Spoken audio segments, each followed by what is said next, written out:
Yo Shinobi fam, welcome back to Just a Shinobi. Today, we're diving into one of the wildest what-ifs. What if Naruto Conqueror of the Shinobi world? Part 2. Thanks for the great response on Part 1. So buckle up for some serious action and twists. If you're new here, smash that subscribe button for more mind-blowing Naruto scenarios. Check out the other videos on the channel, share them with your ninja squad, and don't forget to drop your thoughts in the comments. Your support keeps this Shinobi going strong. The old Hokage moved as fast as possible towards the Uchiha compound, knowing what he would find there. Despite knowing that, when he landed inside the compound, his eyes widened at sight before him. The scent of blood was strong everywhere, and it smelled like iron. Crows had gathered and were feasting in some of the corpses. Many of his ANBUs, including Kakashi, looked as shocked as him, even more than him. Hiruzen closed his eyes at the massacre in front of him. Taking a deep breath, he left the weight of the situation to settle in his shoulder. Despite seeing with his own eyes, he still couldn't believe that it had gotten so far, leaving only one option. How many lives were lost today, and Konoha had just lost one of its most important supporters. One of the clans that founded Hidden Leaf along with the Senju clan. Check for anyone alive, Hiruzen ordered. His ANBU spread around immediately, checking for anyone still breathing, for any sign to indicate that someone was still alive. Hiruzen walked slowly around, observing everything in front of him, taking it all, his eyes checking the faces of the dead Uchihas lying on the ground. Some had scared faces, while some looked in peace, almost as if they died sleeping. Closing his eyes, he wondered what his sensei would think of this. Tobirama-sensei always told him to do what's right for the village, no matter what it is, no matter how hard it is, the village always comes first. Yet, he felt that this could have been avoided, and why he felt that this hadn't been the right course of action.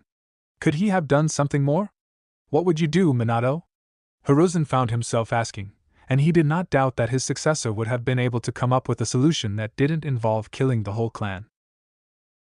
I should have been the one to seal the fox inside Naruto, not you. The third thought with eyes full of regret and his head slightly lowered in shame. He had thought of that many times since that day. I would be with my wife, and Naruto would grow up with love. Not hatred, Hiruzen thought, remembering the face of her wife, her last words. I will return once Kushina gives birth. We will have another grandson to spoil. Hiruzen escaped his thoughts. More people suddenly landed. Hiruzen straightened up himself only to be greeted by his old teammate, who had a neutral face, but his eyes filled with something else entirely. Hiruzen saw Danzo show up followed by two masked ANBU, probably his personal ANBU. Hiruzen thought with a frown on his face, his eyes narrowed at the two ANBU. Kakashi looked at the bodies with dread. He hoped he wouldn't find Itachi here, as he rolled around another dead Uchiha. This one wasn't Itachi either. Yugao suddenly asked what everyone was wondering after silence had taken over the ANBU group, her tone filled with anger and sadness. Who could have done this? She asked as he glanced at every ANBU near her as if asking what they thought. Who could have been behind all this? Many either shook their heads or just shrugged their shoulders, not knowing the answer and not coming up with any person that could be behind this. Kakashi wasn't sure how to answer. If this was the work of an outsider, they could come back one day and slaughter another clan. His body almost flinched at the thought, but that sounded far-fetched to the ANBU but not impossible. Or the other option, they had a traitor amongst them, lurking around in the shadows. Yet Kakashi couldn't think of anyone to do this. Uchiha had been extra wary of anyone outside of Uchiha clan. Kakashi remembered when he visited Obito's old home the last month with Guy. His friend hadn't noticed or perhaps acted oblivious, but Kakashi had seen the clear dark looks at their direction. They were so intense that for a moment Kakashi had thought they might attack. Kakashi escaped his thoughts when he heard Danzo state. It was Itachi Uchiha, Danzo suddenly announced to everyone. Every shinobi froze from that piece of information except the two ANBU near Danzo. Why? It doesn't make sense, Kakashi finally spoke after everyone had fallen in silence. Uchiha Itachi despised his clan, Danzo answered. Kakashi could tell the man was hiding something, but it wasn't his job to ask questions. Kakashi felt his breath stuck on his throat. Why would Itachi do this?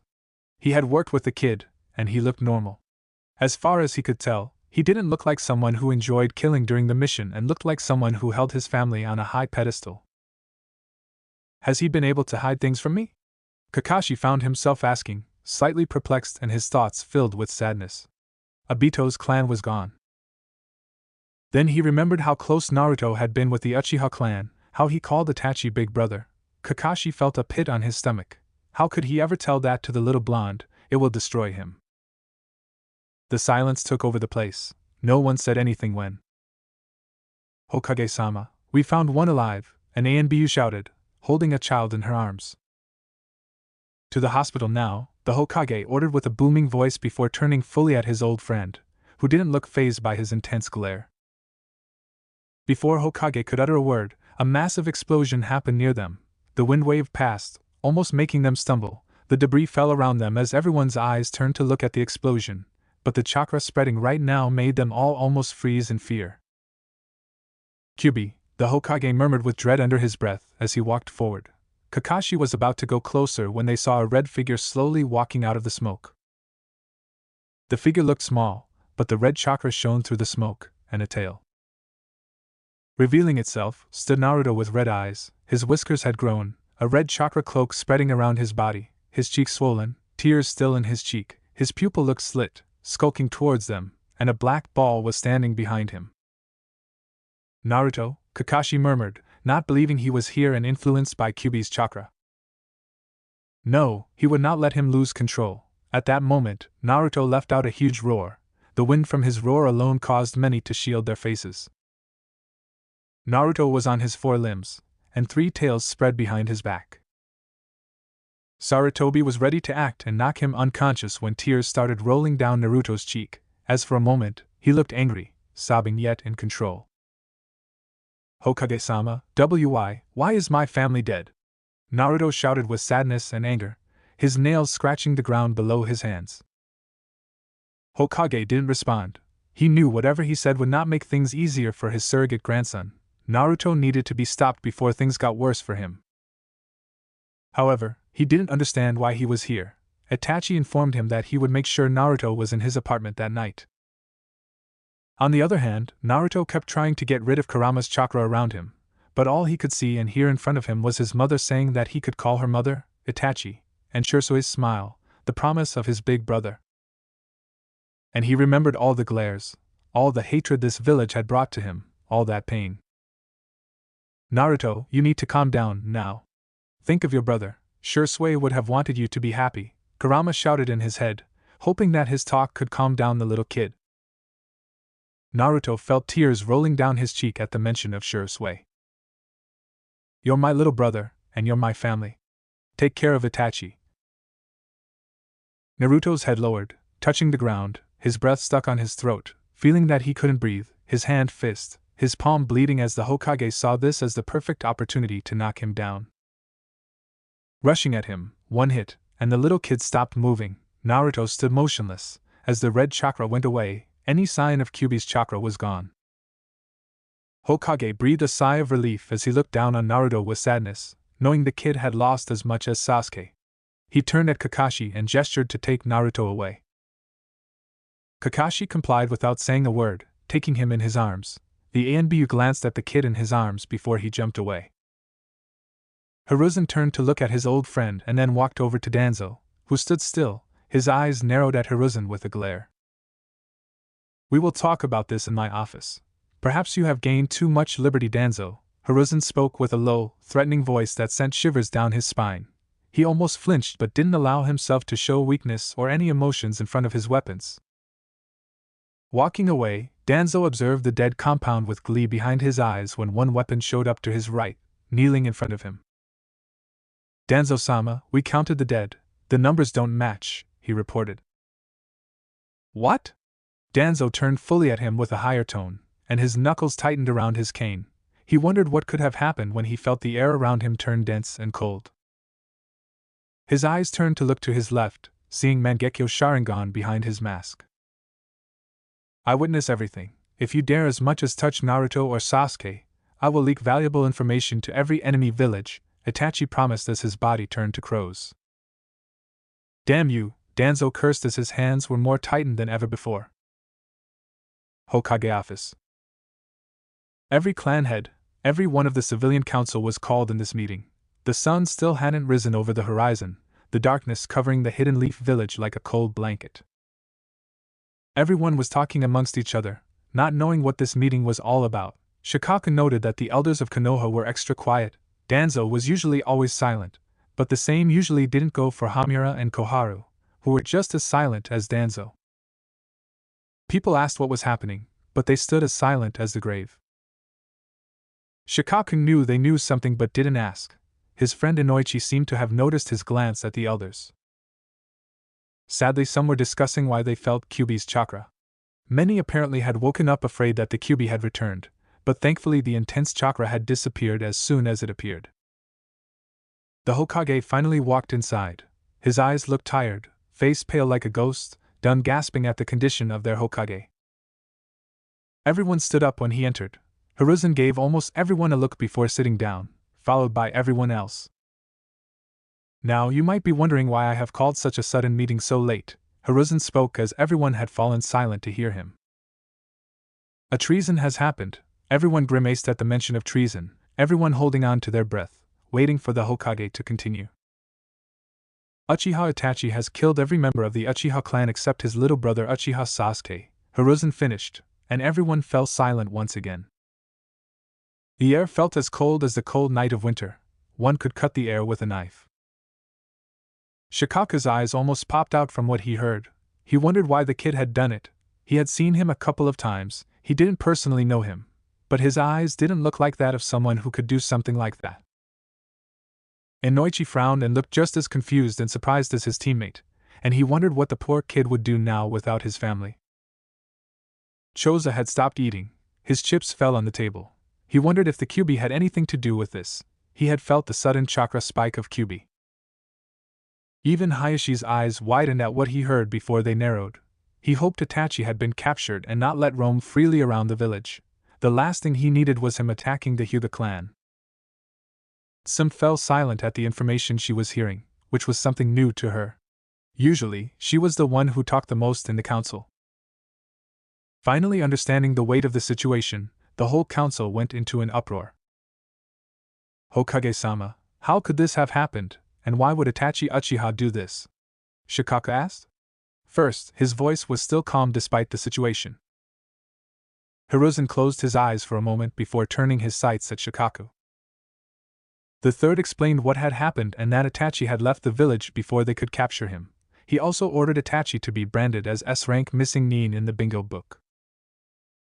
After hearing the devastating news, many felt pity for the Uchiha kid who had been spared. Thankfully, the whole talk about the Uchiha clan had made many forget about the Kyuubi chakra that had been felt around the village.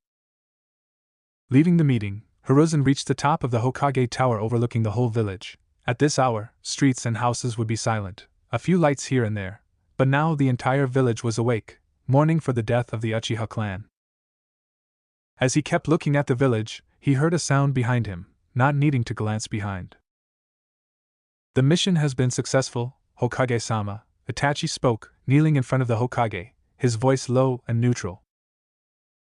Itachi, you do understand now that you're a missing nin. Your brother will grow up hating you. Where will you stay? Hokage consoled me. I have been given an invitation to join a group called Akatsuki. I can spy from within, Itachi answered with the same neutral tone, looking down at the ground.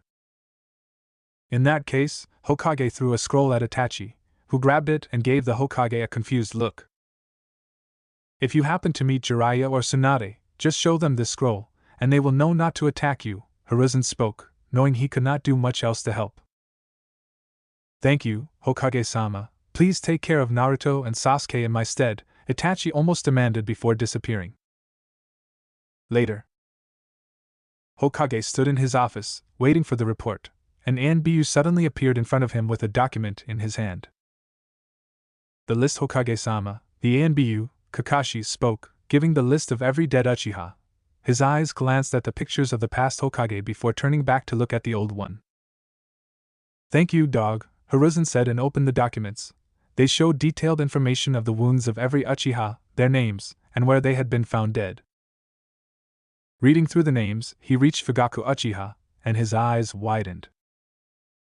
What's this? What do you mean? Fugaku's eyes were missing. The old Hokage shouted in fury. The power resonating from his voice alone caused the desk in front of him to break along with the floor below his feet. Kakashi grimaced from the power of his kage. Hiruzen stood up, demanding an explanation right now, his face furious.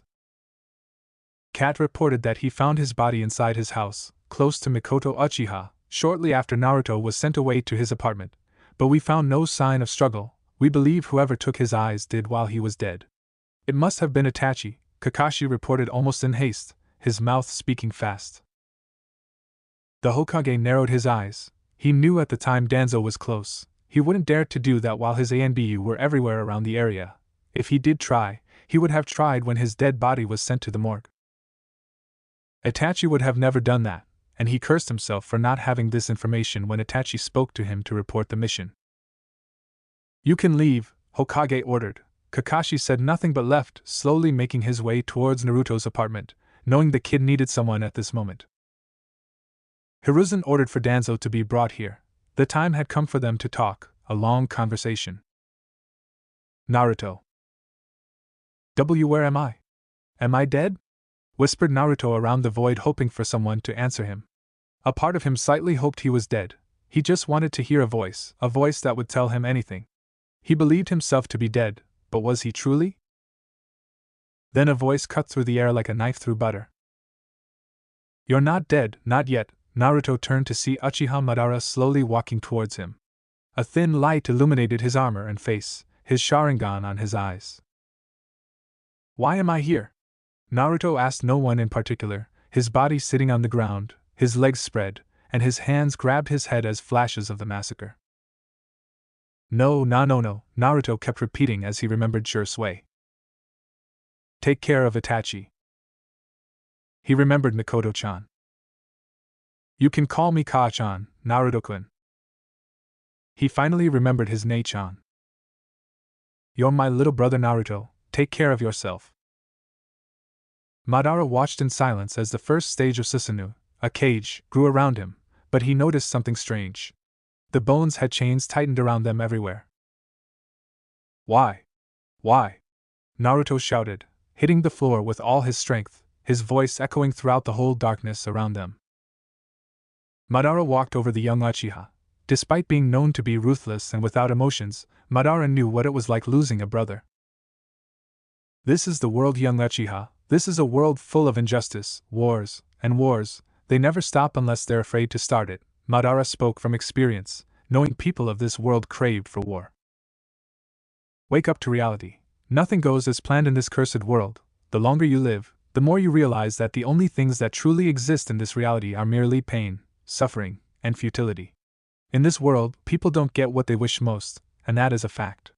We are subjected to the whims of this reality, that is filled with suffering and hatred. When there is light, there is also darkness. One cannot exist without the other. This world is full of pain and futility. Those are the only things that exist in this reality, uttered Madara. There are only winners and losers in this world, along with the selfish desires to create a lasting peace. But there can be no peace when the world is flooded by rage. The selfish desire for peace will only be temporary. War will rise, hatred is birthed from the protection of love, and more hatred will follow after it like vultures. Everything I have said is nexuses, bound together by an unbreakable chain that keeps adding on to its links. The chain cannot be broken, for we all wear it. There is nowhere to break the chain. Normally. What you say has some truth to it, muttered Naruto as he looked away from Madara. I hate this world, I loathe it with every cell in my body. This world is hell, and I have been condemned to live in it. Only the powerful decide the fate, and not the weak. Without strength, you will become a slave to those who are. I have cheated death too many times to know that I am strong enough to decide my fate, but still, I'll be dead soon, for immortality doesn't truly exist. But even still, the strong can only do so much compared to the world's power. Time is every man's enemy, for it devours all things. Nothing remains afterward. I despise this world with all my being, that's why I want to change it, change what has been fated for this world, announced Madara. Naruto fell silent, his Mangekyo Sharingan shining in his eyes. Madara didn't hide his surprised face. He had never seen a Mangekyo like this one. He wondered what power was hidden behind it. You told me this world is war. People will keep fighting because if one thing history taught us is that people will never learn, they will repeat their mistakes. The time is a wheel unless someone strong enough destroys the wheel. someone that will people both love and fear. Reason why selfish and greedy people follow the rules is because of fear, but those that have no fear that break the rules will always exist, and the war will spark once again. I will unite this world, and I will become the man they will love and fear, love my compassion and fear my wrath, Naruto finished. Madara stood silent at his words, but people don't live forever. Even if Naruto reached his goal, he would one day leave this world, who would make sure the wheel stood broken once he left this world like billions of people before him. Madara decided to see where this road would lead the young Uchiha. After all, his work was to guide him. Naruto saw Madara slowly disappearing in front of him, and the legend looked at the young one dead in the eye, his lips twitching upwards slightly. Let's hope what you seek will come true one day, Madara spoke, but Naruto heard him murmuring something in the end, but he didn't hear him. Disappearing, Naruto stood alone, almost waiting for the darkness to swallow him whole. Suddenly, a light illuminated him, the darkness disappeared, a figure with long red hair walked towards him, a beaming smile on her face. Naruto felt his breath stuck on his throat. The woman stood in front of him. Suddenly the darkness was gone, trees growing around him, full of life. You're just like Minato-kun, my little sunshine. He stood motionless. The woman in front of him shined like a bright light at the end of the tunnel. Who are you? Naruto asked, stuttering, barely holding himself from breaking down. Her chakra felt so familiar, and her face. Naruto knew he had never seen her before, and yet she felt so familiar. Her presence alone was warm and welcoming, her smile sweet and gentle. Minato-kun told you nothing about me, she said with a kind tone, her smile beaming like a sun in a dark night. Naruto felt tears almost falling down from his eye, and his head slowly looked downwards. It was a shame, Naruto didn't know. I guess he wanted me to introduce myself, not ruin the surprise I'm. Kushina stopped as Naruto threw his arms around, crying on her shoulder. I have wanted to meet UFO for so long. Naruto kept crying, Kushina patting his back, kissing his cheek. Her son had grown from the baby she saw the first time. I'm here, my son, she spoke sweetly. Her tone reminded him so much of Mikoto-chan. It was the same tone she used whenever she talked with him. After minutes of silence, Naruto slowly pulled away, not daring even to blink. He was sure this was a dream and thought if he blinked, she would disappear, and he would be alone again. Let me look at you, she said, grinning, her finger on his chin, her violet eyes looking at his face from every angle, her eyes analyzing every part of his face. You have your father's eyes and hair, but your cheekbone and everything else is all mine, she spoke happily, giving Naruto another kiss but noticing her son had been quiet and was even avoiding her eyes.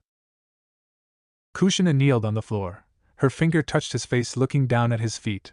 Looking up again, Kushina saw tears rolling down his cheek, Naruto swallowing and trying to hold them back. What's wrong, Sochi? She asked, concerned and making him lean closer to her. I failed Kachan, I. Kushina stopped him from talking. She hugged him close, heartbroken for her little boy. She was only 6 years old and yet so much weight under his shoulder. You haven't failed anyone. It is not your fault, she spoke in his ear, caressing his hair, hoping to convince him that everything that happened was not his fault. Naruto shook his head in denial. If only he had been stronger. If only I could have been stronger, Naruto said to himself. He would never allow his family to die. He would have done something to prevent it from happening. Naruto stood silent before he backed away and looked at his mother. A part of him still couldn't believe she was here. How are you here? Naruto asked with a small smile on his face. Minato-kun, he sealed a small part of my chakra in your seals so that we could talk. I always wanted to meet you, my little sunshine, she spoke smiling, knowing she couldn't be here with him for that much longer. Naruto stood silent as he felt a wave of happiness. The last time he felt like this was when Mikoto-chan told him he could call her. Naruto shook his head as if trying to shake away that memory. He couldn't think of her right now, deciding to ease the tension between them. Naruto smiled brightly at his mother. Ka-chan, I always wanted to ask. How did you meet Tu-chan? Naruto said, smiling, his eyes shining like a sun again. Kushina smiled, happy that her son wanted to know about her. A part of her had always been afraid that Naruto would be angry and maybe even hate her. not that she could blame him if that were the case. A parent's job was always to take care of their children, yet I have failed Naruto. From the very beginning, Kushina thought, her face turned into a frown. Ka-chan, you alright? Naruto asked, concerned he had asked the wrong question, but her mouth just smiled and rubbed her hair in embarrassment. Nothing, my Sochi, just lost in thoughts and memories, she answered, stating that she wasn't angry with him. Naruto was waiting for his mother to begin the story of how she met and fell in love with his father. He was slowly growing impatient when she finally began to speak. I moved to Konoha when I was still very young. Minato and I were still just kids. The first time I saw your father, I thought he looked like a flaky girly boy, not someone who I would take as a serious ninja at all, Kushina said with a joking tone. You're kidding, right? Naruto asked, knowing his father had become the Yellow Flash. No, I'm not, but what did I know? I was a young girl who didn't know anything about boys or about being a ninja at all, for that matter, Kushina answered with a giggle. Well, I guess he proved you wrong in the end, huh? Naruto said with a smile, his hands behind his head, listening with all of his attention. Indeed he did. Since I was a new kid, I wanted to make an impression on my first day at the academy. I wanted everyone to remember me. So when they asked me what my dream for the future was, I yelled, I'm going to be the first female Hokage. Kushina said, letting out a loud laugh at the memory. Naruto laughed at her first choice of words, becoming the Hokage. Naruto saw himself perhaps wanting the same, but he wanted something much different. Kushina noticed the sudden new face of Naruto. His eyes glanced at the moon and sun symbol on his palms, flashes of the last night still fresh on his mind. He wondered if the pain would ever go away. Looking up at his mother once again, his face beamed again, and he gestured for her to continue. Kushina wanted to ask if she could help but decided to continue the tale since her time was running out. If Naruto was paying more attention to her chakra level, he would notice her chakra slowly lowering. As you may have guessed, the people in the class didn't like the new kid who wasn't even from their village talking about becoming Hokage, and the boys started making fun of me all the time. They called me Tomato, Kushina said with a hint of melancholy and anger on her tone. Tomato? Sure, you have red hair, but you certainly don't look like a tomato to me, Naruto said. Looking at her red hair, Naruto couldn't help but love the color of her hair. Well, I did back then. I had a very round face and with my fiery red hair. Well, even I had to admit that I looked like one. And it infuriated me, the redhead said, still laughing slightly at the memory. So, did Dad stand up to the bullies for you? Naruto asked, thinking of his father standing up to protect his mother. Nope, he just stood there watching. Perhaps he himself didn't want to get in trouble, or maybe he was afraid of me, or maybe didn't care, but they kept bullying me, so I showed them myself. I beat all of the bullies half to death. Since that day, people knew from my new nickname. The Bloody Habanero. Kushina said with a small smile, her fist slowly raising, veins almost popping out of her fist. I think I can finally understand why Shikamaru is so scared of his mom. They can be scary, Naruto said with a gulp, remembering Shikamaru complaining that his mother forced him to eat vegetables, and sometimes her eyes would look covered in shadows, making her both terrifying and creepy. He quickly recovered. So what did Dad say when they asked him what his dream for the future was? He asked curiously, wondering if his father had wanted to become Hokage from the very beginning. Minato said that he wanted to have everyone in the village acknowledge him and to become a great Hokage, Kushina said with dreamy eyes. To have everyone acknowledge him, huh? Naruto added with a hollow tone as he remembered his lost family. They had acknowledged him, Itachi, Shursui, and Mikoto Ka-chan, maybe even Fugako-sama, the way they smiled at him, the little gestures, and many other things. Kushina noticed it immediately and leaned closer, but he turned his face to her and smiled, an excellent goofy smile. What happened next? Kushina felt heartbreaking knowing she couldn't do much, how much she would give just to stay longer with him, and not leave him alone all over again. When I heard what Minato said, I thought that a goofy-looking flake like him could never become the Hokage. There was absolutely no way it would be possible. But as I said earlier, what did I know? I was young. I looked down my nose at Minato. That was until a certain incident, Kushina said with a small shiver at the end. Incident? What happened? Naruto questioned, noticing the way her face lost color slightly. I've always hated my red hair. Until one day, thanks to Minato, I came to like it. My chakra is a bit special, you see. And the hidden cloud wanted it badly enough to kidnap me, Kushina said. Huh, Naruto said, with no surprise in his tone. You don't seem too shocked to hear that they tried to kidnap me?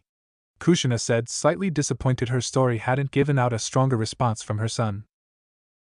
Well, I have heard quite a few stories about Kumo's old habits of kidnapping anyone they think could be useful to the village, Naruto admitted, remembering Kumo trying to kidnap the Hyuga heiress. Oh, have they changed now? Kushina asked with a dreadful tone. You could say that the new Raigage isn't bad, and his brother B-sensei gave me a few tips on how to control more tails without losing control, Naruto said, knowing he didn't know them well yet, perhaps when he grows up. Well, anyway, as I was saying, the old Raigage and the council sent a team of Kumo ninja to kidnap me. As they were marching me away, I pulled out my hair one strand at a time. I had to be very careful not to be seen. Konoha sent out pursuit squads immediately, but none managed to find me. As we got closer to the border, I started to give up hope of being rescued. But in the end, Minato was the only one who picked up my trail. He was the only one who noticed the trail of red strands. He rescued me from the Kumo ninja and carried me away. He said he noticed my beautiful hair right away as he held me. Suddenly he no longer looked like a goofy flake. He looked like the most magnificent shinobi ever. Like a man who would make all of my dreams come true. My bright red hair had led me to my soulmate. From that day on, I liked my hair, and more importantly, I loved Minato, Kushina said with a reflective look on her face. Naruto said nothing for a moment, thinking of what she said. He wondered if he should tell her about his involvement in Kumo trying to kidnap the Hyuga heiress, but decided against it since he didn't want his mother to yell at him for being reckless, not mentioning she would definitely get worried.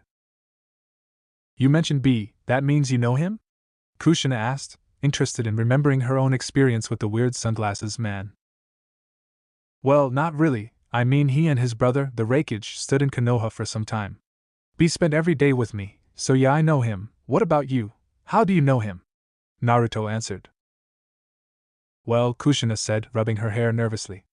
I beat him a few times, and somehow we became kind of like friends. Every time I beat him, Kushina finished with a laugh, remembering both B and Hachibi.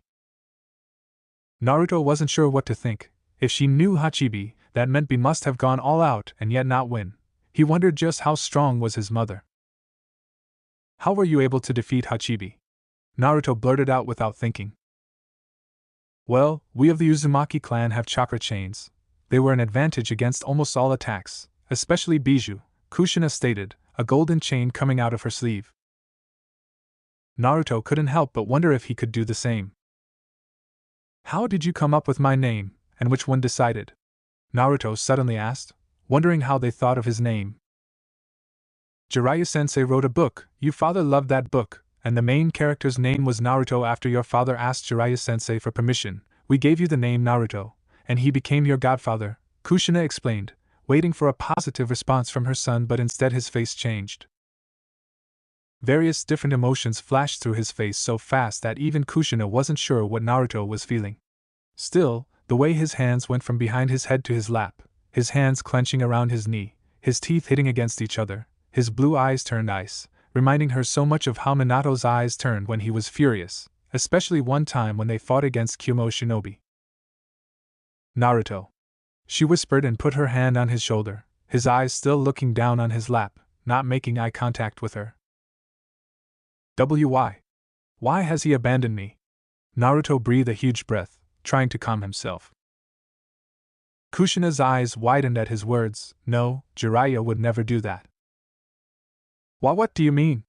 He left Kachan, he abandoned me, he was there when he just left, he didn't say hi, he just left, Naruto almost shouted, but the gentle hand of his mother calmed him down.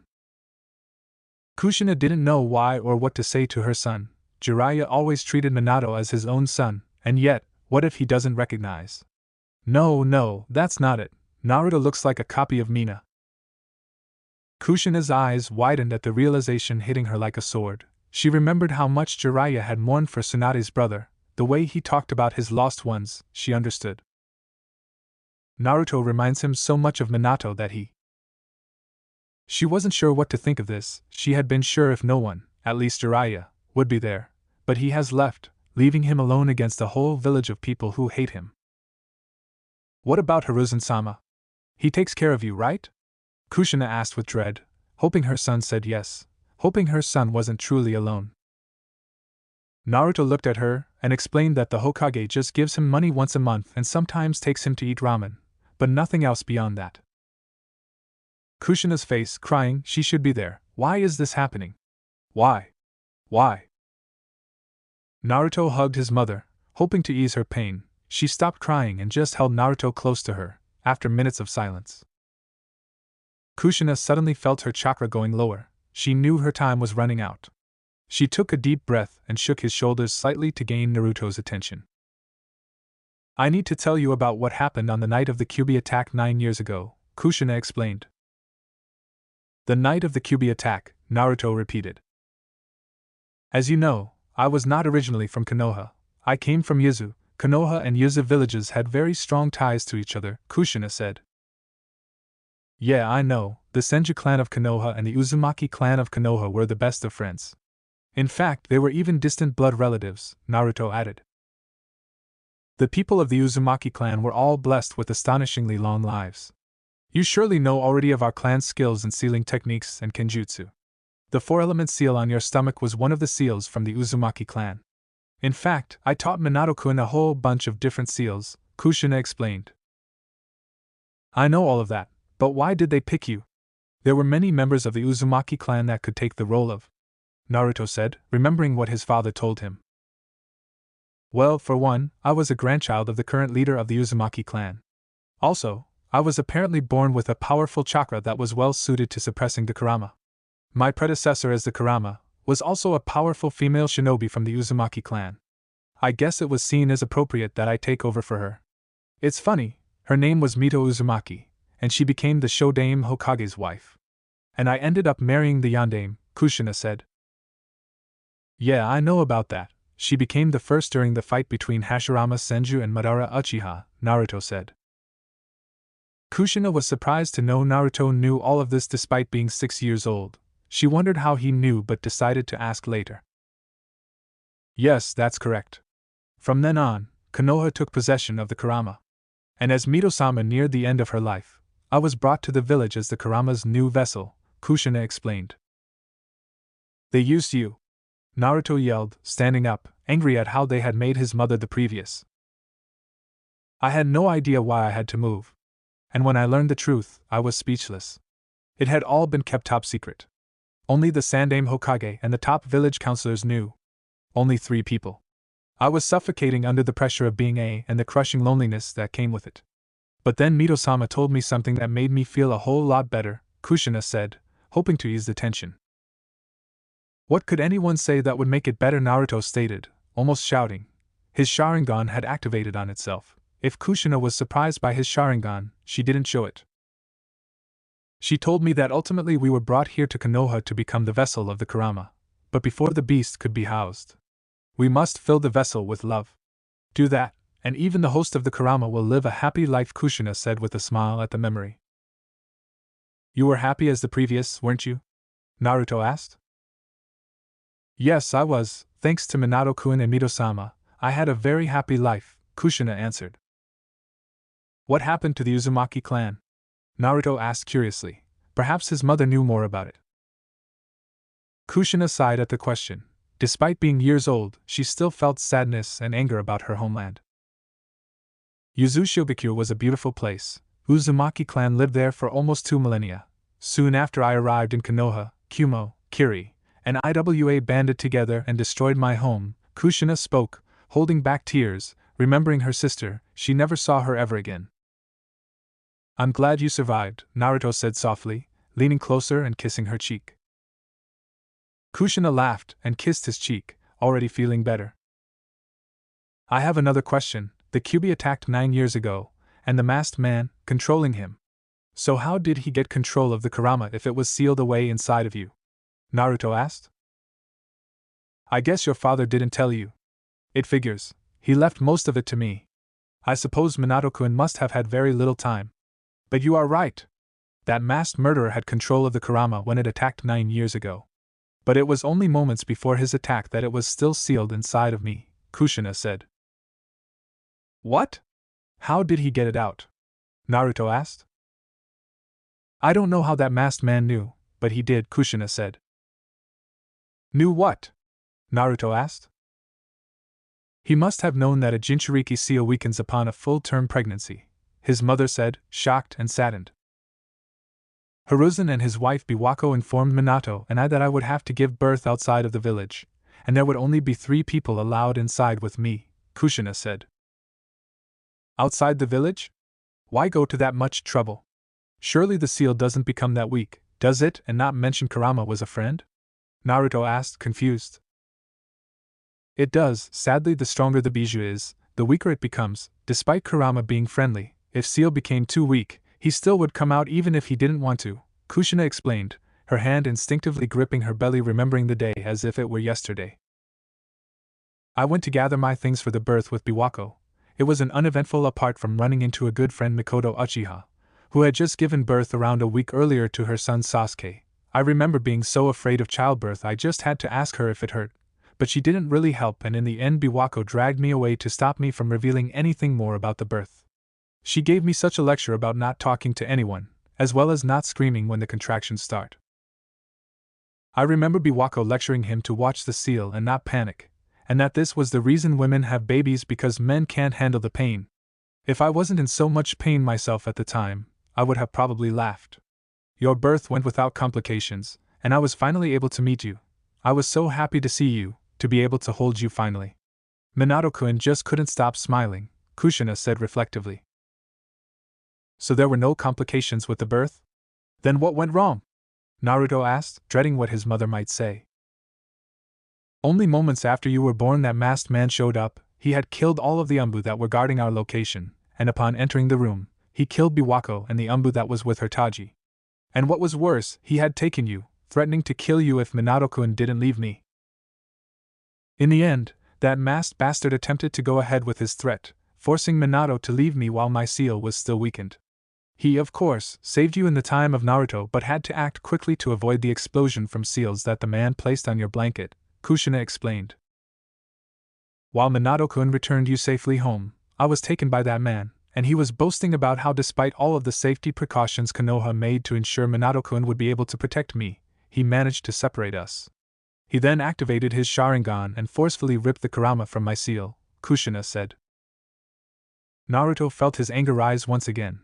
The man was responsible for all of this, his chest burning like fire in anger. That masked man who seemed to have almost complete control over the Kurama forced him to kill me, saying that it was fitting for a bijou to kill its previous. It almost got me as well, but Minato-kun arrived and saved me. He returned me to the place he had hidden you, Naruto-kun, so I could stay with you while he went back out to fight the man in the mask and, of course, the Kurama. Minato-kun then left me with you, so I do not know exactly what happened in the village, but I am sure that it was horrible, Kushina said. I do not know what happened, but from what I can gather, Minato-kun was able to defeat the masked man and remove the Kurama from his power, because the next time I saw Minato-kun, he was warping both of us to the location of Kurama. Minato explained that we needed to seal Kurama into you. Before being sealed away, Kurama promised to look after you. A small smile erupted on the blonde's face at the mention of his friend. Minato-kun sealed Kurama using Reaper Death Seal, Kushina finished. So you just let him use me as the? Naruto asked with a slightly hurt tone. Not really. I was against the idea, and to make you a without even having a father was just unthinkable.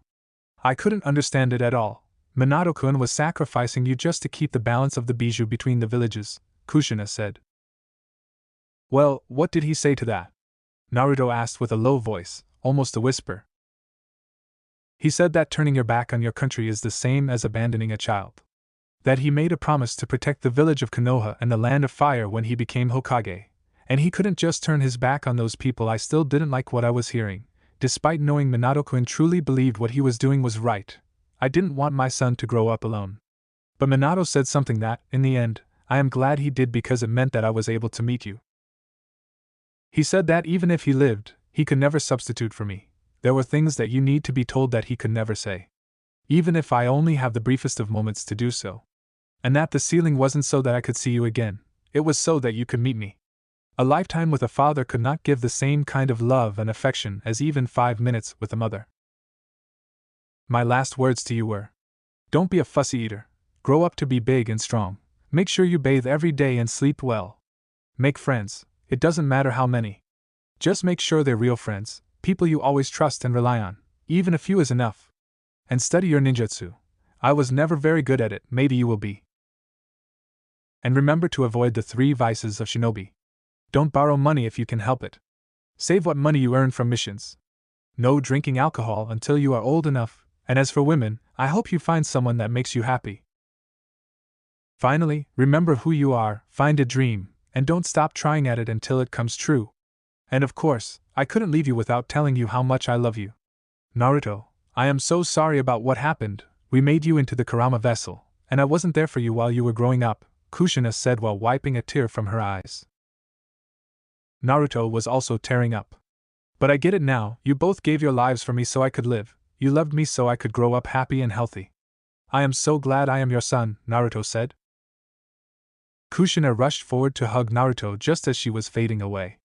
Naruto, I am so happy to hear you say that. Thank you for allowing me to be your mother and Minato-kun to be your father. Thank you for being our son. Thank you? Kushina sobbed as the tears began to fall freely from her eyes as she faded away, leaving Naruto alone. As his mother disappeared, the blonde felt nothing but loneliness. The bright sun that seemed to shine his face in the darkness slowly disappeared, the corners disappearing under shadows, darkness surrounded him everywhere. Naruto's dried tears on his cheek, his blue eyes seemed ice cold on the outside, his hands in front of his eyes, the blood of Mikoto Kachan. He knew his hands were clean, no trace of blood, and yet he couldn't stop himself from seeing the blood, dark blood.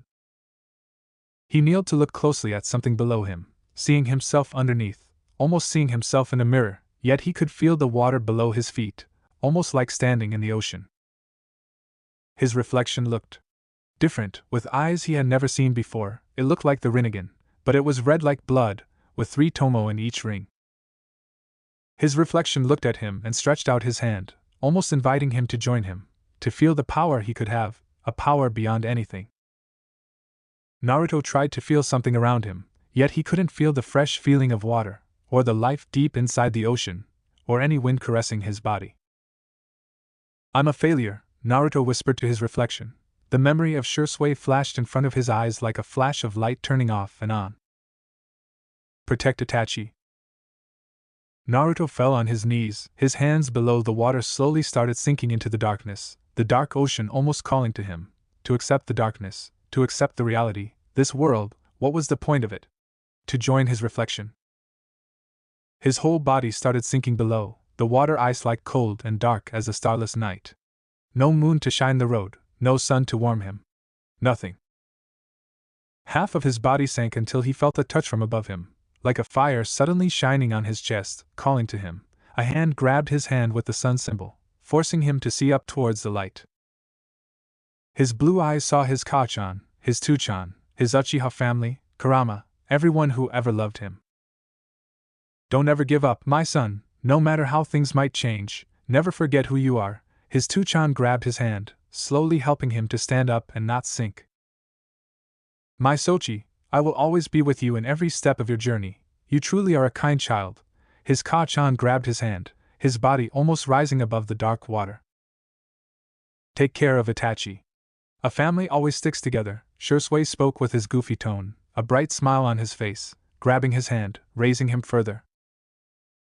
Remember that family are the people who love you, Mikoto Kachan spoke with a beautiful smile. She and Fugaku grabbed his hand as Naruto finally stood back to his feet towards the light. Opening his eyes, his right hand stretched out, the light hit his face, he squinted and put his hand in front of his eyes. He saw a small figure sitting close to his bed, slowly adjusting to the light. He moved away his hand to see the dog ANBU sitting close to his bed. Naruto wondered why he was here, and his eyes saw a white book lying on his lap, his head almost touching his bed. Naruto understood he had fallen asleep while reading. He tried to move his left hand when he suddenly felt a sharp strike on his entire body, like a sudden surge of lightning. Don't move yet, Naruto, you went 3 tails, your body is tired, You should rest, Kurama suddenly spoke to him, smiling that Naruto didn't feel different to him. He felt the same as Naruto. Naruto found himself smiling, a true one, his eyes almost watering. He had completely forgotten that he still had Kurama. He would never abandon me. Kurama, thank you for staying with me, Naruto spoke to his friend. He didn't know why, but he missed his furball friend's voice. The feeling almost made him forget about last night. I will always be here, Naruto, Kurama said with a proud smile on his face. Flashes of last night suddenly hit Naruto like a sword, blood on his hands, his Kachan, his big brother. No, no, no. Naruto grabbed his head tightly, desperately trying to stop this. He didn't want to think about last night, not now. A whimper escaped his mouth. Naruto heard a gasp, opening his eyes again. He saw the ANBU was awake and looked at him. Naruto, of course, couldn't see his face behind his ANBU mask, but he could feel the positive emotions flowing through him like a river. Naruto was confused why this ANBU cared about him. It is not that the ANBU hated him, but they mostly were neutral when it came to the blonde Jinchuriki. But this one always felt sadness or happiness or a mix of both whenever he saw Naruto. Kakashi. Kakashi seemed to have noticed that he was actually staring awkwardly at the blonde. Naruto shot him a confused look. He straightened himself up, clearing his throat before addressing Naruto with a neutral tone, void of emotions.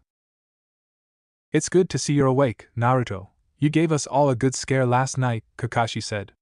Thinking if Naruto actually remembered accessing Three Tails, the Hokage told him that Naruto was still too young to know about the Kyuubi. Therefore, if he indeed remembered it, Kakashi would either need to come up with a believable lie or Inoichi would intervene to make him forget that part of the night. How are you feeling? Kakashi finally asked, his tone warmer. He put his hand on the edge of his bed. Naruto eyed him up and down, almost as if trying to see if he was trustworthy. Naruto looked the other way when he was asked the question. Kakashi saw his eyes looking outside the window near him, almost as if he was trying to remember if he was alright or not. The ANBU couldn't help but wonder what the blonde was thinking. He knew what it was like losing a family. His Kachan died giving birth to him, and his father. Kakashi shook his head, and this wasn't the time to think of the past. He needed to think of the future and Naruto. He needed to be there for him like Minato-sensei, Obito, Rin, and Kushina had been for him. Kakashi wondered what Naruto was thinking about when Naruto turned to look at him again with sad eyes, his eyes almost crying. Did, is the Uchiha clan G gone? Naruto asked, stuttering, almost afraid to ask the question. Kakashi wanted to confront the little kid, but he still needed to ask if he remembered the whole Kyuubi thing from last night. Kakashi still thought that it was simply a miracle that Naruto hadn't blindly attacked them, despite having 3 tails worth of chakra. Somehow he still held a bit of control, enough for the Hokage to knock him unconscious. I'm sorry, Naruto, but Uchiha Itachi killed the whole clan, Kakashi spoke, trying to sound strong for him. He hoped Naruto wouldn't focus his entire life on getting revenge. That road would never end well. Much to his surprise, Naruto didn't have much of a reaction from the outside. He grabbed his sheets tightly, almost tearing them apart. For a moment, Kakashi thought Naruto might access the Kyuubi's chakra again, but suddenly Naruto relaxed, his grip somehow relaxed. Instead, he just turned around to look at the window again.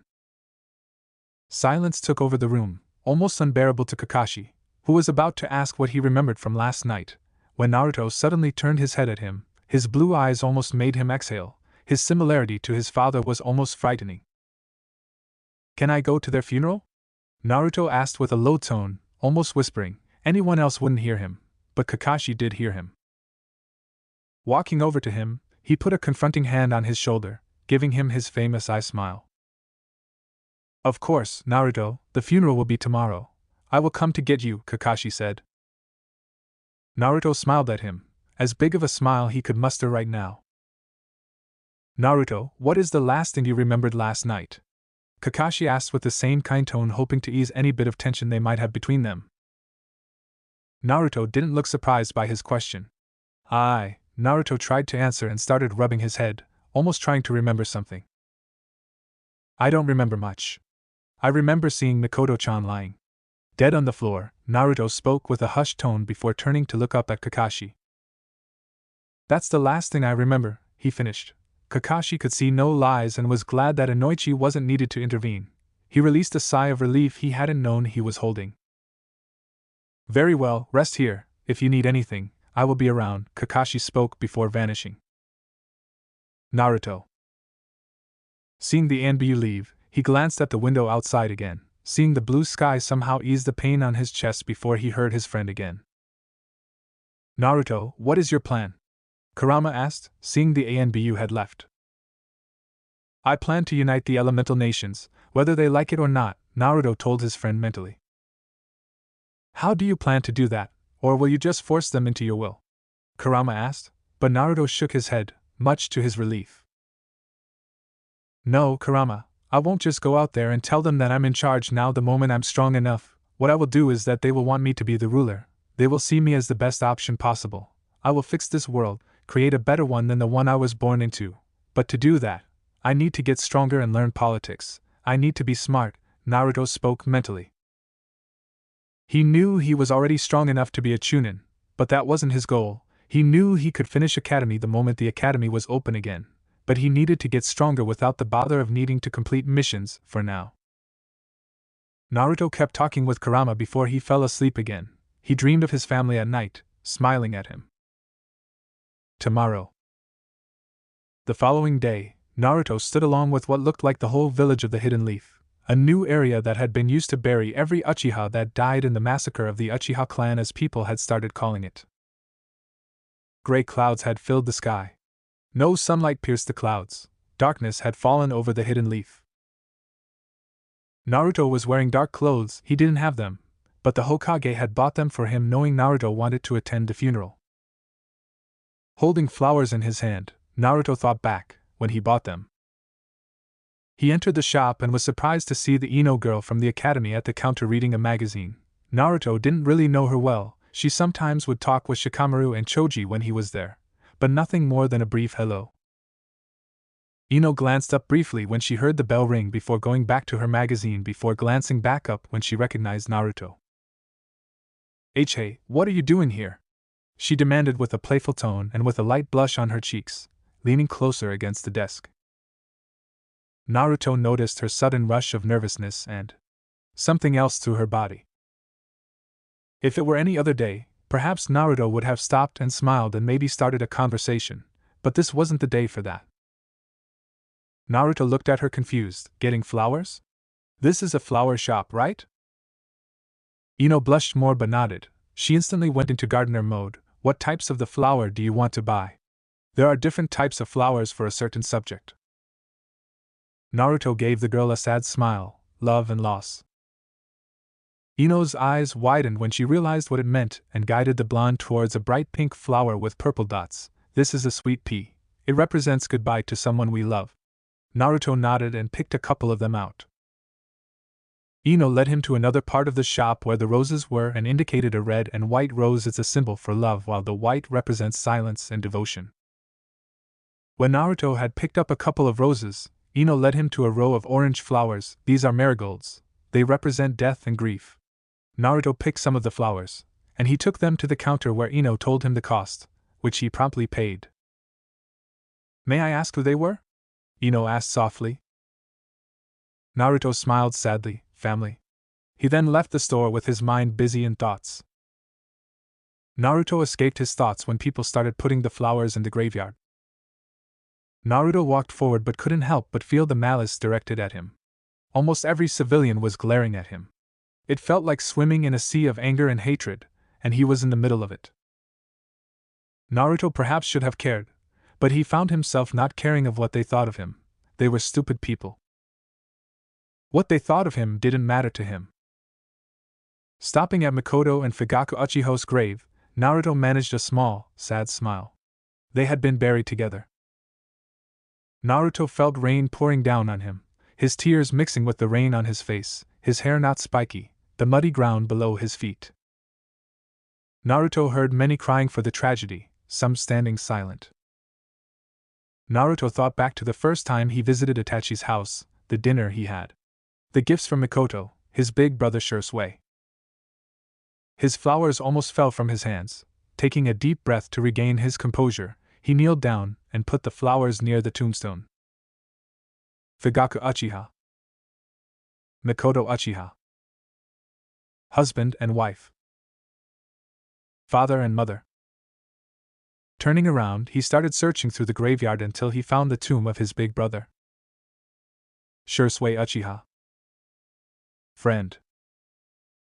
And brother, Naruto murmured. He kneeled and gave a small prayer for his big brother. Standing up, he started walking away. Many looked down on him, their eyes glaring down on Naruto.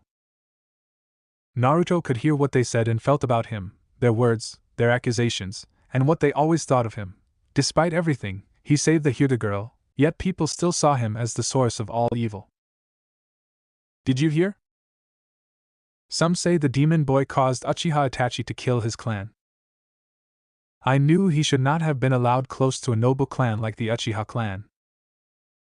What should we do? He has caused enough tragedy. What if he sets his sight on the Hyuga clan next? Come on, don't you think this is a bit too much? He's just a kid. He's no kid. He's a monster. Why hasn't the Hokage killed him yet? Naruto said nothing as he heard the words directed to him. The shinobi side of people mainly were quiet. In a way, Naruto wanted to laugh at how stupid most people were. In a way, he was their punching bag. For every bad thing that ever happens to Konoha, he's to blame. Naruto said nothing to them, didn't even bother to glance at them. People like them were not worth the dirt below his feet. Naruto walked silently towards the memorial stone, the last place he would visit today before starting his extreme training. The memorial stone of Konoha held the names of every single man and woman who had died for their country. It was on this very stone that even the names of legend shinobi were carved into it. After a bit of searching, Naruto found his parents' names, Namikaze Minato and Uzumaki Kushina. He placed the flowers on the memorial stone and silently cried for his parents. He wondered if he would ever feel love again, like when his Uchiha family was alive, when his father had hugged him, when his Kachan. Naruto stood silent as he said a small prayer for them, hoping they were watching over him. Tusan, Kachan, I don't know where my life will lead me. The road that I have chosen will be a hard one. I wish to bring peace to this world for something like this to not happen to someone else after me. If I ever lose my way, I hope you are there to show me the true way.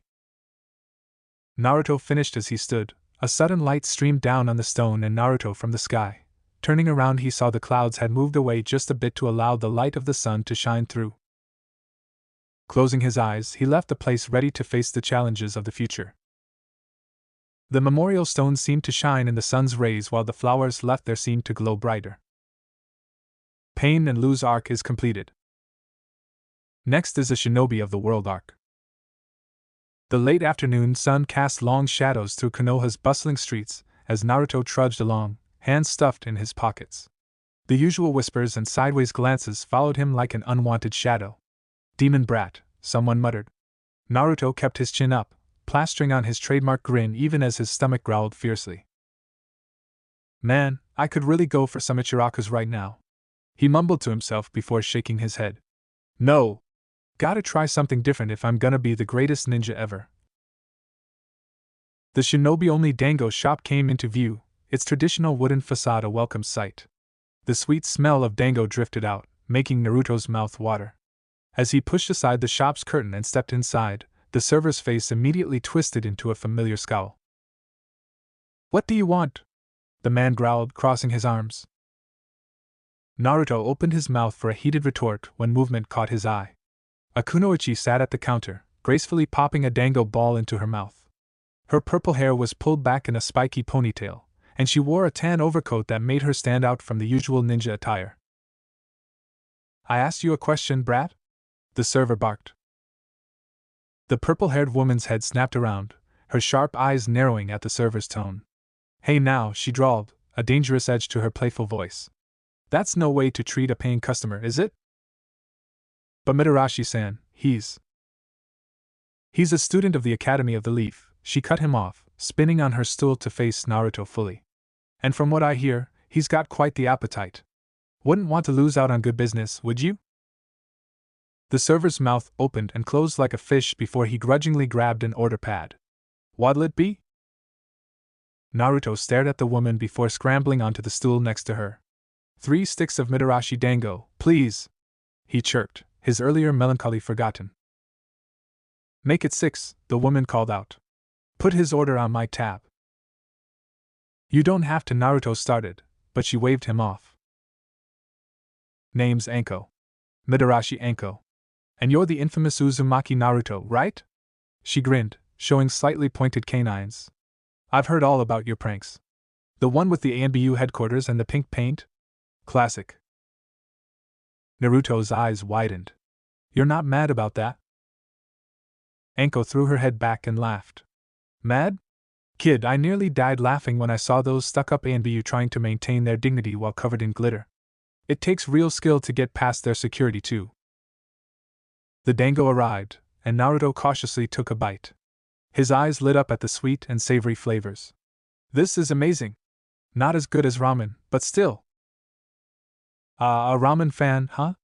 Anko popped another dango in her mouth. Nothing wrong with having a favorite food, but variety is important for a growing ninja. You need proper nutrition to pull off those awesome pranks, after all. That's what I was thinking, Naruto exclaimed between bites. I want to be the strongest ninja ever, so I gotta eat right and train hard. Smart kid, Anko nodded approvingly. Tell you what, since you've got good taste in both food and pranks, how about I show you some of the best food spots in Konoha? Places that don't turn their noses up at paying customers? Really? You'd do that? Sure, why not? Us outcasts gotta stick together, she winked. Plus, I've got a reputation for being crazy anyway, might as well live up to it by corrupting the youth with good food and better pranking techniques. You'll teach me new pranks too? Naruto was practically bouncing in his seat. Kid, you haven't seen anything yet. Wait till I show you how to combine ninja wire, rubber bands, and food coloring. Her grin turned positively wicked. But first, finish your dango. Can't plot on an empty stomach. As they ate, Anko regaled him with tales of her own misadventures, each story making Naruto laugh harder than the last. Hey, Anko-san? Naruto asked as they finished the last of their dango. Why are you being so nice to me? Most adults just tell you to get lost? Anko's expression softened slightly. Let's just say I know what it's like to be judged for things beyond your control. Besides, her mischievous grin returned, you remind me a bit of myself at your age. Same appetite for trouble, same refusal to let the bastards get you down. Thanks, Naruto mumbled, ducking his head to hide the slight moisture in his eyes. Don't get sappy on me now, kid, Anko ruffled his spiky blonde hair. Save those tears for when I make you eat my special curry next week. Think you can handle it? Naruto puffed up his chest. I can handle anything. We'll see about that, Anko cackled, dropping some coins on the counter. Same time next week then? And bring your best ideas, I want to hear what other pranks you've got planned. You bet. Naruto hopped off his stool, practically glowing with happiness. Thanks for the dango, Anko-san. Just Anko is fine, she called after him as he bounded out of the shop. And kid? Anyone who gives you trouble, tell them you've got the snake mistress of Konoha watching your back. The server watched them leave, shaking his head. The demon brat and the snake's apprentice. What is this village coming to? A kunai thunked into the wood beside his head, making him yelp. I can still hear you, Anko's sing-song voice drifted back. Might want to work on that attitude before my next visit. The server quickly decided that perhaps serving the Uzumaki boy wasn't such a bad thing after all. Especially if it meant avoiding the creative vengeance of Mitarashi Anko. 1 month later. The training ground was eerily quiet in the pre-dawn light as Anko lounged against a tree, idly spinning a kunai around her finger. She told Naruto to meet her at 5 a.m., partly expecting the kid to sleep in. To her surprise, a flash of black appeared right on time, the young boy practically vibrating with excitement. Morning, Anko-sensei, Naruto called out, bouncing on his toes. Anko smirked. Drop the sensei, brat. Let's see what you've got before you start with formal titles. She straightened up, cracking her neck. We'll start with basic speed assessment. Try to tag me. Without warning, she flickered away in a burst of speed that most genin would struggle to follow. To her shock, Naruto's eyes tracked her movement perfectly. Not only that, but he immediately launched into pursuit, his small form moving with a grace that seemed completely at odds with his usual clumsy demeanor. What the hell? Anko muttered, actually having to put effort into staying ahead of him. The kid was moving at solid speeds, his footwork precise and economical. No academy student should be able to. Her thoughts were interrupted as Naruto suddenly changed direction, using a tree trunk as a springboard to cut off her planned escape route. Anko was forced to substitute with a log to avoid being tagged, reappearing on a high branch. Not bad, brat, she called down, genuinely impressed. But let's see how you handle this. Her words cut off as multiple shadow clones burst from the underbrush, having apparently been created and positioned while she was focused on the original. More surprisingly, they weren't the usual academy clone illusions, but solid shadow clones, a Jonin-level technique. What the actual? Anko breathed, before grinning maniacally. Oh, this is going to be fun. She launched a barrage of kunai, dispersing several clones, but more kept coming. The original Naruto emerged from the chaos, his hands flashing through seals at a speed that no academy student should possess. Wind style, great breakthrough. Anko's eyes widened as she was forced to dodge a legitimate wind jutsu. Not only was it perfectly executed, but the chakra control required for nature transformation was well beyond academy level. Alright, time out, she called, landing in the clearing. The remaining clones popped out of existence as Naruto skidded to a halt, looking confused. Why did you want to stop? Was I not good enough? He asked, scratching the back of his head. Kid, you just moved at speed, used Jonin-level shadow clones, and performed nature transformation. That's way beyond okay, it's impossible. Spill. Now. Naruto fidgeted under her gaze. Well, I kind of had to learn to be fast, you know? With all the villagers and stuff. And the shadow clones, well, a friend of mine taught me. And the wind jutsu? I found some old scrolls in the library's restricted section, he admitted. The librarian doesn't really check what I'm reading as long as I stay in the corner away from everyone else. And with shadow clones, I can practice a lot more than normal. Anko stared at him for a long moment before throwing her head back and laughing. You're telling me you've been secretly training yourself using restricted materials, and no one noticed because they were too busy ignoring you? That's brilliant. Naruto's nervous expression melted into a hopeful grin. You're not mad? Oh, you beautiful little mastermind, Anko cackled. I knew I liked you for a reason. She ruffled his hair before her expression turned more serious. Show me what else you've got hidden up those black sleeves of yours. Over the next hour, Naruto demonstrated a surprising arsenal of techniques. Besides the wind jutsu, he had decent skill with water manipulation, though his control wasn't quite as refined. His trap-setting abilities were exceptional, likely honed through years of pranking, and his stamina was frankly ridiculous. Okay, new plan, Anko declared finally, sitting cross-legged in the grass. We're going to refine what you already know, and then I'm going to teach you some really fun stuff. But first, her eyes narrowed, you're going to tell me exactly how you've been learning all this without anyone noticing. Naruto plopped down beside her, his earlier nervousness gone. Well, it started with the library thing. I figured out pretty quickly that if I ignored everyone, people would do the same instead of watching what I was doing. The restricted section has some really cool stuff. And the physical training? Training Ground 44 is great for speed practice, Naruto said cheerfully.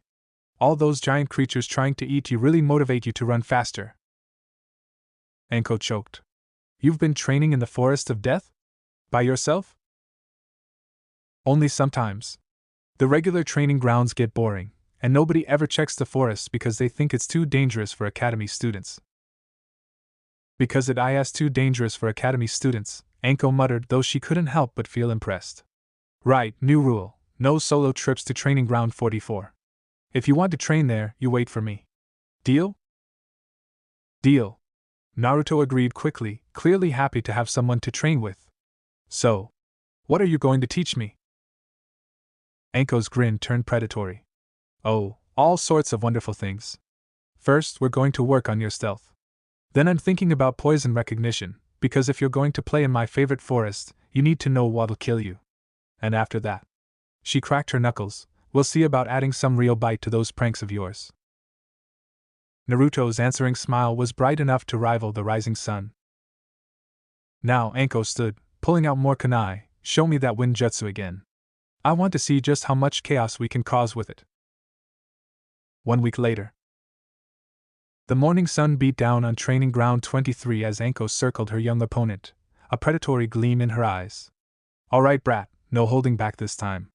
Show me everything you've got. Everything? Naruto's usual grin took on a mischievous edge. You sure about that, Anko? What, worried about hurting the little old me? She taunted, already forming hand seals. Hidden shadow snake hands. Vipers shot from her sleeves, but Naruto was already moving. His hands flashed through seals at a blistering pace. Wind style, vacuum sphere. Multiple bullets of compressed air shredded through her snakes, forcing Anko to leap aside. Wind nature and shape manipulation? Cheeky brat. I'm just getting started. Naruto's hands formed a familiar cross seal. Multi-shadow clone jutsu. The clearing exploded with black and white, dozens of clones filling the space. Anko's eyes widened at the sheer number. Okay, that's just showing off, she cut off as the clones started forming different hand seals. Water style, wild water wave. Wind style, great breakthrough.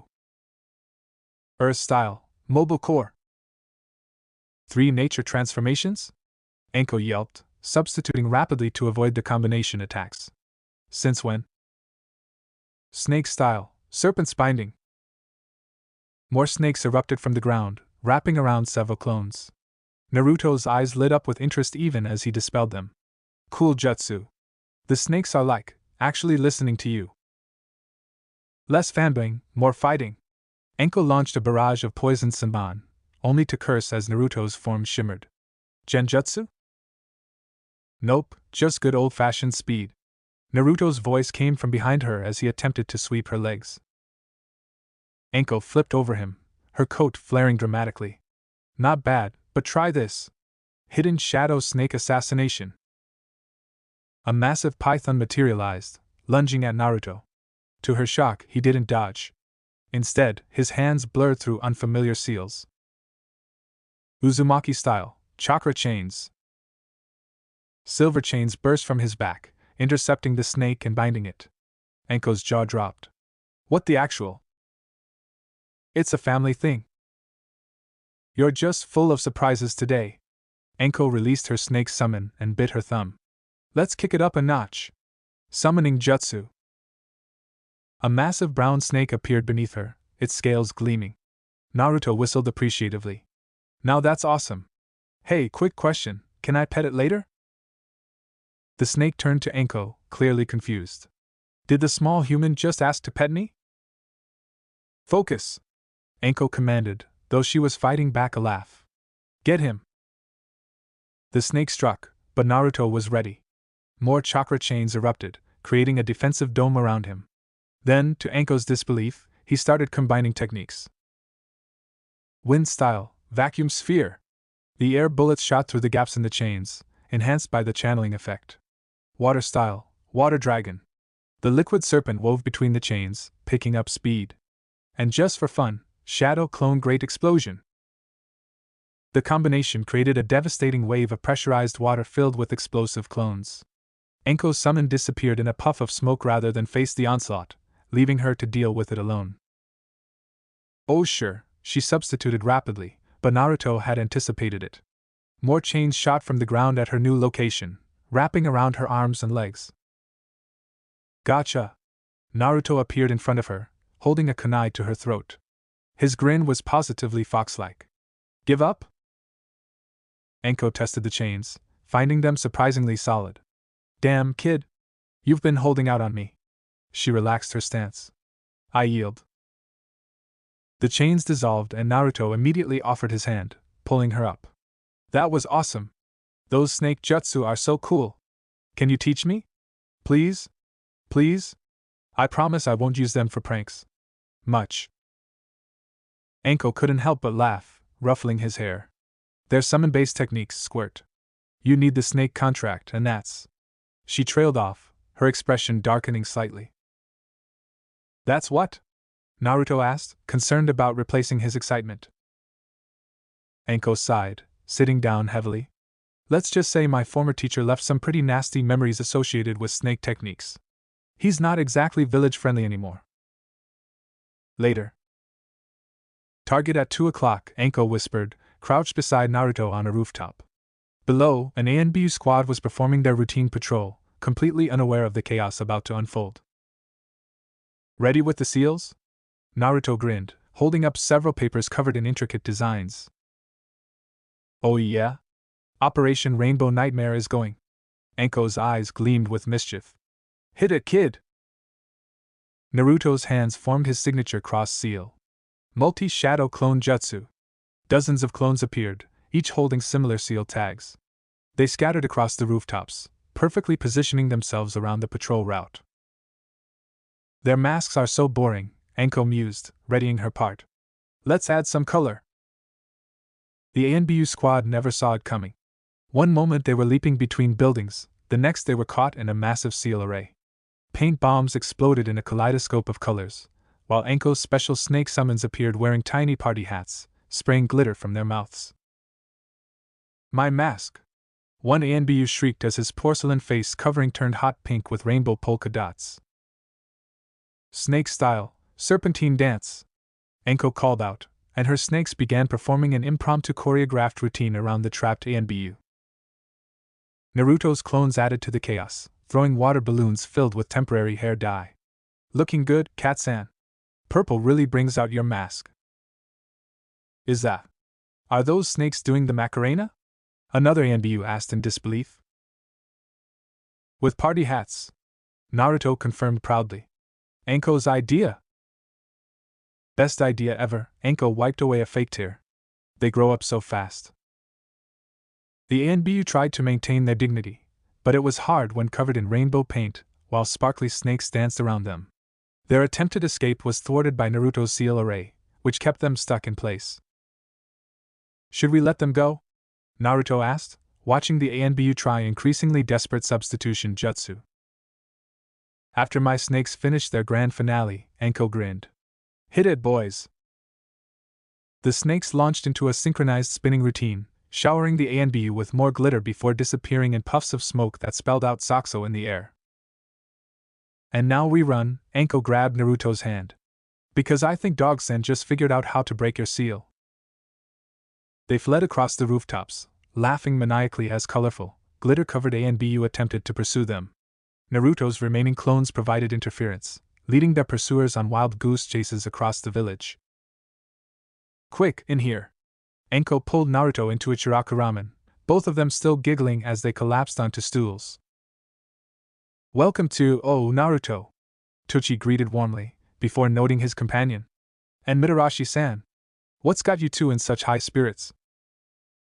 "Nothing," they answered in unison, trying to look innocent despite their barely contained laughter.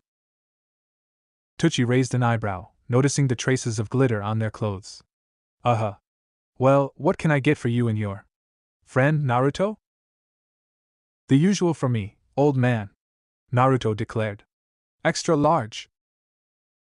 "Make that two," Anko added, finally catching her breath. Tochi's eyes twinkled with amusement as he observed their easy rapport. "You know, Naruto, you never mentioned you had such a pretty girlfriend. Though she is a bit older." Naruto choked on air while Anko's eyebrows shot up. "Well," Naruto recovered quickly, his prankster nature taking over, "what can I say? I like experienced women." Anko nearly fell off her stool laughing. "Oh, you do you?" "Yup." Naruto nodded sagely. "Plus, Anko-chan is the coolest. She teaches me awesome jutsu and helps me with pranks and everything." "Anko-chan, is it?" Tochi chuckled, preparing their ramen. My, moving fast there, aren't you?" Anko's eyes glinted dangerously as she decided to up the ante. "Oh, you haven't seen anything yet." She turned to Naruto, batting her eyelashes dramatically. "Say, Naruto-kun, since I'm your girlfriend and all, want to kiss me?" Now it was Naruto's turn to nearly fall off his stool, his face turning bright red. What? Well, that's what couples do, right? Anko leaned closer, enjoying his flustered reaction. Unless you're chicken? I'm not chicken! Naruto protested automatically, before realizing what he'd just agreed to. His eyes widened comically. Prove it then, Anko challenged, tapping her cheek. Right here. Tucci watched with poorly concealed amusement as Naruto visibly struggled with his options. Back down and be called chicken, or actually kiss his crazy mentor? Making his decision, Naruto squared his shoulders and leaned in quickly, aiming for her cheek. At the last second, Anko turned her head, causing his lips to brush against hers instead. Eep! Naruto jumped back, face now resembling a tomato. Oh my, Anko fanned herself theatrically. So forward, Naruto-kun. And here I was just offering a cheek kiss. You did that on purpose.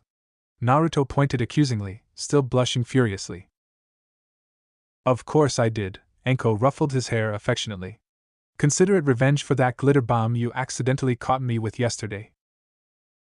That was an accident, Naruto protested. Mostly. Sure it was, brat.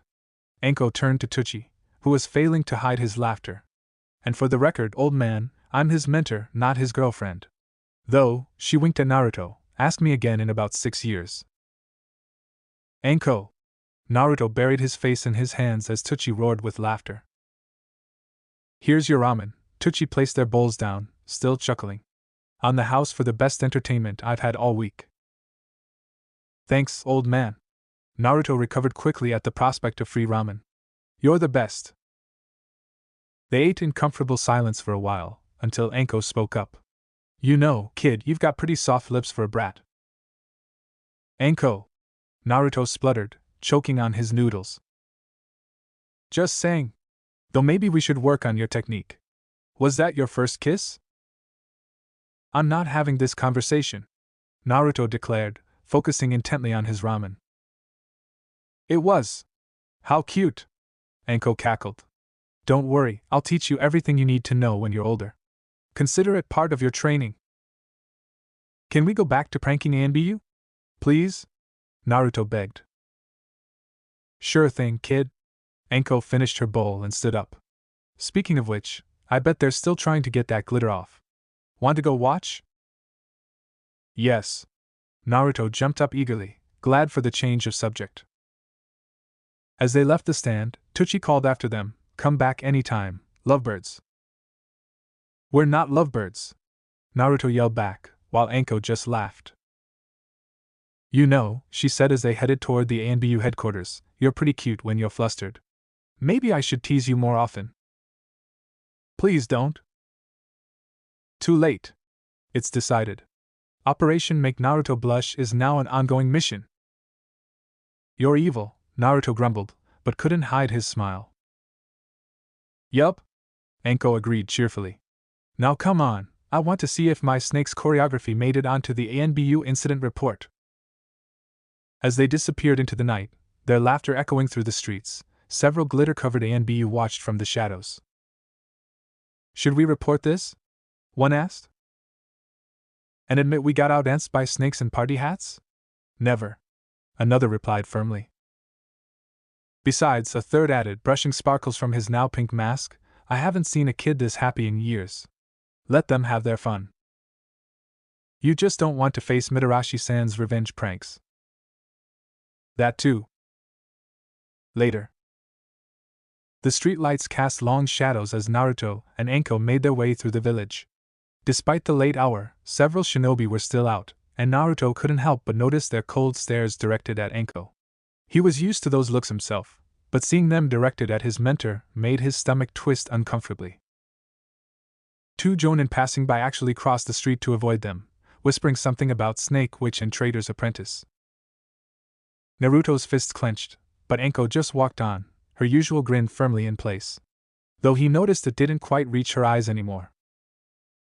Well, this is me, Anko announced as they reached her apartment building. Thanks for walking me home, brat. Try not to get into too much trouble without me. Hey, Anko? Naruto fidgeted with his jacket zipper. Can I ask you something? If it's about the kiss, I was just teasing. No, not that. Naruto's cheeks flushed briefly before he grew serious again. It's just. Those ninja back there.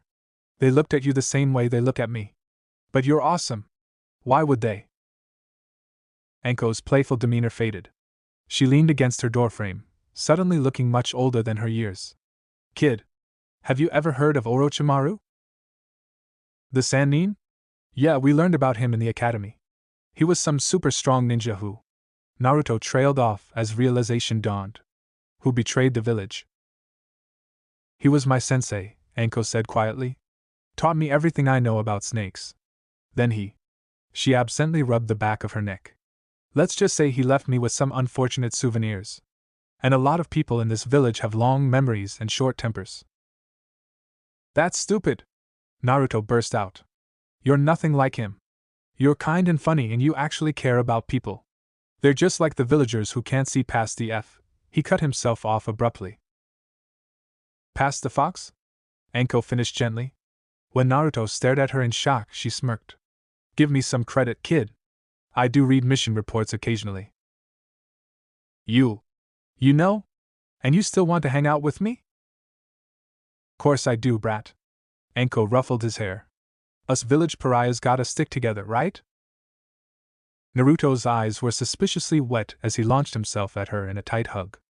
Anko stiffened for a moment before awkwardly patting his back. All right, enough mushy stuff, she said gruffly, but her voice was warm. Get home before those ANBU we prank decide to get revenge. They'll never catch us, Naruto declared, back to his usual grin. We're the awesome snake duo. Still workshopping that name, Anko called after him as he bounded away. Once he was gone, she touched her lips thoughtfully, remembering the accidental kiss. 6 years, huh? She murmured to herself, unlocking her door. Maybe less. Control. It was all about control. Years of it, raised in it, cultivated and honed stronger and sharper than steel in Itachi, it was entrenched. It was his weapon and his armor, and it served him well. Keep him efficient. Kept him alert. Always ready, always useful to someone, always on the move. Always one step ahead. He would be intangible. Never completely understood. Never in reach of the hands that grab at him from every direction. He would be like smoke. Curling softly in shadow, the fire unseen. Control was all that ever kept it from burning him alive. Try as he might to smother it, he had only to wait for nightfall, for the early morning hours when exhaustion wore him down. And then control was slipping from his fingers, and he was tumbling backward into the abyss, crystal clear memory rising up to meet him like river rocks. The first time Itachi woke up in a cold sweat was the morning after Shursui died. He'd been sure he wouldn't sleep at all that night, didn't think he'd ever sleep again, but he didn't yet know how exhausting the Manjiki Sharingan could be. Didn't know how to handle it at all, didn't know how to turn it off, but then again, he didn't know how to stand either, until after he'd cried himself numb. They came to question him later that day. Pushed him till he snapped. It was a calculated move, of course, on his part, letting the cracks show. It didn't change the fact that he shook with rage and grief, and there was no faking that. He had no choice. He had no choice. He had to do it. He had to tell himself this, every day, every hour, just to keep waking up for a while. He would never admit how long.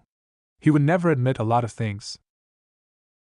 To kill an Uchiha, one must be stronger than him. To kill every Uchiha, one must be stronger than them all. For a 13-year-old boy, even a prodigy, that is a near impossible task. Only with his newly awakened eyes could he accomplish it. And they remembered it all in nauseating clarity. Every wound, every ruined house, every child's cry. Pleas for mercy. Solemn curses in the old gods' names. Like he wasn't already cursed from the first drop spilled. In his waking life, the lie was simple. He was Uchiha Itachi, a traitor of the glorious clan, painted villain, painted black and red, hated and hunted, wanted dead or alive. He upheld this image stunningly because control was all he had, and everything, every little thing, hinged on the lie becoming truth. In his dreams, the truth shattered into 1,000 pieces that slotted back together in terrible ways. One night he found Shusui's body, cold and lifeless in the snow. He took off his own cloak to try to warm him up, but it turned into crows before it could touch him, crows that pecked at Shusui's glassy eyes until the sockets were bloody. Itachi tried to stop them, but he couldn't move. Couldn't scream when they turned to him and started eating him alive. When he woke up, his throat was hoarse, like he'd worn out his voice while he slept. He wondered briefly, chagrined if he really had screamed. 10 minutes later, standing over the sink and spitting out blood from his lungs, he didn't wonder anymore. Another night it was Naruto he found instead. Only he wasn't too late, checked his pulse, and it fluttered under his fingertips. He took him inside and wrapped him in blankets, bringing him something warm to drink, but Naruto wouldn't take it. Wouldn't speak to him, wouldn't look at him, wouldn't even acknowledge he was there. He started to think that maybe he wasn't. Morning dawned with the feeling that he hadn't much time left. In this dream, death was coming for him in the way it was supposed to, in the body of his brother, blade in hand and righteous fire in his eyes. And maybe it was death so near that the boundary blurred, but he could finally see them. Every one of his clansmen, waiting just on the other side. Naruto closed in, and for the first time, he felt a trickle of panic. In the dream, Itachi saw his clan getting killed by a small shadow with a sword. Itachi ran to his parents' house to save them. Opening the door, he would see the shadow behind his parents. No, Itachi wanted to scream, but no words, no screams, nothing. He couldn't speak, he couldn't move, he couldn't stop this. The bodies of his parents fell on the floor as the shadow removed his mask. Itachi gasped at seeing Naruto behind the mask with strange eyes. His eyes looked like the Rinnegan, but they were red like blood, his smile twisted. Now to kill your little brother, the twisted Naruto spoke with a chuckle at the end. Itachi ran and tried to stop him, but his hand went through his body as if he was a ghost. Dark Naruto laughed. Walking upstairs, they reached a room. Itachi didn't remember to have been there before. Opening the door, Itachi saw another Naruto sleeping peacefully in the bed, a smile on his lips. No, stop this, Itachi begged and desperately tried to grab Naruto and leave, but his hands just went through him. Itachi fell on his knees as the dark, twisted Naruto plunged his sword deep into his heart. Opening his eyes, Itachi felt the sun shining down on him. Gasping, he stood up immediately. He released a sigh of relief, knowing it was a dream. He slapped himself, making sure this was the end of his nightmare. The masked man is not the real one. The words of his little brother ringing on his head like bells. This world is war, and will not stop. I want your help to stop this cycle of wars. Itachi had heard his little brother. Clearly, Naruto told him the masked man wasn't Madara. But when Itachi had asked how could he know that Naruto had stood silent. The only response he got was that he would find his answers, but he needed him to do something first. Itachi had understood he wouldn't speak more of it. As Itachi washed his face, he remembered one thing clearly. I will unite this world. Itachi remembered those words more clearly than anything else. Taking a deep breath, Itachi was ready to do his part of the job and watch. Many legendary ninjas have been born in the village hidden among the trees over the years, and the village has been home to many of them. There's the third Hokage Hiruzen Sarutobi, also known as the god of Shinobi and the professor, and then there's everyone else. He was taught by the previous two Hokages, and was an S-rank shinobi by the age of 14 when he was elevated to the position of Hokage. Then there were the Sannin, also known as the legendary three ninja, Orochimaru, Jiraiya, and Tsunade, all of whom had legendary abilities and summons. After surviving a battle with Hanzo of the Salamanders, they were lauded as legends and S-rank ninjas across elemental nations. Tsukumo Hatake, also known as the White Fang of the Leaf, was a genius shinobi who was supposed to be stronger than the Sannin. Minato Namikaze was a once-in-a-generation genius who was a disciple of Jiraiya of the Sannin, and the fabled fourth Hokage. He is also a once-in-a-generation genius. The famed Yellow Flash, as he is affectionately known. Naruto Uzumaki, a tiny blonde orphan, was coming up to the ninja academy when he saw Naruto Uzumaki. Hiruzen, unlike everyone else, could see the potential that lay ahead of him, a potential that no one else could see. He truly believed that people like Naruto could rise to the position of Hokage in the future and perhaps achieve the goal he had wished to achieve, but his time had passed, and all he could do now was pass the torch to the next generation and hope for the best. Hiruzen reflected on this as he gazed out the windows at the village, wondering what the blonde was up to just now, the actual genuine one, not the clone that was typically present in the academy building. The only thing that could come out of his mouth was a humorless laugh, and as he looked at Minato's image, he recalled the speech his little surrogate grandson had given many weeks earlier. Naruto walked into the classroom early, like he often did. He returned to his seat towards the far end of the room, which had been his seat over the course of the previous 3 years. As he leaned his chair back, the would-be genin looked up at the ceiling with his eyes closed. It's been almost 3 years since I first walked into this class. And I've only made, 2 new friends. As he leaned the staff against the wall, he grinned and shook his head in amusement. The scroll containing the cinnamon buns was pulled out of a bag and sealed. He stood there and observed as the other students came into the room when Hinata walked through the door. Naruto, why you LUKHH Hanha dash. The blonde guy blinked and attempted to figure out what Hinata was saying with her stuttering. Hinata's face became hot red, and she just dashed to her seat. Naruto just returned his gaze to Ino, who was sitting next to him on the desk. Hey Ino, do you want some? Says the narrator. In response to a seal put on his scroll, Naruto inquired about gaining roles. Of course, Naruto, Ino practically squealed as she took a bite of the first one, and her eyes shone brightly like new stars. It didn't take long for the blonde to devour another since she had never before tasted anything so good. Can you tell me who the other 3 are for Naruto? As Shikamaru and Choji stepped through the door, Naruto inclined his head. The drowsy genius strolled up to Naruto's desk and took a seat in front of him. Naruto stood there watching as the youngster with the pineapple hair sank his head on the desk. The blonde student shook his head to attract the attention of his classmate, then grabbed up a roll of toilet paper. He placed it on Shikamaru's open hand before bending over and blowing directly into Shikamaru's ear with his whistle. The spike-haired adolescent sat straight upright, his hand reaching out to his ear for support.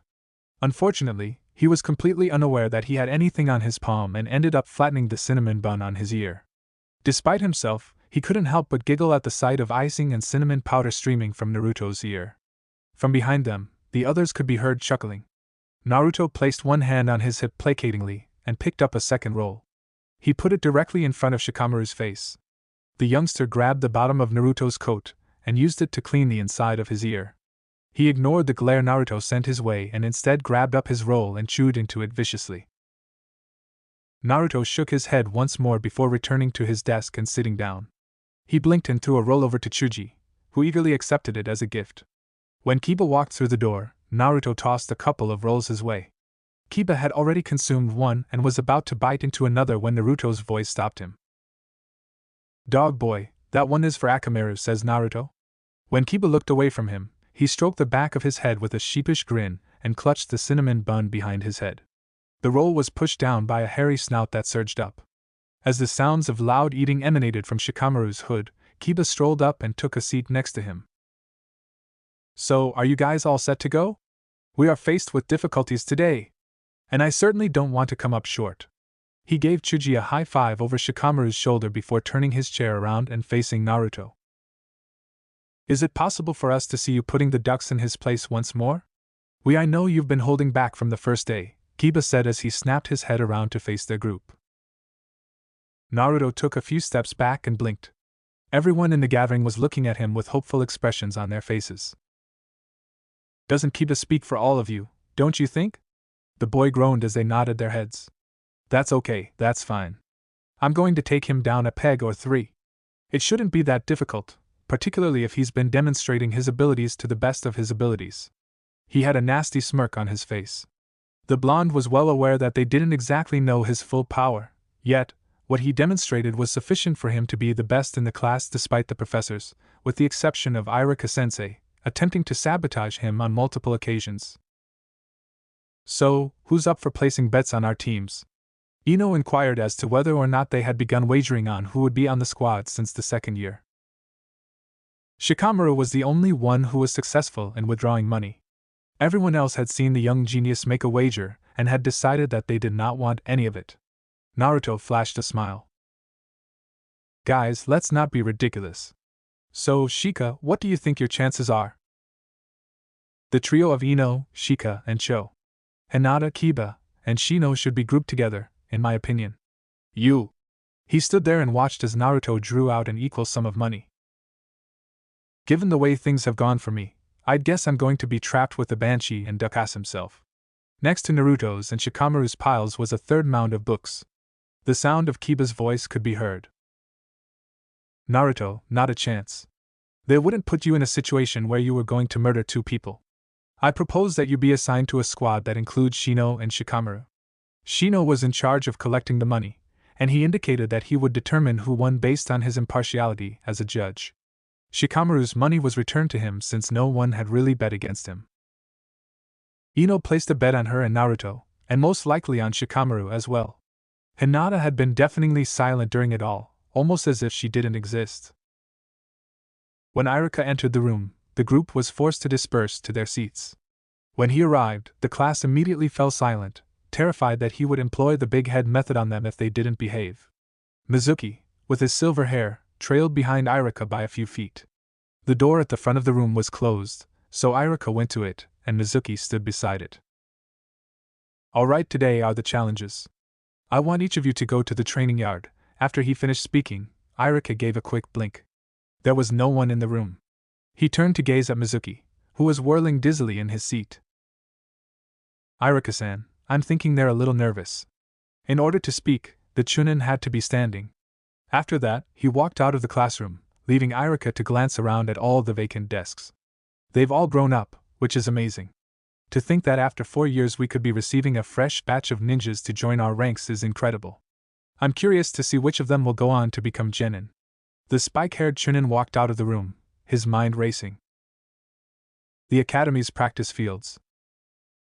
Alright, class, the first bout is Kiba vs. Tentronu, the announcer says. The youngster with the savage appearance jumped into the ring. A normal, unremarkable young man dressed in tans went into the arena with him as well. Hey, instructor, what are the rules? Says one of the students. Irika took a deep breath and inclined his head to the side. There is no jutsu, and there are no partners in these bouts. We're interested in seeing your physical fighting abilities. He nodded and murmured something into the hood of his hooded sweatshirt. Akamaru sprang out and trotted up to Shino, who scooped up the dog and placed him on his head. They both turned to watch as Kiba fell into a low squat in front of them. Tentronu took the basic academy taijutsu posture, and some of his companions shook their heads in anticipation of what was about to happen. All right, Hajime, you're in charge. Kiba jumped forward as Irika's hand slipped to the ground. Kiba's leap was blocked by Tentronu's swinging arm, and his other arm was ready to strike as he charged forward. In agony, his eyes widened as Kiba's pointed nails lanced into the skin of his arm, cutting him. Despite the discomfort, he continued hitting and disregarding the agony. Kiba's right leg sprang up and crashed into the other boy's fist before his foot lashed out and slammed into Tentronu's stomach. Tentronu was knocked unconscious. Tentronu's arm was bloodied from the nails that remained in it after the youngster was thrown to the ground. He smashed into a tree outside the ring. Kiba landed on the ground and massaged the back of his head with a smug expression on his face. Wait a minute. Did I go a little too far? Irika gave a long shake of his head and blinked. To show Lord Hokage how easily the Academy Taijutsu style can be defeated, I must first demonstrate my own abilities. I mean, that was just humiliating. In the meanwhile, Kiba returned to his group of pals, where Shino gave Akamaru back to him. It seemed like the following several battles were just a blur, with the clan heirs handily winning their matches, albeit none were nearly as brutal as Kiba's. Chuji came dangerously close to winning the match, as his opponent almost threw up when the Akamichi lad tripped him and leaped up to perform a body slam on his opponent. After everything was said and done, there was only one clan heir remaining who needed to be battled, and only one other pupil who hadn't fought yet. Alright, now it's time for the last match. Will Sasuke and the others? Irika took a moment to go through the list he was holding in his hands. Will Sasuke and Naruto enter the ring? Says Irika. The two youngsters took their places in the ring. Naruto's group of buddies were quietly crossing their fingers as they sat in the stands, eagerly watching the action. Sasuke was able to effortlessly transition into the Uchiha clan position. As Naruto took a few steps on the opposite side of the ring, his icy black eyes were fixed on him, his metal staff clutched in one hand. "I hate to you, Iruka-sensei. A weapon has been used by the dobe." When the shriek reached Naruto's ears, he scratched the bridge of his nose. Iruka reacted before he had a chance to say anything. "Sakura-san. As long as the weapon is not thrown, it is entirely safe to use it. Please keep quiet for the time being so that we can get started." The girl made a low grumble beneath her breath before remaining silent. "Hajime." When Iruka's hand came down, everyone tensed up, anticipating a replay of the frenzied start to the contests earlier in the day. Instead, neither boy made a move as Naruto and Sasuke locked gazes with one another. "It's not too late to give up, dobe," says Sasuke. The youngster with the ebony eyes spoke in hushed tones. The attention of the crowd was drawn to Naruto to see how he would react to this. He leaned down and burst out laughing, much to their amazement. This was a surprising answer to Sasuke's insult, and he took a step back in surprise. "Is the dobe laughing at my expense?" His pupils constricted as a wave of wrath washed over him. He sprinted forward, hoping to come to a halt just beyond of Naruto's reach and cause him to overextend in an attempt to strike him. Naruto was clutching a staff, which was a mistake for the Uchiha, who had completely forgotten about it. After taking several steps back, the metal sprang forward and banged against his chest, knocking him a few steps back. He raised one hand and started stroking the affected area, a tiny wince in his throat. Naruto had not stopped giggling during the whole ordeal. While Sasuke was recuperating, the blonde-haired kid was able to keep his laughing under control for the first time. "Duckass, you're absolutely correct. It is not too late for you to give up on your dreams." Naruto sat up straight and pulled his trench coat off his shoulders. Almost half of the metal's total length was pushed into the ground. Naruto climbed up onto the platform and looked down at Sasuke. "This, Sasuke, is how much above you I am in terms of rank. It's not anything I would normally draw attention to, but..." His gaze drifted across to his companions, and he shrugged his shoulders. "I was asked to make an exception since someone had requested it." As the Uchiha hissed and ran forward, his fists lashed into Naruto's legs, striking him in the ribs. "Uchiha, please show me what you've got. Iruka-sensei. Can Uchiha and I go all out and have you evaluate us on our performance in the other areas from this fight?" The two lads turned to face Iruka, who smiled and nodded. When Naruto turned around to gaze at Sasuke, he was hit by a fireball that was rushing towards him. Naruto quickly dodged it. When Naruto's hand flew out and seized the staff on his left, Sasuke blinked in surprise. He prepared himself expecting his opponent to utilize it, and as Naruto hurled it out of the ring, he cocked his head in confusion as he looked about. Suddenly, Naruto drew a little black scroll from his pocket and nipped his thumb over the seal with the bleeding pad, preventing him from opening his lips in mockery. Naruto smirked as he grabbed the sword that had come from the void. "We apologize, but my staff is a little awkward to utilize for my jutsu at the moment." That made Sasuke frown, and he moved his hand to a bag on his hip, where he put his hand down. A trio of shuriken were retrieved from his pocket, and he flashed them through a sequence of hand seals.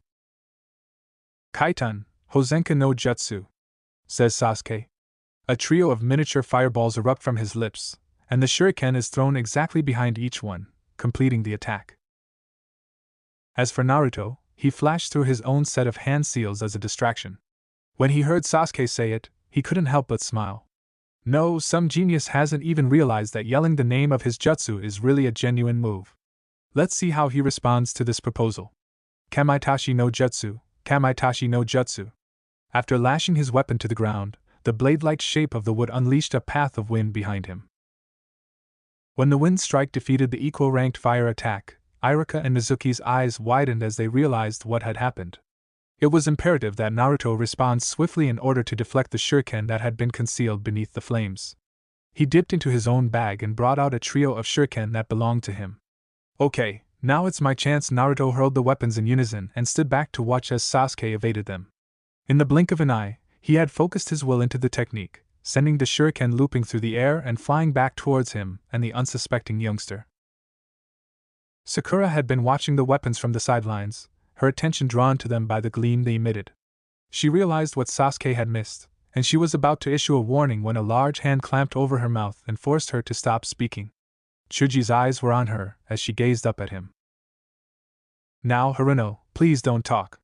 In front of her face, he waggled a finger, and he kept his hand over his lips. Earlier in the match, Sasuke had cocked his head and shrugged his shoulders. As Blonde stood there, inviting an attack, he obliged by drawing a cluster of kunai from his satchel. Naruto produced a pair of hand seals and then returned to his empty stare. Kage Bunshin no Jutsu / Kawarimi no Jutsu is a kind of jutsu developed by Kage Bunshin.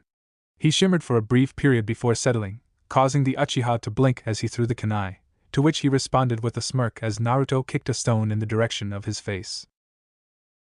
After that, the shuriken struck. Sasuke shouted as the metal prongs sunk their teeth into his skin, one in his shoulder and the other two thudding into the back of his thighs.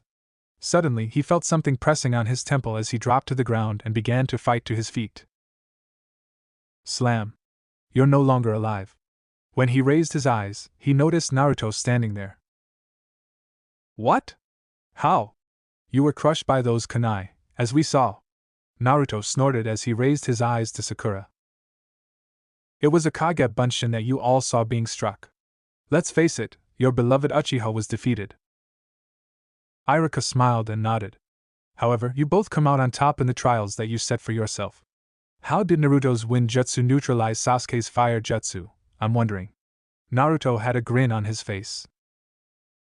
It's because Duckass made it weak. Naruto slipped the truncheon back into the seal scroll and extended his hand to the Uchiha in order to assist him in getting to his feet. When Sasuke smacked his hand away, Naruto just sighed, there was no point.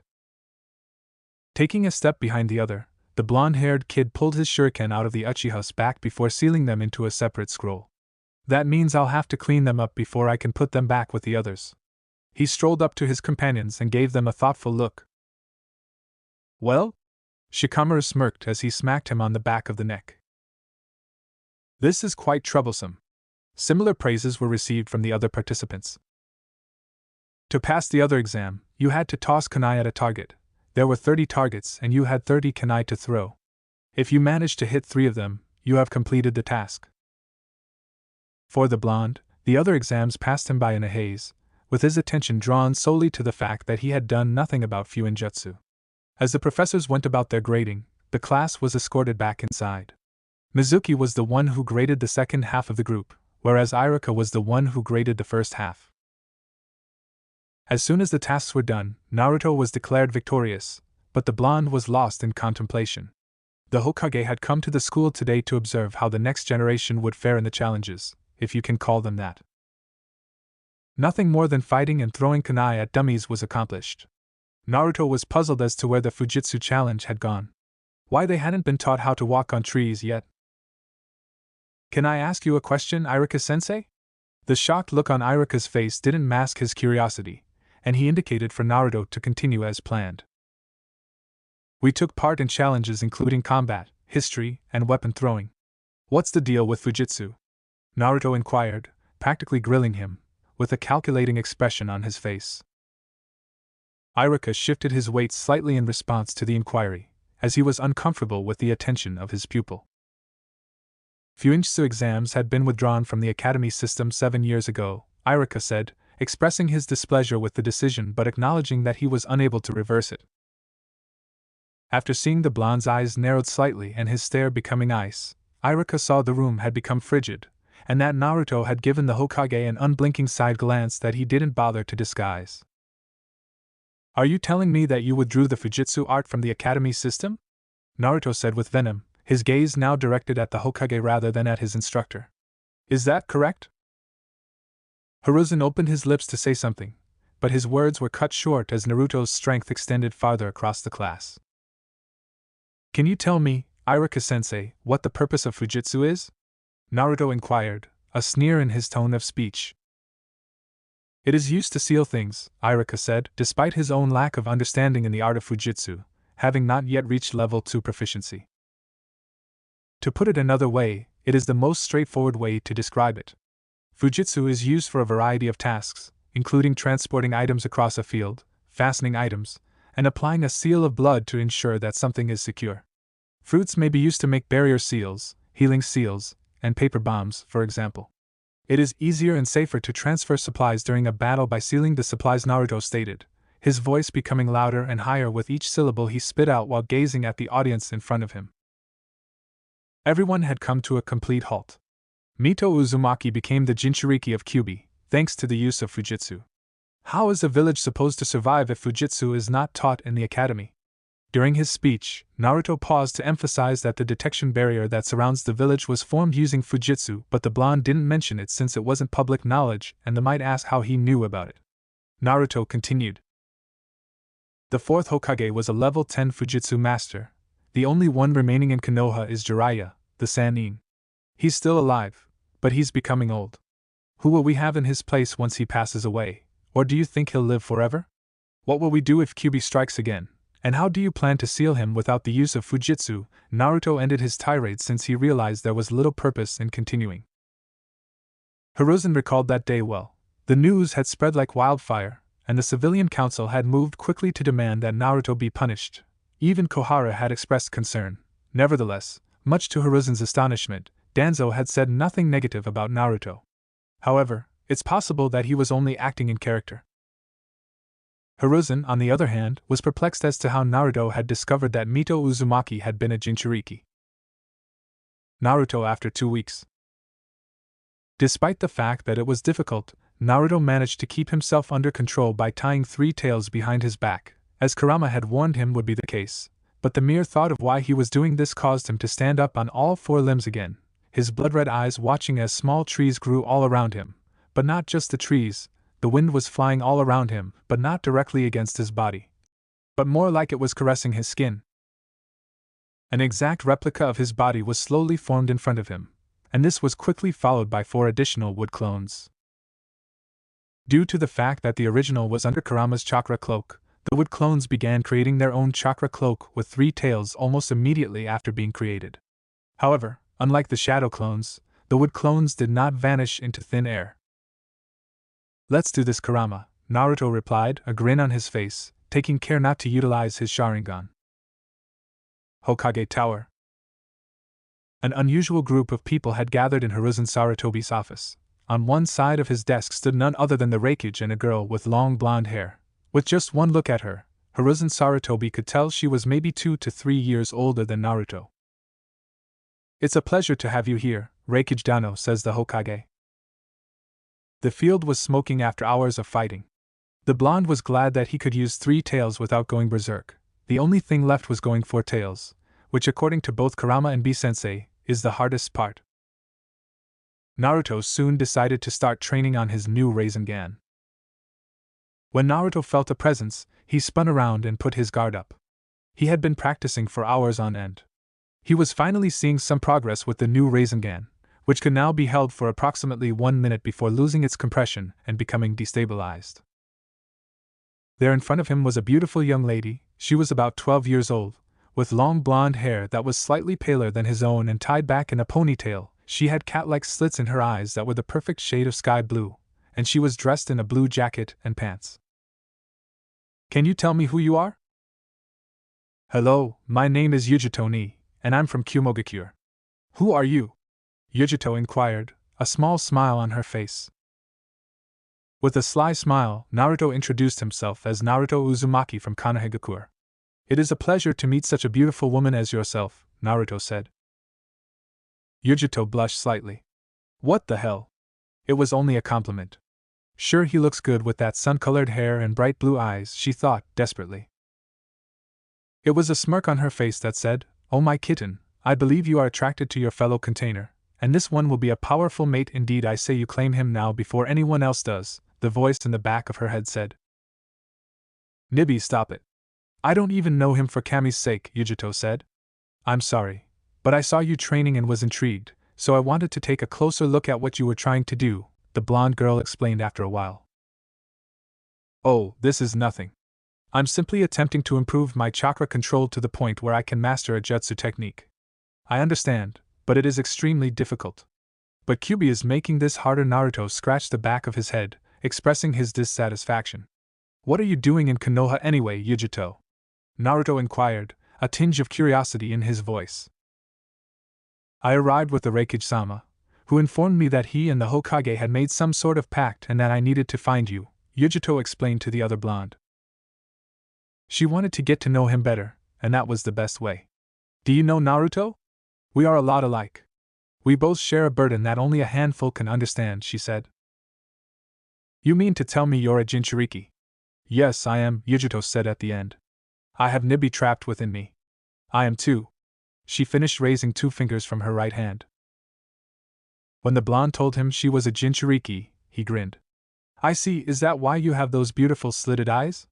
He asked with a smile, knowing from before that she was a Jinchuriki. There was one thing he didn't understand, why the Raigake had sent his 2-tailed Jinchuriki to Konoha with no guards in sight. He knew that in order to gain more information, he needed to speak with the girl, and it helped that she wasn't annoying so far. Yujuto's turn to be shocked into a stutter had never once been told that her eyes were beautiful.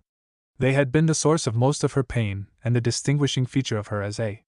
You think my eyes are beautiful, she stuttered. This time, a deep blush crept up on her face, and her heart skipped a beat. You think my eyes are beautiful, she stuttered this time with a deep tone. No, damn it.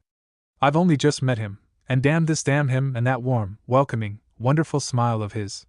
Wait, what am I thinking? Yujuto, you're a bad, she thought. I felt your heart skip a beat, which had never happened before. I am sure he wouldn't mind you being a little bad with him, kitten. I am sure he wouldn't mind, Nibi teased, a growing smirk on her face. Stop it, Nibi. I don't even know him. How could I like him? That's stupid. Yujuto, you're looking a little red, are you sick or something? You don't seem to have a fever, I wonder what it is, Naruto said, completely oblivious to the shocked expression of embarrassment on the face of the girl. He had just rubbed his palm against her forehead, still playing the role of the ignorant. Naruto, I'm fine, it was just that, Nibi was talking to me, she claimed before lying. Oh, okay, I get angry with Kyubi as well. The jerk never wants to help with anything, Naruto moaned with a sneaky little smile on his face, Kurama growling inside him, calling him an ungrateful bastard. When you get past the fact that Nibi is attracted to power, she is actually quite easy to get along with, she said, giggling. She was attempting to skirt around the fact that Nibi is attracted to power, and that every powerful male she had encountered Nibi had wanted her to take as her mate, but she had never pursued the matter further than this. Yujuto. I was curious about your childhood in Kumo and what it was like for you. Naruto inquired as to whether she was dealing with similar difficulties as he was. Then he quickly added, it's all right if you don't want to talk about it. No problem, that's fine. Kumo has 2, the Nibi and the Hachibi. I'm sure you know him by now. He couldn't stop talking about you when he arrived back, stating that you were a special kind, while the life in the village is not bad. Still, some villagers see me with disdain. It's all right, Yujuto. When I was 4 years old, I was kicked out of an orphanage, and I lived on the streets for 6 months before being discovered by the Hokage's ANBU in a back alleyway. While telling Yujuto the story of his life, Naruto made sure to see if anyone was around. Once Naruto finished the story, the pair talked for a while about little things like their favorite food. Naruto found out that she was held by a cat demon, and she loved sushi more than anything.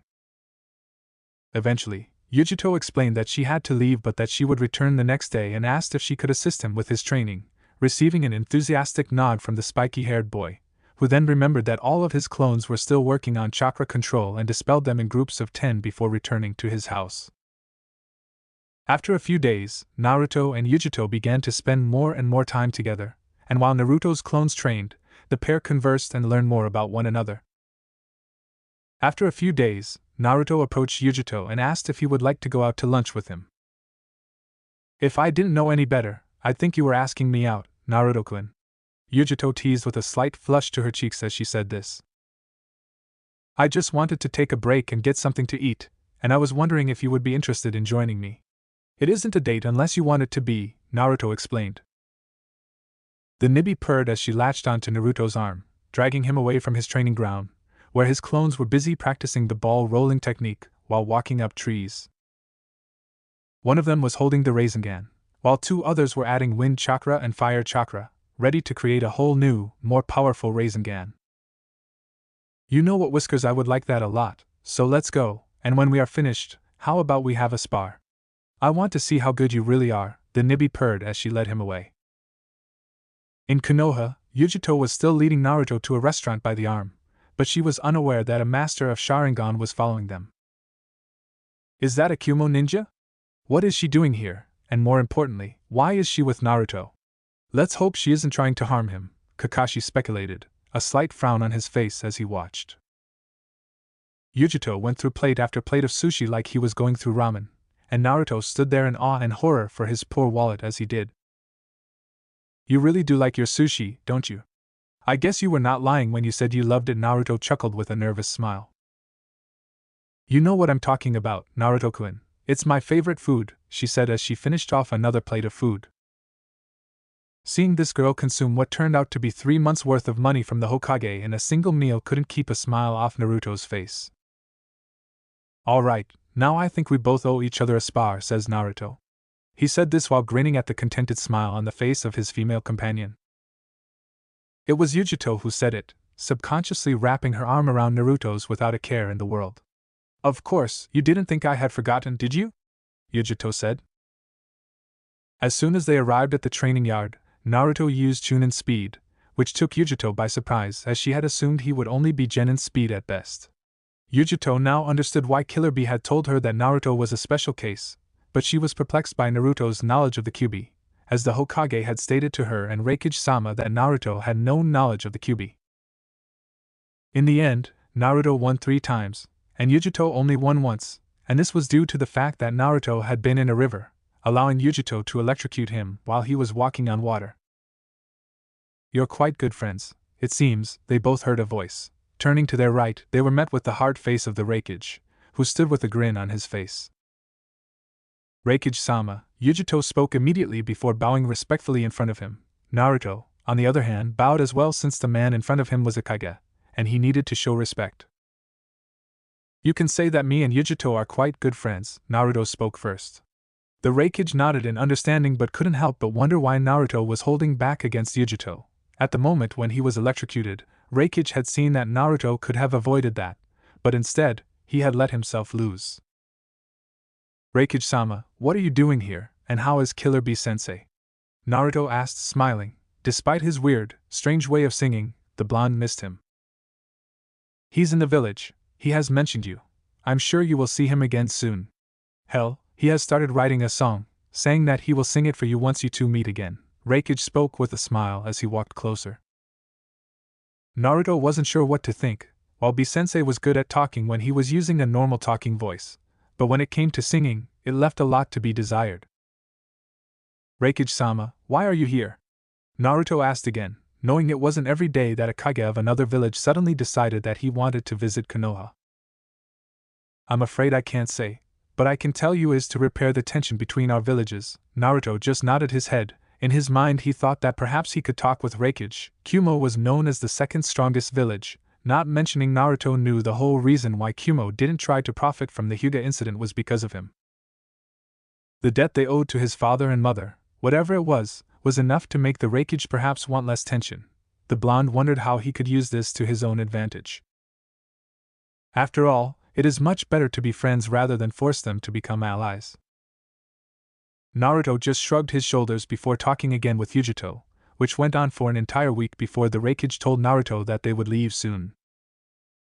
During the whole stay, Raikage didn't mention it to the Hokage that Naruto knew of the Kyuubi. As far as he understood, Naruto was keeping it from the Hokage for a reason. In contrast, I didn't have love for Konoha. He still valued Minato and Kushina. The whole reason why he was trying to ease the tension was because of Naruto. Therefore Raikage had kept quiet. He wondered with the way Naruto spoke of Konoha with Yujito, he wondered if the blonde would always be loyal to Konoha, and for that, the Raikage told Naruto something one day before they left. You know, you will always be welcome in Kumo if you ever want to visit. With that said, Yujito told him they had become friends really fast but had told him about the glares sent by the civil part of the village. While not violent, I knew the hatred could be just as damaging to someone if more so than a beating, or any kind of physical harm. See you later, Raikage-sama, Naruto said as they stood in front of Konoha gates. Beside Naruto stood none other than Kakashi of the Sharingan, the Hokage, and several ANBU. I hope to meet again, Naruto-san, Raikage responded to the blonde. Naruto said goodbye to Yujito and promised to meet again soon. The blonde girl nodded with a smile before kissing Naruto's cheek. This caused laughter from pretty much everyone around them, especially Kakashi, who was giggling in a weird, strange, perverted way. Naruto blushed and spoke nothing of it. He wondered if he should kiss her back but decided against it. Raigake said goodbye to the Hokage before they left. It was time for everyone to turn back to their jobs. Naruto looked forward to the future, waiting to see where it would go. After 4 years. "Wake up, Naruto," Kurama suddenly screamed, causing Naruto to fall over the bed flat on his face. "What the hell is your problem, Kurama? You always told me never to interrupt your beauty sleep, and yet you scream in my head," Naruto screamed in his head. Kurama just laughed as he decided just to ignore the blonde who murmured something about a stupid fox.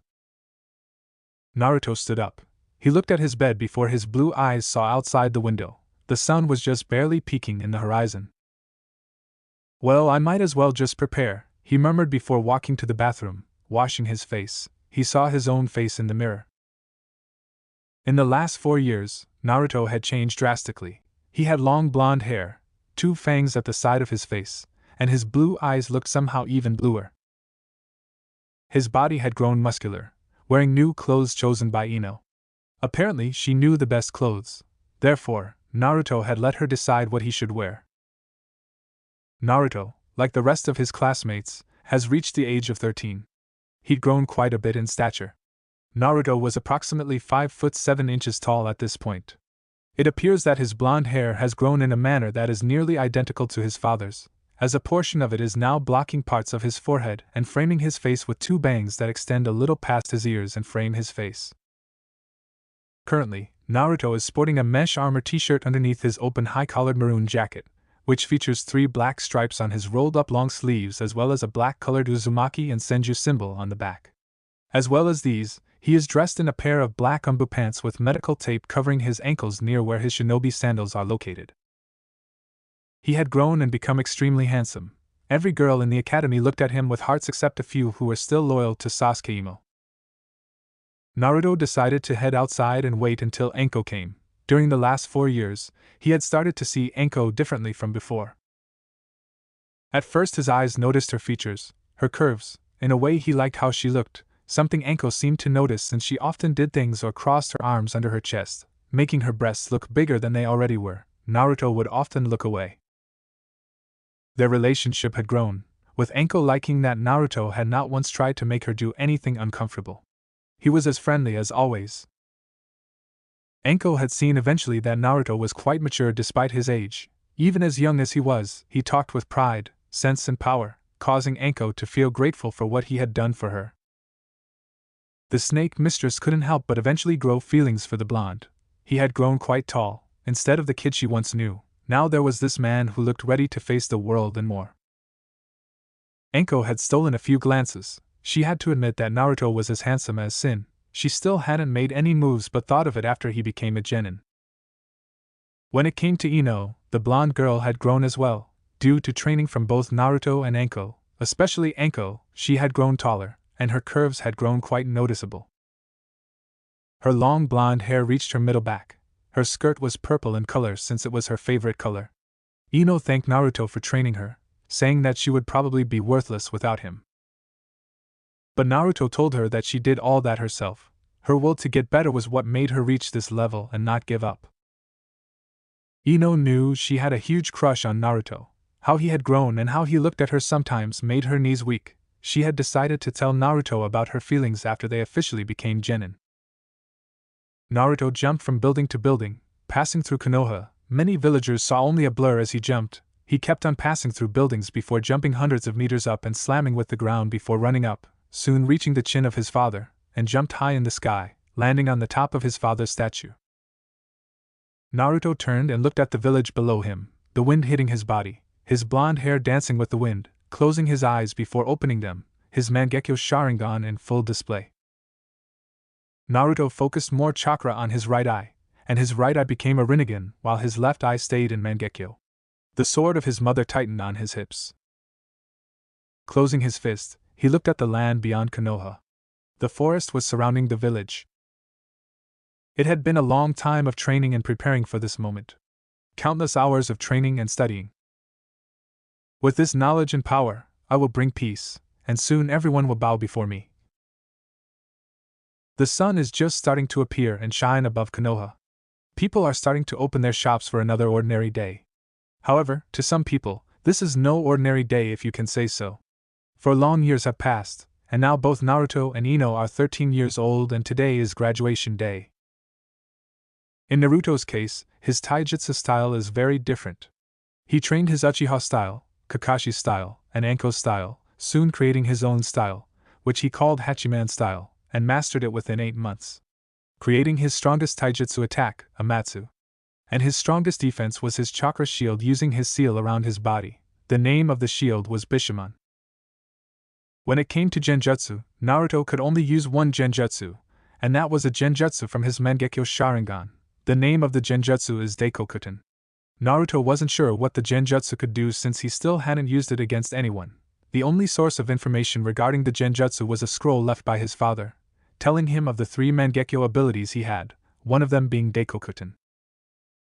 When it came to kenjutsu, Naruto had help from Anko's friend, Yugao, who gladly taught Naruto about kenjutsu. Thankfully, the Hokage had been okay with Yugao training Naruto in kenjutsu as long as it didn't bother her or make her slack in her duties as ANBU. Naruto had secretly used his mother's sword. No one knew that he had the sword, not even Anko or his kenjutsu sensei, his sword Dakusukuru.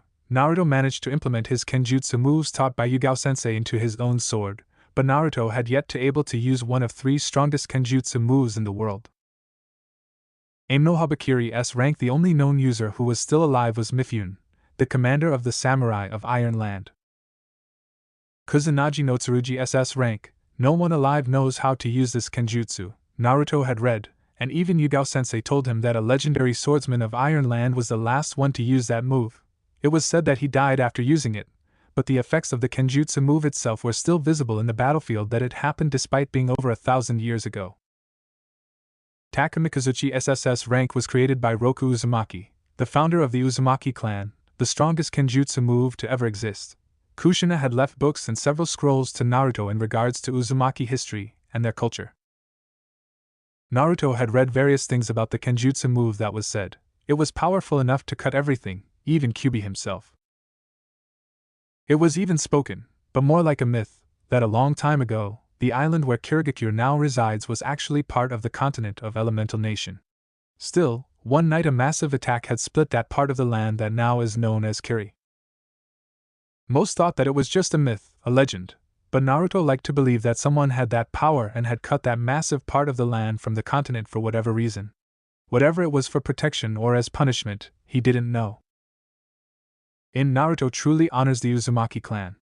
His ingenuity in the art of truly is amazing. Naruto is officially a level 10 seal master. Level 10 of 10. Actually, Naruto even has some of his own creations and is currently working on his father's Hiraishin technique. However, the Shiki formula of the Hiraishin must be created for its own user, so Naruto cannot use his father's since the Shiki formula is tied to the user's blood. Naruto has to admit that his father truly was magnificent in creating such a simple yet complex technique. Ino also has training in but not as extensive as Naruto. Since Naruto used his shadow clone army to pretty much devour every book. Naruto also focused a lot of shadow clones on politics and laws of Konoha since he would have to, one day, put up with the whole world. Neither of them has extensive medical training. Ino can use a few simple techniques to heal superficial wounds. However, both of them have a pretty good grasp of poisons and antidotes, but also human anatomy. It's here that the Saban comes into play. Naruto can use Saban to mix with his pressure point taijutsu if necessary, but also coat the Saban with paralyzing or killing poison of his own creation. Naruto's house. The first thing Naruto felt after returning from the dreamland were 2 soft pillows stuffed into his face. And he immediately knew whose pillows they were. Opening his eyes, he was not so surprised to find himself being hugged by a sleeping Anko, her long slender legs tangled with his small ones. Both of her arms were gently wrapped around his neck, her right hand pushing his head into her breasts as she slept peacefully. She would always sleep like this, holding him to her chest tightly as if he would run away. And it would always make Naruto blush as to how their bodies would be pressed flush against each other. It kind of activates his lower region every time, to say the least. He wouldn't complain, which male in his normal mind would. He may have been uncomfortable with it in the beginning, but slowly he began to enjoy it. And not just physically. Every time it warmed his heart upon seeing her sleeping face with a small smile this close, it reminded him that he was not hated, his existence was not repelled by everyone, that there were people who cared for him, loved him. And she reminded him of this every day. They had never done anything yet. Anko-chan, I need to go to the academy. Today is the genin exam, Naruto said, his voice slightly muffled by her breasts. Anko stirred, her hands going through his golden hair that she loved so much, before settling just behind his head, pushing his face a bit deeper into her breasts. Naruto blushed furiously, kissing her smooth skin, which sent shivers to Anko's core. A moan escaped her lips, pushing Naruto's face deeper, but as much as the blonde wanted to keep doing this, he was already a bit late, knowing that Ino-chan was most likely waiting for him. Anko-chan, I'm sorry, we can continue this later, but I seriously need to go to the academy, Naruto insisted, knowing how much Anko liked to play her little games whenever they were alone in bed. Anko pouted as Naruto stood up from the bed, already missing the feeling of his hands around her and his face on her breasts. Naruto stretched out his arms. Several clones were around the house cleaning and everything, some even making breakfast, much to Anko's delight, who always enjoyed Naruto's food. It was always delicious, especially the meat. Naruto wore his shinobi sandals for the past 5 years. His blonde hair had grown, now 2 fangs at the side of his face, and his blue eyes made him handsome in the eyes of everyone, especially Anko, who sometimes felt lost in his pretty eyes as she liked to call them. Naruto turned around in time to see Anko standing up from his bed, wearing only a kimono that barely covered her breasts, no bra. Anko never liked to wear one, her breasts almost bouncing out, her plump ass in full display. Something in Naruto stirred, telling him to ravish her, his eyes eyeing her up and down, finding her body more than appealing, finally stopping at her barely covered breasts.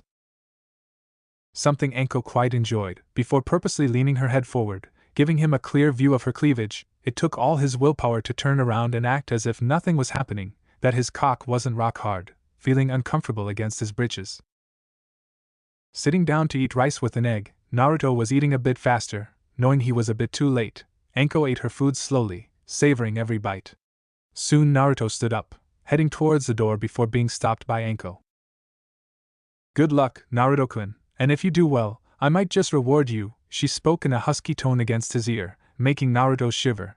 The snake mistress giggles before kissing his cheek for good luck. Running as fast as he could, Naruto landed right in front of an irritated-looking Ino, who folded her arms just below her breasts.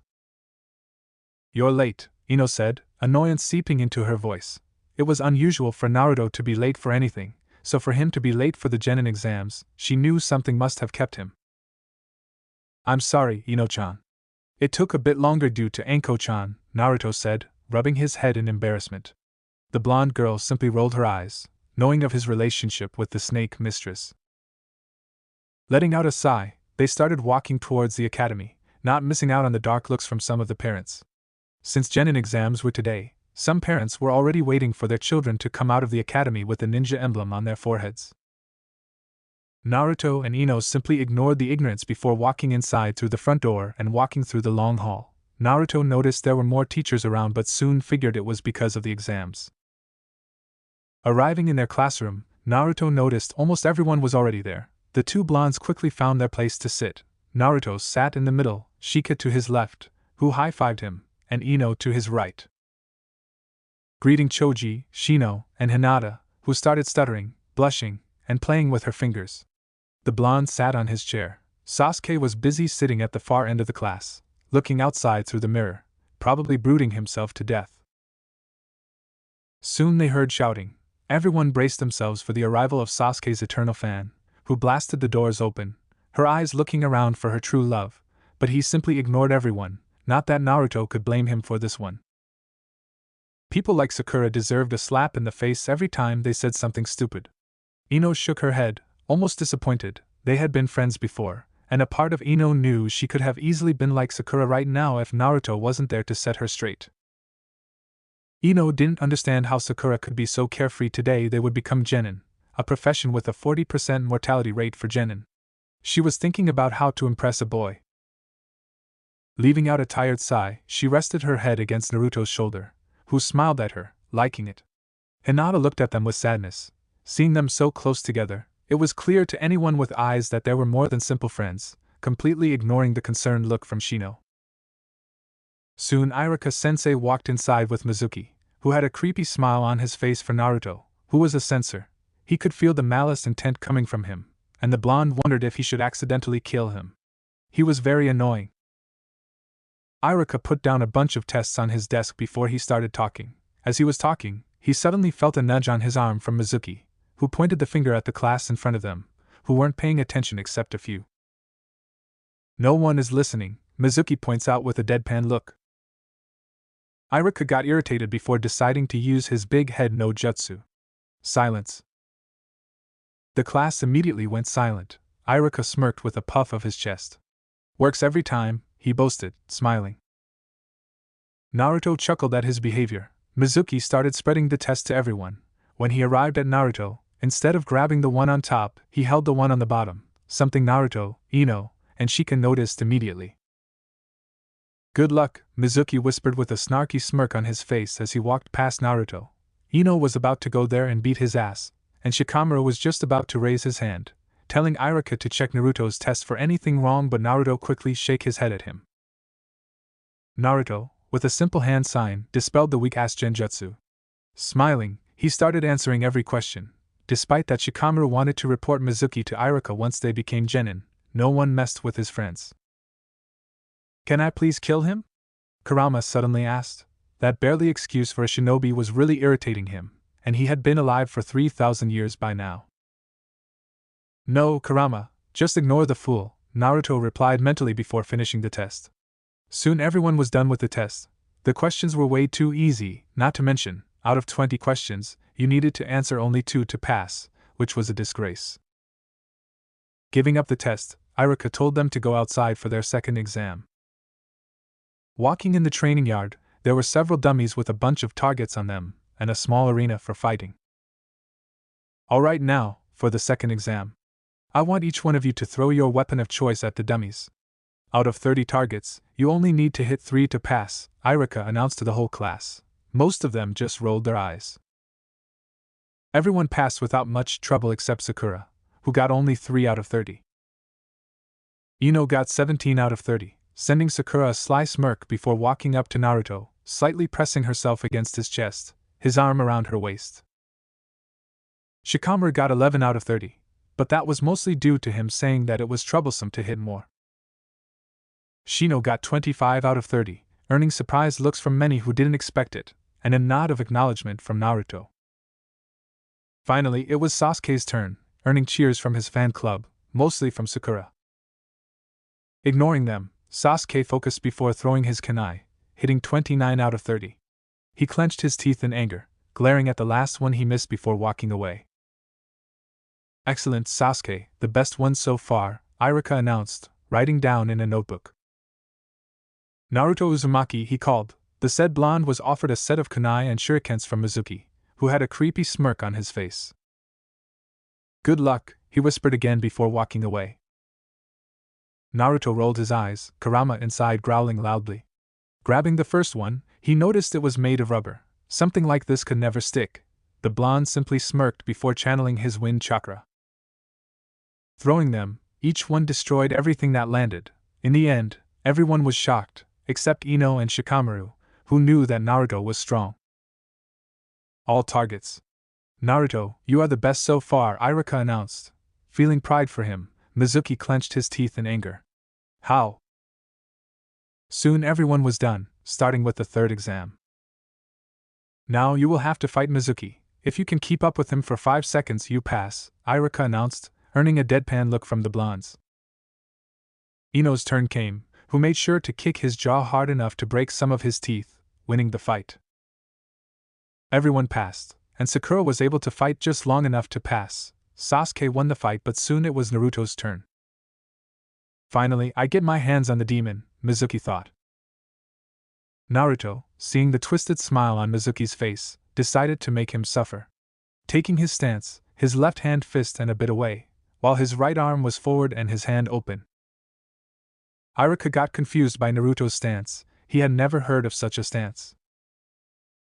Poor dove, He doesn't even know what he's doing, Sasuke said, getting laughs from his fangirls, especially Sakura. Looks like Naruto is going a bit overboard, Ino thought with a smile. Hajime Irika said, and immediately Mizuki shot forward with a closed fist trying to punch him.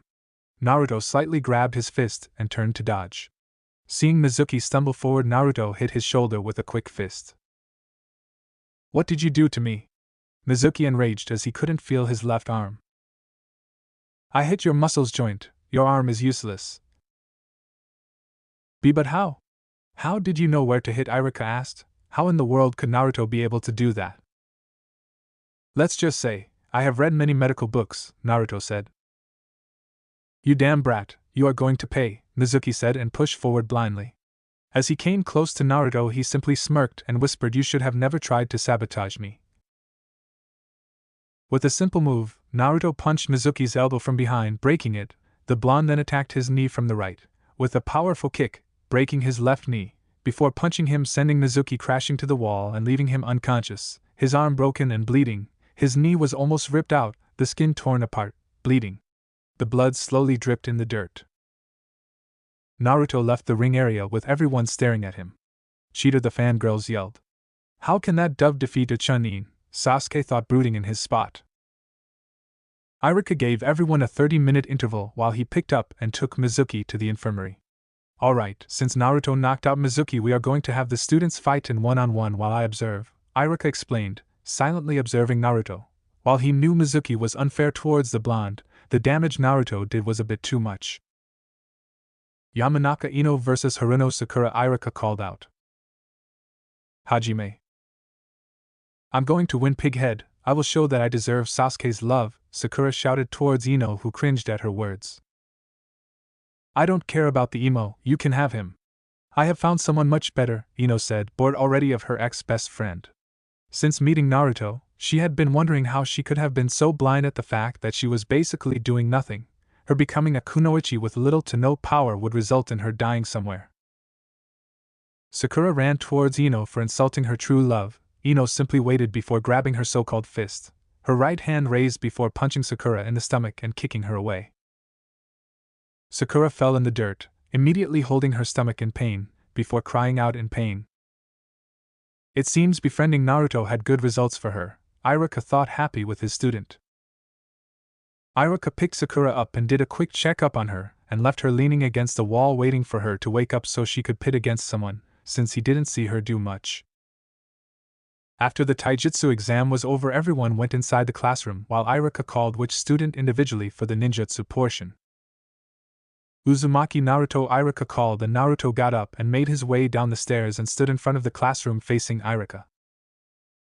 Good luck, done, you are going to need it, Sasuke said, smirking. Naruto just ignored him. There was no point of wasting his team with someone like him. The only thing that bothered Naruto slightly was that Itachi told him before leaving Konoha to try and become friend with his brother. Despite everything, the blonde tried several times but all ended with same results. Therefore Naruto stopped wasting his time with him, and just focused on gaining knowledge and power. Okay, Naruto, please perform the Henge no Jutsu, Irika said, and there was a puff of smoke, and in front of Irika was a man that, even though Irika knew it was a henge, sent shivers down his spine. In front of him stood Senju Hashirama, with armor and call. Originally Naruto had wanted to transform like perhaps either Hagoromo or Indra, but knowing no one would perhaps recognize and would even bring up questions, he decided to transform into Hashirama. Very good transformation, Naruto, Irika said with a pleasant smile and continued with the exam. Now get ready for Kawarimi, said Irika as he picked up a blunt kunai and threw it at Naruto. Naruto switched with a chair that was nearby. Well done, Naruto, now do at least 2 bushins, Irika said. Naruto always at bushins. Shadow clone jutsu, Naruto said, and the whole class was filled with clones, many gasping at the amount of clones, except Ino, who knew Naruto could do this, and Shikamaru just shrugged his shoulders. He didn't know how strong Naruto was, but he just yawned, as if was nothing, before giving Naruto a thumbs up. Irika's jaw dropped seeing Naruto pulling a B-rank Ninjutsu. Wow, Naruto, Kage is a level, congratulations, you pass, Irika said. Naruto smirked and picked his in black and tied it around his forehead. Ino went shortly after and she too aced the exam, however she could do perfect bushings unlike poor Naruto. Okay class, the exams are over, Congratulations to everyone that passed. This year's Rookie of the Year is Uzumaki Naruto and top Kunoichi is Yamanaka Ino. Irika said, happy that Naruto passed, and not only that he was Rookie of the Year. Naruto is nothing but a loser. I'm an elite Uchiha and elite. I demand a duel between us for the title, Sasuke said. It's your choice, Naruto. Irika said. Let's go outside, Baka, Naruto said, and Sasuke smirked, thinking he could take him on. Ino just shook her head, knowing where this was going. That idiot is going to end up in the hospital. Everyone left the classroom and came to the training ground.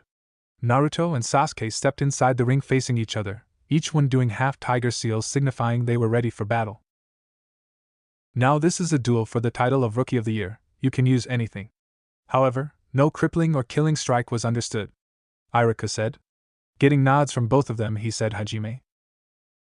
Deciding to prove his superiority, and intending to end this match quickly, Sasuke dashed forward and threw him a punch. Naruto simply sidestepped the punch, he brought his knee and hit Sasuke's stomach. Sasuke bent forward from the strike, giving Naruto the opportunity to give a chop in the back of his neck, leaving him unconscious on the ground. It's done, Naruto said, and of course the fangirls started yelling that Naruto cheated. Congratulations, Naruto, you are Rookie of the Year along with Ino, Irika said, and both Naruto and Ino left the academy with her wrapped around his arm. Shikamaru may look lazy and unfocused, but he is also extremely intelligent and observant. Naruto and Ino were walking together, going to have dinner out as a celebration for graduating and becoming Shinobi of the Leaf. They were walking to Ikaraku's when Naruto sensed someone running through the woods. Outpost. Mizuki was running through the woods with a large scroll in his back, unaware that he was being tailed. Stopping near a small shack, he sat on the ground, opened and started reading from the scroll. With the scroll of seals, Orochimaru-sama is going to give more power than I can dream of, Mizuki thought out loud, his left arm still in bandages, and his left leg was destroyed. Naruto and Ino wearing this were about to jump him and retrieve the scroll when out of the sudden Irika dropped in front of Mizuki. Mizuki, how could you do this? You betrayed the Leaf, Irika said, not understanding why his friend was acting like this. He didn't understand how his best friend could betray the Leaf and steal the scroll. Simple, Irika, I want power, and when I give Orochimaru-sama this scroll he's going to give more power than you can dream of, Mizuki said with a big smirk on his face. He pulled a couple of shurikens and threw them at Irika, yelling Shuriken Kagebushin no Jutsu. The shurikens multiplied to 20. Irika, seeing this, hesitated and ended up pinned against a tree. Mizuki took out a giant shuriken and dashed forward with it spinning, intending to end Irika once and for all. Naruto, seeing this, jumped in the middle of them, kicking Mizuki back. Naruto, Irika said, surprised to see him. Ino, heal Irika-sensei. I'll take care of him, Naruto said. Hi, she replied and started healing Irika. You damn demon, he cursed before recognizing his opportunity to escape. Have you ever wondered why everyone hates you? Mizuki asked, and Naruto raised an eyebrow. And oh, Mizuki, it's forbidden, Irika yelled, horrified. 14 years ago Yondaime didn't kill he sealed it in you. You are the QB reborn, Mizuki said, expecting to break the brat so he could escape. Are you an idiot? He asked rhetorically. Mizuki narrowed his eyes, wondering how it didn't do anything. I've known about this since I was 5 years old, hell, I've been talking to him ever since. Since you stole the scroll, I have the right to kill you. Try it, demon fox, Mizuki said, and took the last of shurikens and threw it at him. Naruto dodged the shuriken and went through a couple of hand seals and said, great fireball technique. Mizuki's eyes widened when he saw the fireball coming. He jumped to the left where Naruto was waiting and gave him a fierce kick to the ribs, sending Mizuki crashing to the trees. Mizuki barely got up since he got a couple of broken ribs. Naruto suddenly showed up behind him. Irika's eyes widened at seeing the head of his former friend fly up in the air. Blood flew everywhere as his body fell in the dirt like garbage. Naruto didn't look bothered by what he just did. How are you feeling, Irika-sensei? Naruto asked. Irika was one of a few people Naruto cared about. I'm fine thanks to you, he replied. Moments later ANBU arrived at the scene and took Irika, Naruto, and Ino to the Hokage. Hokage office. ANBU arrived with the three of them at the Hokage office. Naruto delivered the scroll of seals to the Hokage. Well done, Naruto. Due to yours and Ino's help we managed to secure the scroll of seals. I'm considering this a B-rank mission. Anything else I might do for you in compensation? The Hokage asked. He was secretly happy that Naruto took his training seriously. I want to ask Hokage-sama if I could be on the same team as Ino and without Sasuke. All is well when it ends well. Naruto, I agree with your request. Be at the academy next week for team placement. See you tomorrow, the Hokage said. Naruto, Ino, how about I take ramen as a thank you? Iruka asked, and of course Naruto agreed, jumping in the air. The Hokage just shook his head seeing all three of them leaving his office. He sighed and picked up the pencil. The Hokage yelled, seeing paperwork pop up out of nowhere. Naruto, hearing the Hokage yell, thought maybe I should tell him one of these days. Congratulations, brat, Anko screamed at seeing Naruto with the emblem of Konoha around his forehead. Naruto smiled at her. They were at Anko's house, since she said that she wanted to show him something. Naruto and Anko ate together, the blonde enjoying his time with Anko, his eyes more than once noticing her clothes. She was wearing a very revealing shirt. Her cleavage made Naruto feel something on his lower part. Anko smirked at the small glances her favorite blonde was sending her. She was overjoyed that Naruto found her attractive. It had been a long time since she understood that she liked and maybe loved the blonde. Now instead of the kid, stood this man who saved her and gave her something no one ever gave her. Soon, Naruto stood up, ready to leave. Just as Naruto grabbed the doorknob, he felt his shoulder being grabbed from behind as he was swiftly made to turn on his heels. His eyes widened when Anko crashed her lips onto his, wildly kissing him as his back was pushed against the door. Her eyes were closed as her arms wrapped around his neck, her body pressed tightly against him as she kissed him passionately, hungrily, like he was her oxygen. Naruto's mind was blown away by the intensity of the kiss. Never in his life had he felt like this. It was simply breathtaking. He couldn't resist. Instantly his eyes closed as he began to kiss her back with equal passion, their lips rubbing against each other furiously as he wrapped his arms around her waist, pulling her into him. Lemon warning. Oh, Naruto. She moaned into the kiss, not intent on leaning back while her hands were clutching onto his blonde spikes, putting all of her feelings into the kiss. Naruto groaned into the kiss, his rock-hard member poking her inner bare thighs through the slit of her kimono, making her desire for him skyrocket. Opening her lips, she snaked out her tongue to lick his soft lips. As if on instinct, Naruto parted his lips as her tongue began to explore his moist cavern hungrily. Both of them moaned loudly, the room filled with lewd slurping noises. Her lips. The blonde thought foggily as now their tongues battled, wrapping around each other. His knees, however, buckled when Anko began to on his tongue, electric pleasure striking his body. Wow! Was the only thing his hazy mind could conjure up as he began to kiss her back with more vigor. They suddenly pulled away, they stared at each other. Are we going too far? Anko asked, fearing that she might have crossed the line. Ah! Anko moaned when she was gently pushed against the door, the whiskered blonde now taking charge as he kissed her like a rabbit in heat. This time, it was Anko who was amazed as she inwardly squealed in excitement. He was taking charge.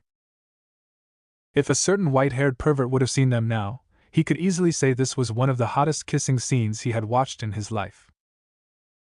Neru. She again moaned, her sweet honey voice mixed with her desire and lust making his hardened member twitch, now pulsing painfully. He felt as if he could drill holes into the wooden door. It was getting out of control. He needed it. Now. Leaning back, the two breathed deeply as light panting sounds filled the room. They gazed at each other through half-lidded eyes, their noses touching each other as they took in much-needed oxygen. Anko. Naruto groaned when he felt his hardened shaft being squeezed gently while a small smirk found its way on her lips. Why, you are ready. Naruto, she whispered in his ear, nibbling on it while he continued to pant. Damn, she was driving him crazy. Her scent, her tongue, her lips, her eyes. The way she was stroking his cock through his pants. Everything. He's huge, she mentally thought. Well, she was always a pervert as it is, so keeping those magazines wasn't unexpected of her. And she knew 10 inches was rare. Stop that. Ah. He groaned, the pleasure electrocuting his senses. It felt so good having his cock stroke like that. Her hands were so warm and soft. She started placing kisses on his neck while stroking him. Naruto's eyes were closed as he gritted his teeth. Getting a hold of her shoulders, he gently pushed her back with a jerk. Anko was in shock as she stared at him, her heart clenching when he opened his eyes. Did I do something wrong? She thought, her eyelashes getting wet when she noticed the look in his eyes. He had that look, that strange determined look. Both of them were still panting, silence ensuing between them while her hands were still lightly stroking his shaft through his garb. Leaning in, he growled in a low tone. My turn now. A look of surprise crossed her face before a loud moan escaped her lips.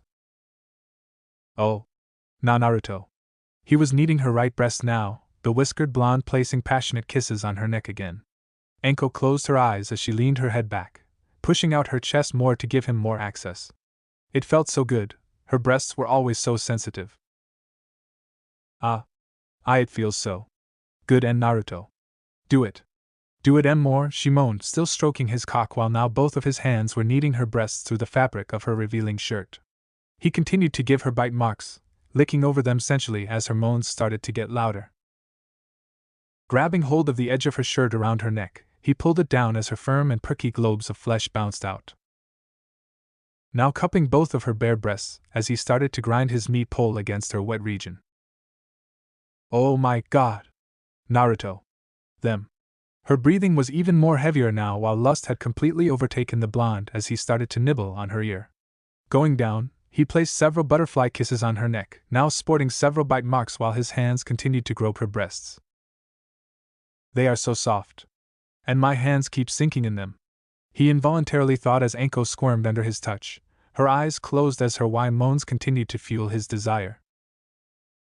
He lightly pinched her hard nipples, driving out a loud moan from her as he traced his tongue into her cleavage, a trail of saliva visible from her neck. His sash fell to the ground. Her trembling hands slowly got hold of his warm meat pole as Naruto groaned loudly. Anko felt herself losing control as she tenderly stroked his bare cock now, which was now grinding against her vagina through the fabric of her pants. It's so warm. And hard. It's pulsing in my hand, she thought while Naruto continued to sink his fingers into the soft flesh of her tits, his thumb rubbing over her hardened nipples. Yes. Amazing. Her moans encouraged him as he leaned down to take her left nipple in his mouth while his right hand pinched her other nipple. Oh. So good. Anko threw her head back as she cupped his head from behind, pushing him in while Naruto eagerly ran his tongue over her areola, and biting on them as he drew her crazy.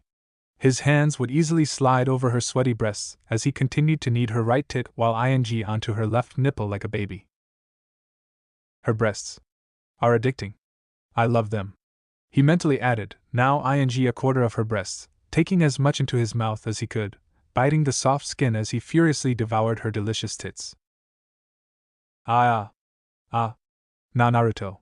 Why you're making me go. She moaned heavily, hands tightly clutching onto her back head.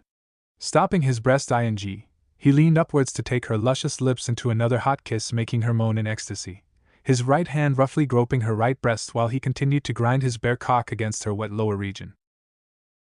Leaning back, he grinned at her lightly as she stared at him through her half-lidded eyes, inwardly shocked to see this side of his. Nibbling on her ear, biting her earlobe, he whispered huskily. I love your breasts. So soft, firm, my fingers just melt into them. Your nipples are so much tastier than ramen Anko, so hard, yet soft and stretchable. I think I'll need a taste of them every day. This made her whimper as her juices dripped down her nether regions. It was like her dream coming true. Her Naruto. He was as perverted as her. Well, at least in the bedroom. Such dirty talk, it had turned her on even more. Leaning down, he again began to on her large tits, now coated with a mixture of her sweat and his saliva. Anko, however, continued to stand there, her knees buckling as she found herself unable to do anything. She was totally lost in this amazing feeling, the feeling of the love of her life tending to her body like that. It was terrific. She, however, shivered a bit when his hands further pulled down her clothes as they slid to the floor, revealing her completely drenched black panties, her juices now flowing along her inner thighs. My. You're so why, no wonder so many guys are after you, he whispered in her ear as she continued to pant, her voluptuous assets heaving up and down with each breath while her eyes were closed. "Oh. Yes," Anko hissed as he began to rub her clit through her soaked panties, his left hand still groping his breasts as he leaned in to capture her pink lips. Anko was so lost in the pleasure that her hand had automatically stopped stroking his cock, though it still held its gentle grip on it. Her moans were turning him on so much as he nibbled on her lower lip lightly, his left hand playing with her bare tits while he continued to rub her through the panties. Retracting his right hand, he put it past her waistband. "Ah. Naruto." Anko broke out of the kiss as she moaned sweetly, her eyes closed, her right hand resting on his shoulder, while he started to rub her bare clit gently. She thrusted her lower body forwards, opening her legs a bit to give him more access. "Enjoying, Anko?" Naruto whispered in his husky voice. God! She couldn't think straight now, he was so good. "Why, yes. Please don't stop." She panted out as he began to finger her, wet sloshing sounds mixed with their pants fueling their lust.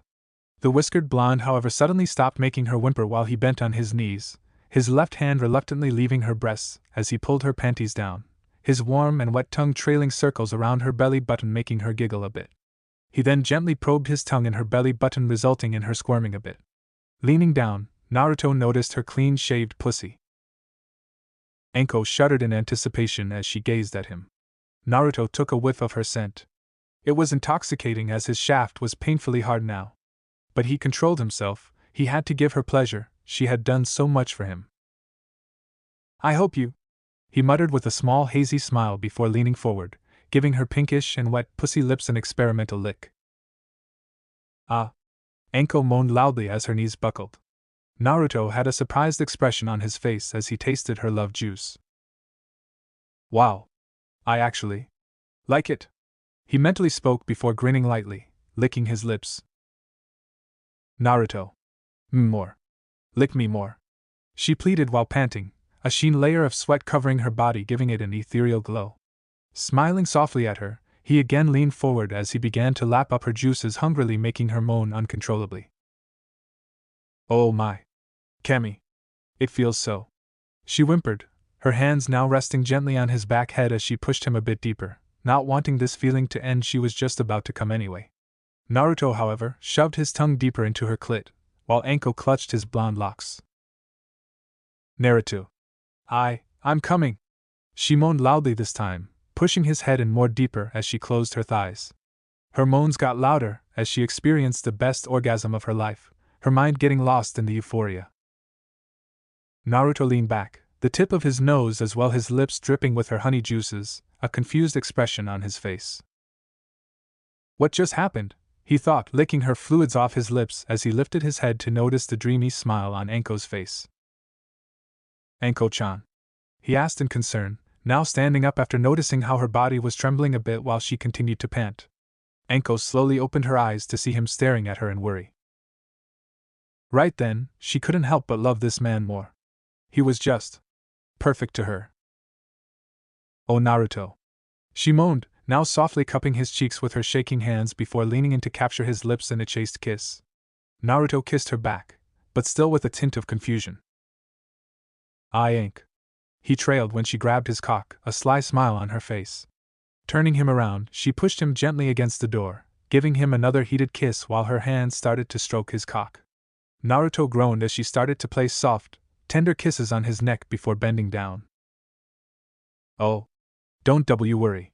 I'll take good care of you from now on," she purred with a light giggle, nuzzling her cheek with his hard member, her one hand stroking it at the base while the other cupped his balls. Naruto groaned, his head against the wooden door. He could not believe it, such a soft hand on his balls and his cock, it felt so good. Kissing the tip of his shaft making him shiver a bit while inwardly, he was sweat dropping at her, treating his junior like her baby. "Ag." He gritted his teeth upon feeling his being covered with warm wetness. "Damn. It feels so good," he thought in amazement, while Anko had taken half of his cock in her mouth, now running her soft tongue at the base of it. She moaned while the vibrations through her throat further increased his pleasure as he rested his hands on the back of her head, gently pushing her in. Getting the signal, and inwardly smirking, Anko further began to engulf his shaft until almost all of it was in. Wow! It tastes so sweet, she inwardly exclaimed in glee, now leaning back to the tip of his cock before again taking the whole length in her mouth. Naruto meanwhile was groaning uncontrollably. This was heaven. Pure heaven! Starting out at a slow rhythmic pace, she began to bob her head back and forth, all the while her tongue eager licking his cock. It's delicious, she involuntarily thought, both of her hands holding his thighs as she gradually increased her pace while Naruto was already close to coming, his hands gently fisting a bit of her hair. Ank. He knew what was coming. Anko, however, immediately knew what was coming her way as she immediately leaned back, her mouth leaving his shaft with an audible pop, her warm saliva now coating it. The whiskered blonde shivered at the feeling of cold air on his shaft as she wiped her lips, now smirking at him in lust.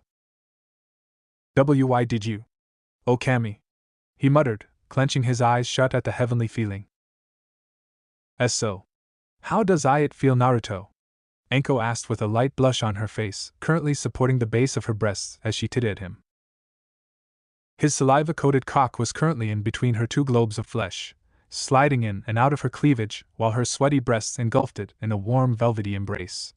Naruto could easily say this was the best he had felt in his life. It felt like had died and gone to heaven. He couldn't feel anything else, only that his rock-hard, pulsing cock was covered by extremely soft, firm, sweaty and slippery tits. Oh, Anko-chan. He gritted his teeth, trying to hold back what he knew was coming. Anko too, however, had her eyes closed, her cheeks tinted a light shade of pink, as she moaned in pleasure. It sure felt good having his hard shaft slide in between her voluptuous assets. See, come on my breasts and my face. Do it, and Naruto. She moaned, now licking the tip of his, finally pushing him over the edge. OF dash. He cursed as jet streams of his white seed erupted from his cock, spilling over her face and breasts. Naruto had his eyes clenched shut, his hands now tightly clenched into fists by his side as he cummed violently, shooting loads of thick sticky sperm while his member twitched in response. Anko was moaning, her eyes half-lidded as the warm thick liquid splashed on her face, now pouring down to her breasts and cleavage. Soon it ended as sounds of heavy panting filled the room, the two not moving as they reveled in this feeling, especially Naruto. Anko finally let go of her breasts as she began to lick the sperm off her fingers. She moaned at the taste. It was a bit bitter, but still. She didn't know how to explain it. It was delicious. It was turning her on even more. She wanted to taste more. Wiping her face and breasts with her hands, she continued to gulp down his sperm, all the while moaning in ecstasy. Naruto slowly opened his eyes, his knees shaking a bit to see a sight which was almost every man's dream. His oceanic blue eyes, filled with lust, slowly widened as he watched her lick his sperm off her body, enjoying it all the while moaning at the taste. I love it. Her voice seductive as she licked her fingers clean before lifting her eyes to watch him staring at her, his eyes full of desire and lust making her blush lightly. What? She murmured, averting her gaze before her eyes widened. Standing in front of her proudly, twitching madly, ready for plenty of more rounds clearly, was his steel-hard cock. But he just came, she thought in surprise, not expecting him to recover so quickly. She squealed when she was lifted off the ground, courtesy of Naruto now holding her bridal style. He started to walk towards the bed while she wrapped her arms around his neck. His knees, however, buckled when DHUF. Anko muttered cutely with a light giggle, now laying on the bed with Naruto on top of her, his face nuzzled in her neck as his knees had given up, resulting in both of them falling on the soft bed, fortunately.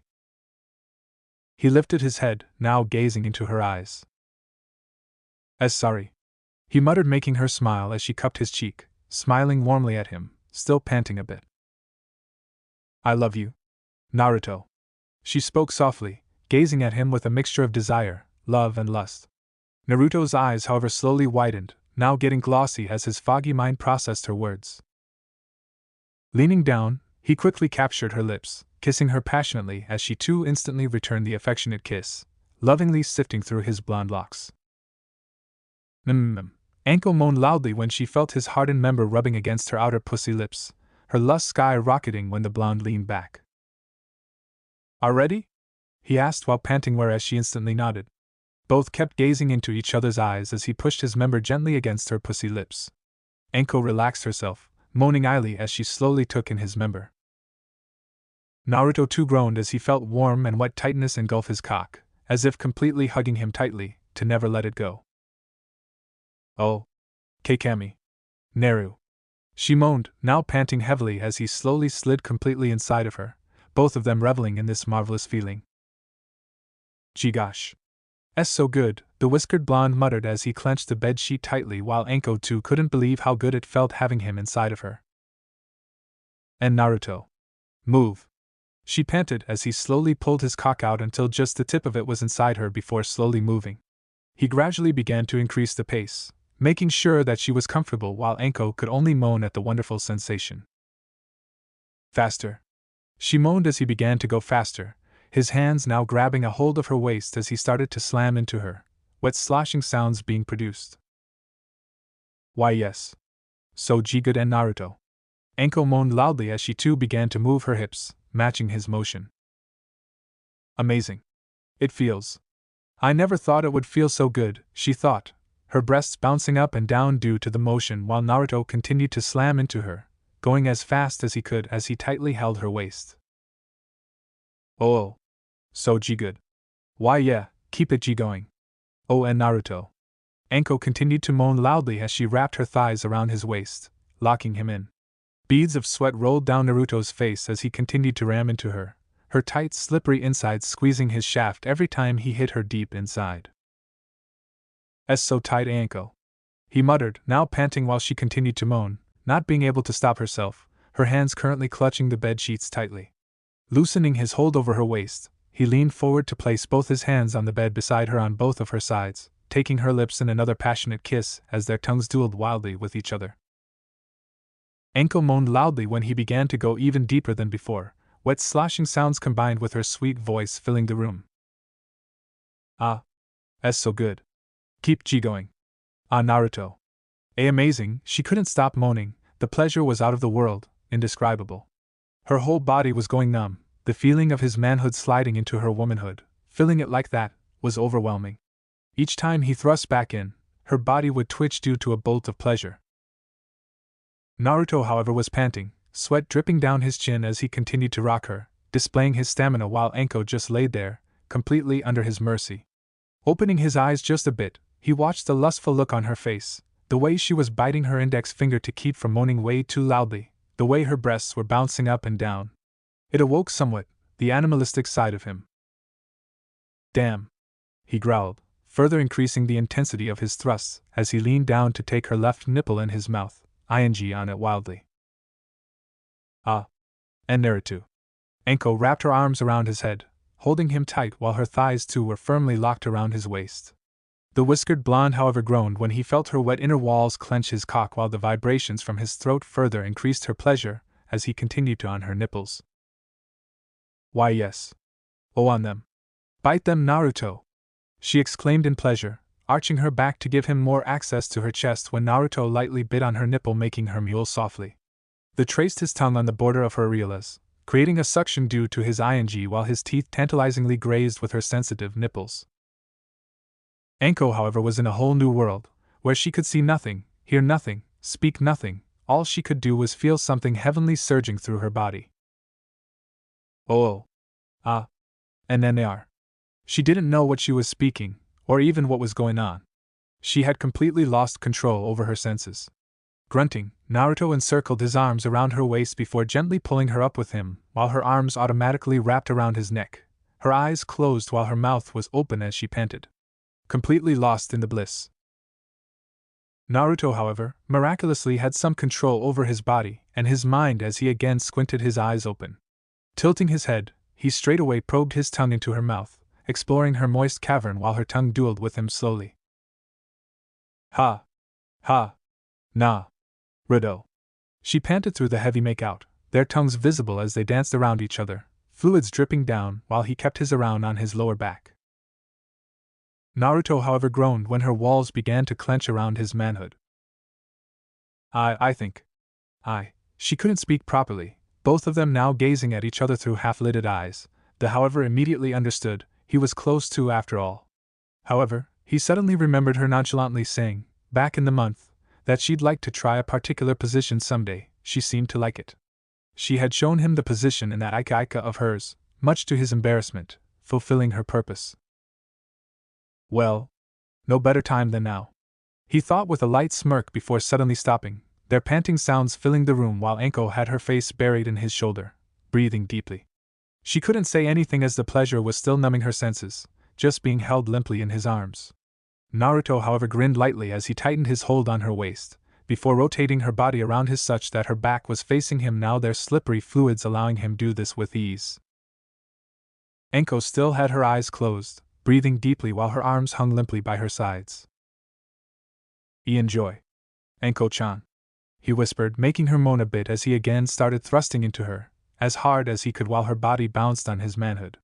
Letting go of her waist, he started to grope her breasts roughly, kneading them in circular motion before pinching her nipples.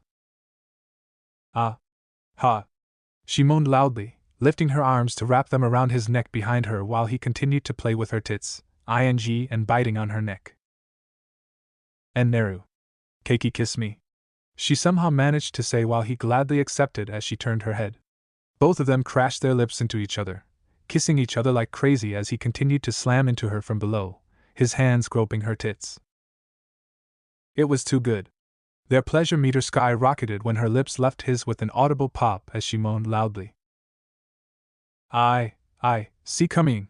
Her voice echoed throughout the apartment as her body shuddered, a ground-shattering orgasm rocking through her form while her inner, wet and sloshy walls constricted around his manhood, engulfing it, resulting in Naruto too reaching his limit. Ah! Damn it, he groaned vociferously, his sweaty body shaking violently as the blonde shot hot ropes of his creamy sperm, milking her insides. Anko had her arms tightly wrapped around his neck, being lost in the feeling of him filling her insides like that. Her eyes closed while she continued to pant along with him, the duo drowned in the glowing after effects of post-coital bliss. NGHH, Naruto grunted as he gave out, both of them falling on the soft bed with him on top of her while Anko moaned due to his manhood moving inside of her.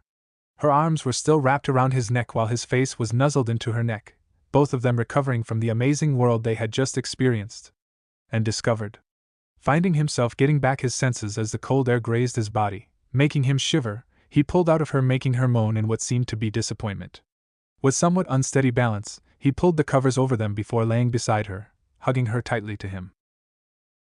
Lemon ends. Anko slowly opened her eyes when she felt herself being tightly hugged, now her senses coming back as she opened her eyes. The first thing she saw were the warm oceanic blue orbs staring back at her. Her lips curved upwards into a dreamy smile as she gazed at his smiling face, her hands slowly lifting to rest on his chest. That was. She trailed with a dreamy look on her face, sporting a silly smile while Naruto chuckled lightly to himself. I know. And no words can describe it. He finished with a grin, making her smile, their noses almost touching each other. You can know. You taste better than ramen. He spoke in a low tone. Anko, meanwhile, had her arms wrapped around his middle body as she sighed in content, taking in his scent. She couldn't believe what had just happened. This was probably the first time she had blushed in front of anyone. But somehow, she was okay with it, it made her giddy. She was not afraid to show this side of her to Naruto. Actually, she was not afraid to show him anything about her, she wanted him to see her, complete her. The morning sun's light was shining through the window into a bedroom where a certain blonde and snake mistress was sleeping. The blonde felt a weight over his body, slowly opening his eyes, he saw Anko resting her head on his chest. The blonde remembered what had happened last night. After their first round, the blonde and the snake mistress had gone on for 4 more rounds until Anko couldn't take it anymore, and had fallen asleep. The blonde remembered the day he reached 13 years old.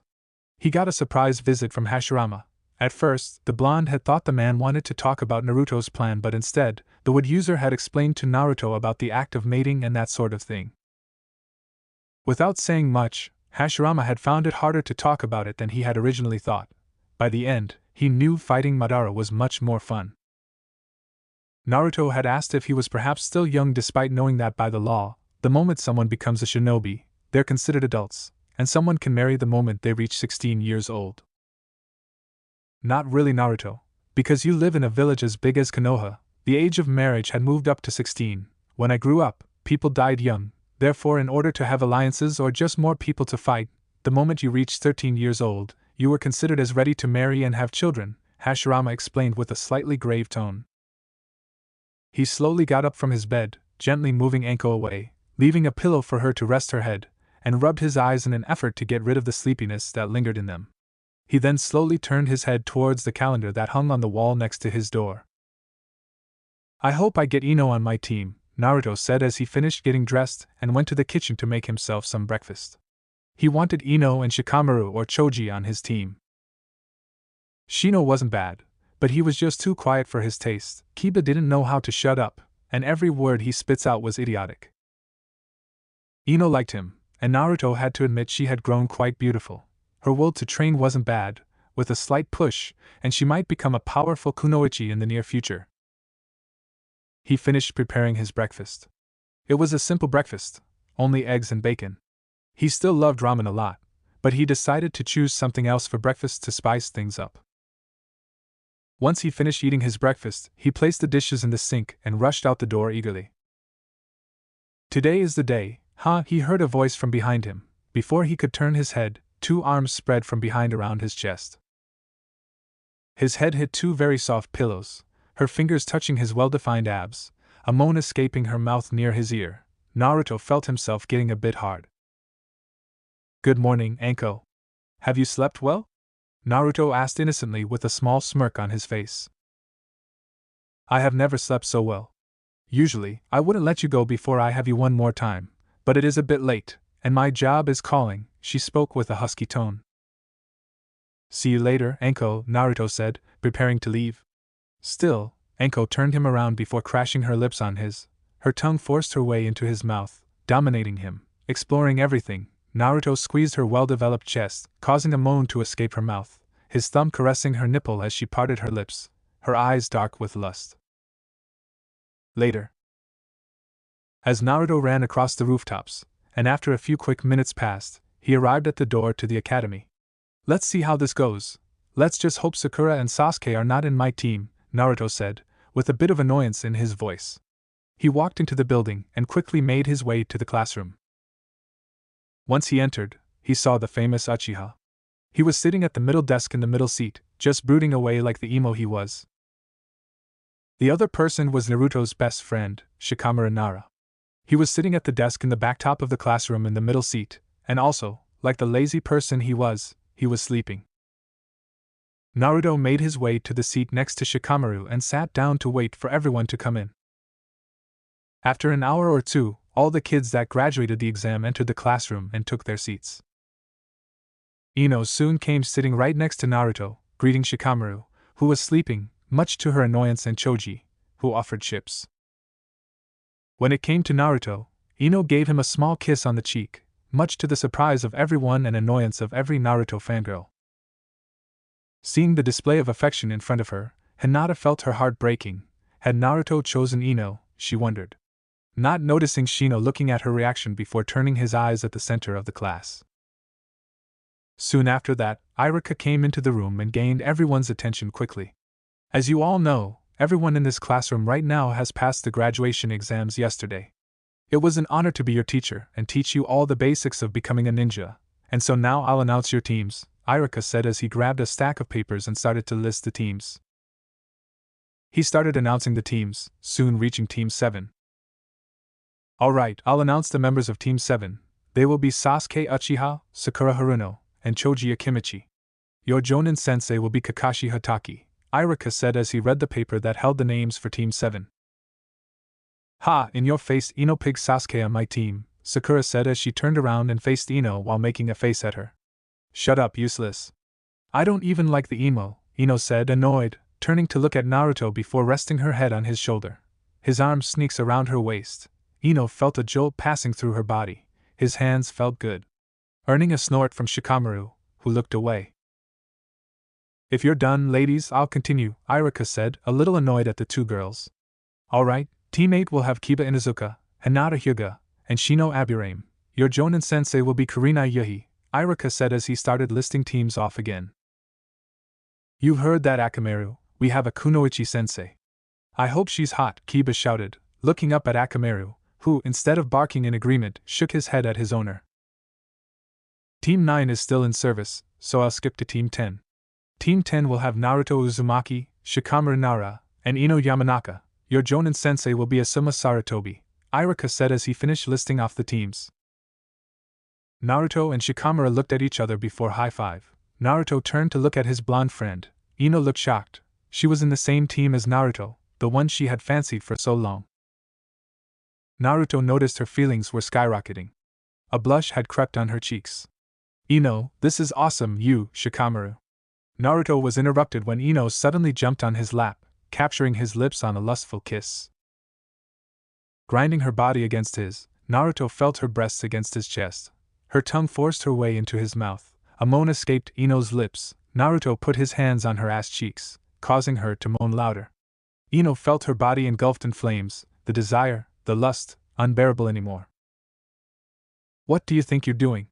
Iruka suddenly shouted from where he stood. Didn't teens know about privacy? Not everyone wants to see that. Ino's lips departed from Naruto's lips, a string of saliva connecting them, breathing heavily, her right hand on his golden hair, while her left hand was touching his abs under his shirt. Ino could feel her body was on fire. Just his blue eyes made her knees weak, let alone his incredibly handsome face, his lips tasting like. Ino escaped her naughty thoughts, suddenly noticing that everyone was staring at them. She blushed in embarrassment. Iruka was shaking his head. Ino sat back on her chair but still her head resting on Naruto's shoulder. Naruto chuckled slightly at her, his arm around her waist. He leaned closer to her. You should have given me a warning first, Ino, but for what it's worth, I really enjoyed it. He whispered softly to her. This caused a devil's smile to grow on her face. She still felt her lips tingling from the kiss, her heart beating on her chest, and it didn't help that his hand was touching her naked skin around her waist. Students around the class had various different reactions to the public display of affection. Kiba gave Naruto a thumbs up. Ino was quite hot, but he had his eyes on another girl. Shino just raised an eyebrow behind his glasses. Sakura wanted to vomit at the thought of kissing Naruto, but at the same time she wanted to kiss Sasuke like that. Choji smiled happily at his friend for two reasons. Ino finally confessed to Naruto, and second, his mother could finally stop bothering him about talking to Ino and tried to become better friends. Shikamaru was simply sleeping, using his hands as a pillow. Hinata felt her heart breaking in pieces, her eyes welling. It took everything for her not to burst out crying. Her body started shaking as she started staring at the wall to her right, not noticing Shino looking at her with concern. After the situation calmed down, Iruka wondered where the small and innocent Naruto had gone. Well, maybe he was never innocent. Iruka still remembered the words Naruto said that day, and not just that day. The blonde had not missed one chance to shame the current program of the academy. Sadly, Iruka knew he couldn't do much or anything to change that. Coughing, he gained everyone's attention. There will be a lunch break now, and after that, you will come back here to meet your Jonin senseis, and until then, dismissed, Iruka said as he picked up his papers and bag and left the classroom with the newly formed teams talking with each other and leaving to go have lunch. Oh hey Shikamaru, what's up? Naruto asked. I decided that we should all get lunch together as a team, Shikamaru said as he put his hands into his pockets. Okay, sounds good, Naruto said as he got up and pushed his chair back in. Ino soon followed beside Naruto. The blonde girl noticed the small glances that Hyuga was sending towards them. She wondered if the girl liked or maybe even loved Naruto. Why she didn't do anything about it. Ino knew Naruto had saved the girl when Kumo tried to kidnap her. That alone can make many girls love their hero eventually. Ino couldn't really blame her. Naruto was kind, strong character and strong in general, mature person, handsome, and unlike the teachers who always tried to tell a watered-down version of what it's like to be a shinobi. One time Ino asked Naruto more about it. He told her that as kunoichi, it was expected from her to kill, spy and do many things for the good of the village. After that, Ino had understood if she didn't truly train, she would fall like many others before her. She, of course, knew of the way the snake mistress looked at her favorite blonde. Ino had trained with her. Anko had made it quite clear that she loved the blonde, from the way she looked at him, and many other signs. They had made it to the academy's roof to eat their lunch, and as they were eating, Ino asked a question. So what kind of jutsu you know, Shikamaru? Ino asked as she bit down on her food. Well, I can do all the basic academy jutsu and my family's shadow possession jutsu, Shikamaru said nonchalantly. Well, I can also do the basic jutsu, but I can also do my family's mind transfer jutsu. I also have slightly mastered the dance of Yamanaka Taijutsu style. I also learned Phoenix Flower Jutsu, point cut water style jutsu, she said. So, Naruto, what kind of jutsu do you know? Shikamaru asked curiously, knowing his blonde friend knew far more than he let on. Of course, Shika knew that Naruto was stronger than any teacher of the academy, but just how strong, this is troublesome. Well, I can do the substitution and transformation jutsu, I can do the shadow clone jutsu. I know Hachiman style, a style I created, Naruto said with pride at the last bit. But you can barely make a single decent clone. How can you make shadow clones? Shikamaru asked his friend. Well, since I have so much chakra, it's pretty easy to make them, I guess, Naruto said as he scratched the back of his head. Both Ino and Shikamaru looked at Naruto with surprise before Ino spoke up.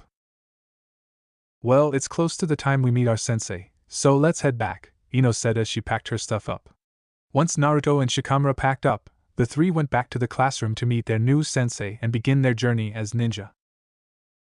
Returning to the class, Naruto didn't need his sensing abilities to see the looks almost the whole class was giving them.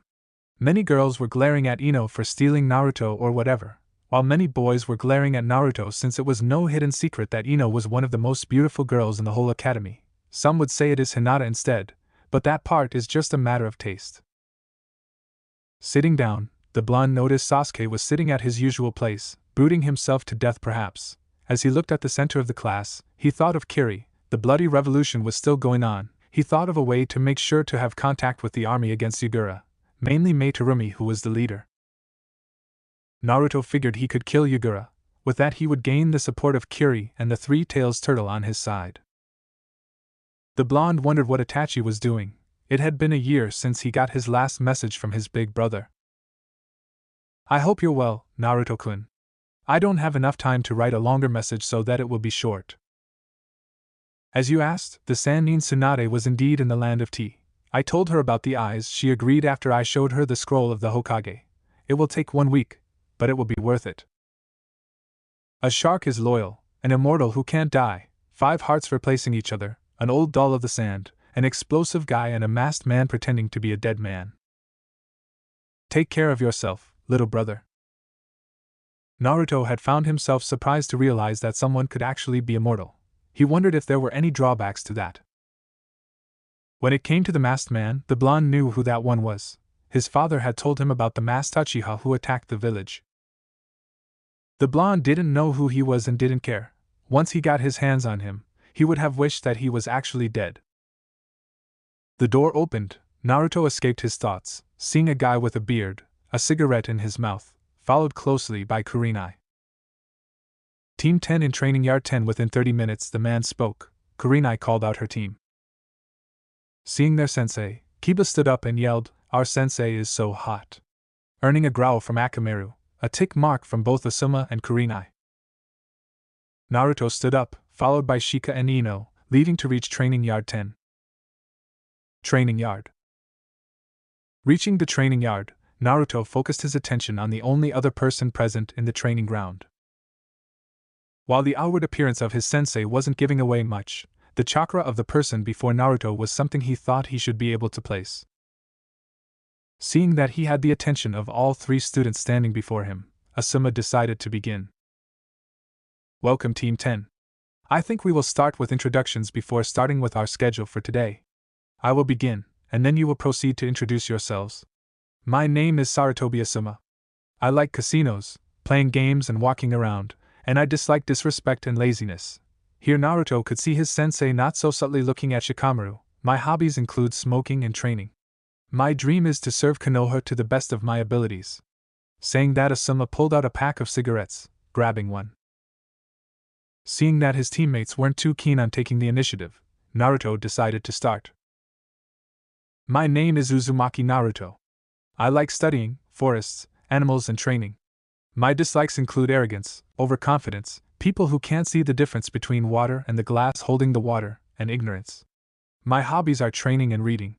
My dream is to bring an age of peace for the shinobi world.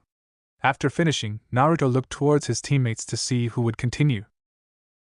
What he said made his whole team do a double take. Ino smiled warmly at the blonde while Shikamaru smirked before murmuring troublesome blonde. Asuma, on the other hand, could see Naruto dream too much, and what he wished could even be seen as an impossible dream, but he was to be the sensei of him, so he would try to contribute. After a bit of silence, Ino cleared her throat before starting. My name is Yamanaka Ino. My hobbies are training and spending time with Naruto. My dislikes are cocky people who see others as less, those who judge someone without knowing them, people who betray their own family. My dream is to master my clan Kekkai Genkai and help Naruto achieve his dream. After finishing, Ino looked towards the only possible that had yet to introduce themselves. After a minute of being stared at by his two teammates and his new sensei, Shikamaru sighed once before starting with his introduction. My name is Shikamaru Nara. My likes are sleeping, shogi and my friends. My dislikes are troublesome people and things that interrupt me while sleeping. My hobbies are sleeping and watching the clouds. My dream is to become an average shinobi so that I have enough time to watch the clouds. Having finished his introduction, Shikamaru seated himself on the ground, probably because standing was too troublesome. Naruto could only shake his head when hearing this. He had never met a person as lazy as the young Nara heir. Even for Nara's standards, he was a lazy one, and that said something. Since everybody had finished introducing themselves, Asuma decided to continue. Now that we know each other a bit better, it is time to start with the reason that we are even here. You see, while you may have passed the genin exam in the academy, that doesn't actually make you a genin. It only qualifies you to become one. To actually become a genin, each cell will have to pass the test that their sensei provides them with. In this regard, the senseis have a high amount of freedom in choosing how to test the team that they are presented with. So we will now have to see if you have what it takes to become genin, or if you will be sent back to the academy. Hearing this, the three genin all reacted a bit differently. Naruto got a determined look in his eyes. Shikamaru sighed once in annoyance. Why did he have to take another test? Wasn't one enough? Well, if he didn't want to have his mother angry at him, he should better get this done even though it was a drag. So Shikamaru got ready for whatever kind of test it would be. Ino wasn't sure about this whole thing.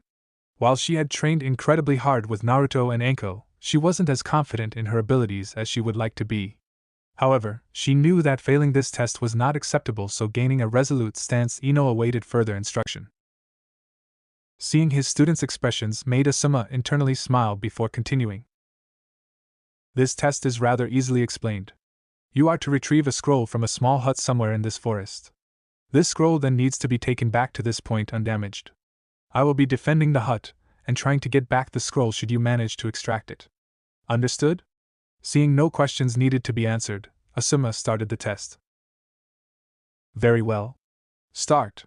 After announcing the start of the test, Asuma once again vanished in a shunshin, leaving his three students behind to plan. Seeing that their sensei has left, Naruto turns to his two teammates. Okay guys, we need some kind of plan. Naruto looked specifically at Shikamaru, who, when realizing that he was being stared at, only sighed in a manner that some would associate with great suffering, but was really just him expressing his displeasure with having to do anything. Okay, so if we are going to do this, I need to know some of your skills. I really don't know anything about our sensei. Still, we should be able to do this if we do our best. This kind of talk was a bit out of character for Shikamaru or any Nara really, but he had learned from his father that there was a place and time for being lazy and one for being serious. Seeing the truth in the statement, Naruto started, followed by Ino, and at the end, even Shikamaru shared what he could do so that his teammates knew what to expect from him. At least that was Naruto's reasoning. Okay guys, so this is how we will do this. Right now, Asuma was hiding in the branches of a tree next to the hut. He really wasn't sure what to expect from the team. He knew Naruto since Kakashi sometimes liked to state loudly at Guy that his student would be the ass of everyone. The other two he didn't really know well. While he had read the academy records for the both of them, he didn't really give them much leverage. The academy, in general, was flawed to a high degree, especially if you asked members of ANBU. Because of the peaceful times, The quality of shinobi coming from the academy had dropped dramatically since the civilian council had somehow been able to influence the curriculum. So he would have to see how the Ino and Nara era would do himself, especially in combination with the Uzumaki heir. Naruto's strength was extremely impressive, especially for his age. The age could easily take opponents of Chunin level with the repertoire of skills that he called his own. Naruto. Realizing that they had come rather close to the hut that Asuma had designated as their target, Naruto signaled for his two teammates to stop. Deciding to simply keep it in mind but not mention it, Naruto turned towards Shikamaru. "You ready, Shikamaru?" asked Naruto while looking at the Nara heir that was still looking rather serious. "Yes, you can start. Me and Ino will proceed with our part," he answered. Once more, nodding at each other, Naruto split off from the two and simply moved in the direction of the hut. Traveling at much higher speeds than before, Naruto reached the clearing that the hut was located in a few seconds. As soon as he left the tree line, Asuma-sensei appeared before him, seemingly just casually standing there, but Naruto wasn't buying it. Being a shinobi was all about deception, and he wouldn't expect friendly banter when he was, in essence, tasked to steal or retrieve a scroll. Letting a kunai fall into his hand from his sleeve, Naruto readied himself and stayed alert for everything. "So you have decided to use the direct approach simply?" asked Asuma-sensei in a casual manner. Clone Naruto didn't let it bother him. He didn't reply and simply stayed alert. Seeing that he wouldn't get a reaction out of his student this way, Asuma decided to see how his student was able to fight. Using slow Chunin speed, Asuma appeared in front of his student and tried to lash out with his left hand, hitting Naruto on the head. Naruto had been ready for such an attack though, and since he was easily able to track movement at such speeds, he was able to jump backwards to dodge the hit simply. Seeing his sensei overreaching slightly, Naruto decided to try something. Taking out another kunai, Naruto engaged his sensei in combat, trying to get the upper hand through his use of kunai, whereas his sensei was still barehanded. Asuma immediately dodged the first slash through, simply moving with the momentum and turning before then lashing out with his right hand for a backhanded attack against Naruto. Ducking under the blow, Naruto took the other kunai and slashed the unguarded abdomen of his sensei. What surprised Naruto was that instead of feeling no resistance because of his sensei dodging, he felt his kunai cutting into what felt like the wind. Looking down, Naruto saw that not a wound but smoke coming out from where he had attacked. Realizing his sensei's identity and the fact that he had been fighting a bunshin, Naruto decided to put some distance between himself and the bunshin. He knew that elemental clones were generally much weaker than the real deal, so he had to be careful if the real Asuma wasn't here. He could be everywhere. Looking around, Naruto saw two more Asumas appear ready to fight him, both of which were probably bunshin. His musings were interrupted by one of the bunshin charging him with a kunai in hand while the other started doing hand seals to prepare a jutsu. Throwing one of his kunai at the charging bunshin, Naruto decided to deal with the jutsu first. Going through a short series of hand seals, Naruto whispered the name of his technique under his breath. Futon, Daitapa. Right after that, Naruto exhaled a strong gust of wind at the bunshin that had just finished its hand seals. Believing that problem to be dealt with for a bit, Naruto focused back on the enemy that was now directly in front of him. Deciding to use one of the first things he had learned for Futon Chakra, Naruto channeled the nature chakra through his kunai, thereby strengthening and sharpening the blade. With the provided enhancement, his kunai quickly cut through the one in Bunshin's hand. Bunshin, seeing the surge of chakra early enough to react, dropped the kunai and lashed out with its other hand. The thrown hook was caught in Naruto's other hand, who immediately tried to get further away, so he had some breathing room. Just when Naruto was about to jump away, he felt a surge of chakra to the left of him. Turning in that direction, Naruto saw what looked like a wind wave being launched at him by the bunshin he had tried to hit earlier. Jumping back since he really didn't want to get hit by the wind jutsu, Naruto took out another kunai and aimed it at the caster of the jutsu. Hoping that the clone wouldn't immediately dodge, Naruto threw out his other hand that was still holding a kunai while whispering the name of his technique, Futon, Repushu. With that, a smaller and weaker but more focused stream of wind left his hand, speeding up the kunai leading to the bunshin not fully being able to dodge. The bunshin was hit in the shoulder by the enhanced kunai but didn't immediately dispel like the last one. Instead, the Bunshin pulled out the kunai and took it into its own hand, though the clone was visibly panting, a sign that it was close to being dispelled. The punishment of not being aware of his second adversary came in the form of a punch that hit Naruto square in the face when he turned back in the direction of the other Bunshin, leading to Naruto being propelled backwards into a tree a bit further away. Getting up while releasing the slightest grunt of pain, clone Naruto looked for the two Bunshin. Seeing neither of the two, Naruto took his team to use the little bit of medical knowledge he had to dull the pain in his face. What damage had been inflicted would be healed almost immediately anyway, even if he did nothing. Naruto suddenly got the signal from another clone. Knowing he didn't have to waste time anymore, Naruto rushed at the clones with high chunin speed, taking them both by surprise, before Naruto sliced both of them in half with his kunai enhanced with wind chakra. Shikamaru really didn't like the situation he was in right now. He and Ino had been fighting two Asumas since shortly after splitting up from Naruto. Right now, Shikamaru was barely holding down both clones with his Kagemain no Jutsu. However, he knew he wouldn't be able to hold it very long. The two clones were physically strong enough to overpower his control of their bodies soon, and he was running out of chakra. The two enemies had simply fought them in taijutsu first, but Shikamaru had soon realized that the two were trying to tire them out. It had already been a bit too late at that point, though. His musings were interrupted by one of the adversaries breaking the hold of his jutsu with sheer strength, just like he had predicted. However, before the clone could do anything else, it suddenly stopped. Hoping to be right, Shikamaru took out one of the kunai that he still had thrown at the immobilized enemy. The kunai, surprisingly to Shikamaru, hit its mark and took out the Bunshin that then reverted back to a water clone that dispelled. Turning towards Ino, Shikamaru saw the other Asuma behind Ino, ready to knock her out. Just when he was about to notify Ino, a chakra-infused kunai flew through the head of the Asuma from the side. This one did also revert back to water afterwards. Looking in the direction that the kunai came from, Shikamaru spotted Naruto jumping from a tree not too far away from them. "Are the two of you alright?" asked Naruto. After landing and picking up his kunai and seeing his two teammates nodding, Naruto decided to end this. Slamming his open hand on the grass, a puff of smoke suddenly appeared, a clone standing where Naruto had summoned him, holding the scroll that they were supposed to steal. Both Ino and Shikamaru smiled, seeing their plan had worked. Seeing this, Asuma was quite surprised to know that they had fought him head-on, jumping to distract him, but one thing Asuma noticed was the lack of trying from Naruto. Unlike Ino and Shika, who were panting, Naruto didn't look tired. Hell, Asuma himself looked more tired than Naruto. Asuma mentally noted to ask Naruto later about this. Jumping down, he greeted his team with a smile. "Congratulations, you did very well. Since you passed this test, we are now officially Team 10. From now on, we will accomplish missions and train together. I will be tutoring you on general things and will be individually tutoring each of you. Should you have things to learn coming from your clans, you can come to me for advice if you want. Tomorrow I will evaluate each of you separately since I have seen you perform as a team today.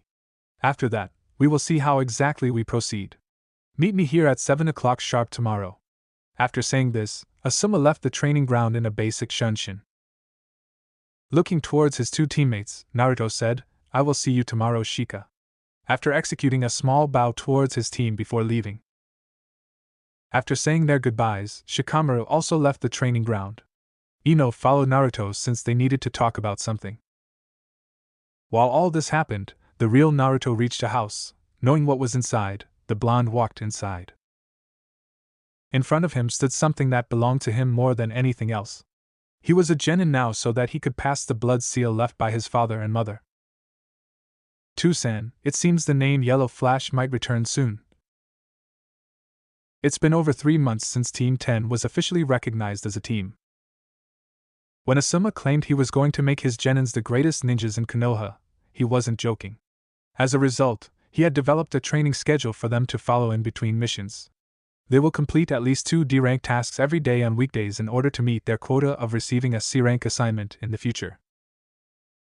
After the missions are completed, they will return to their training schedule for the remainder of the day. This involves assisting them in increasing their strength, speed, and endurance. It was a regular activity for the young Uzumaki for someone like Naruto, who has been practicing since he can remember, and has a strong chakra monster as an ally who is also continuously refilling his energy reserves. It was, however, a week of hell for his two comrades. Ino had been training with Naruto, but it wasn't quite as severe as his training with Kurama. Naruto recognized that not everyone had his stamina, so he attempted to be as patient as possible with her.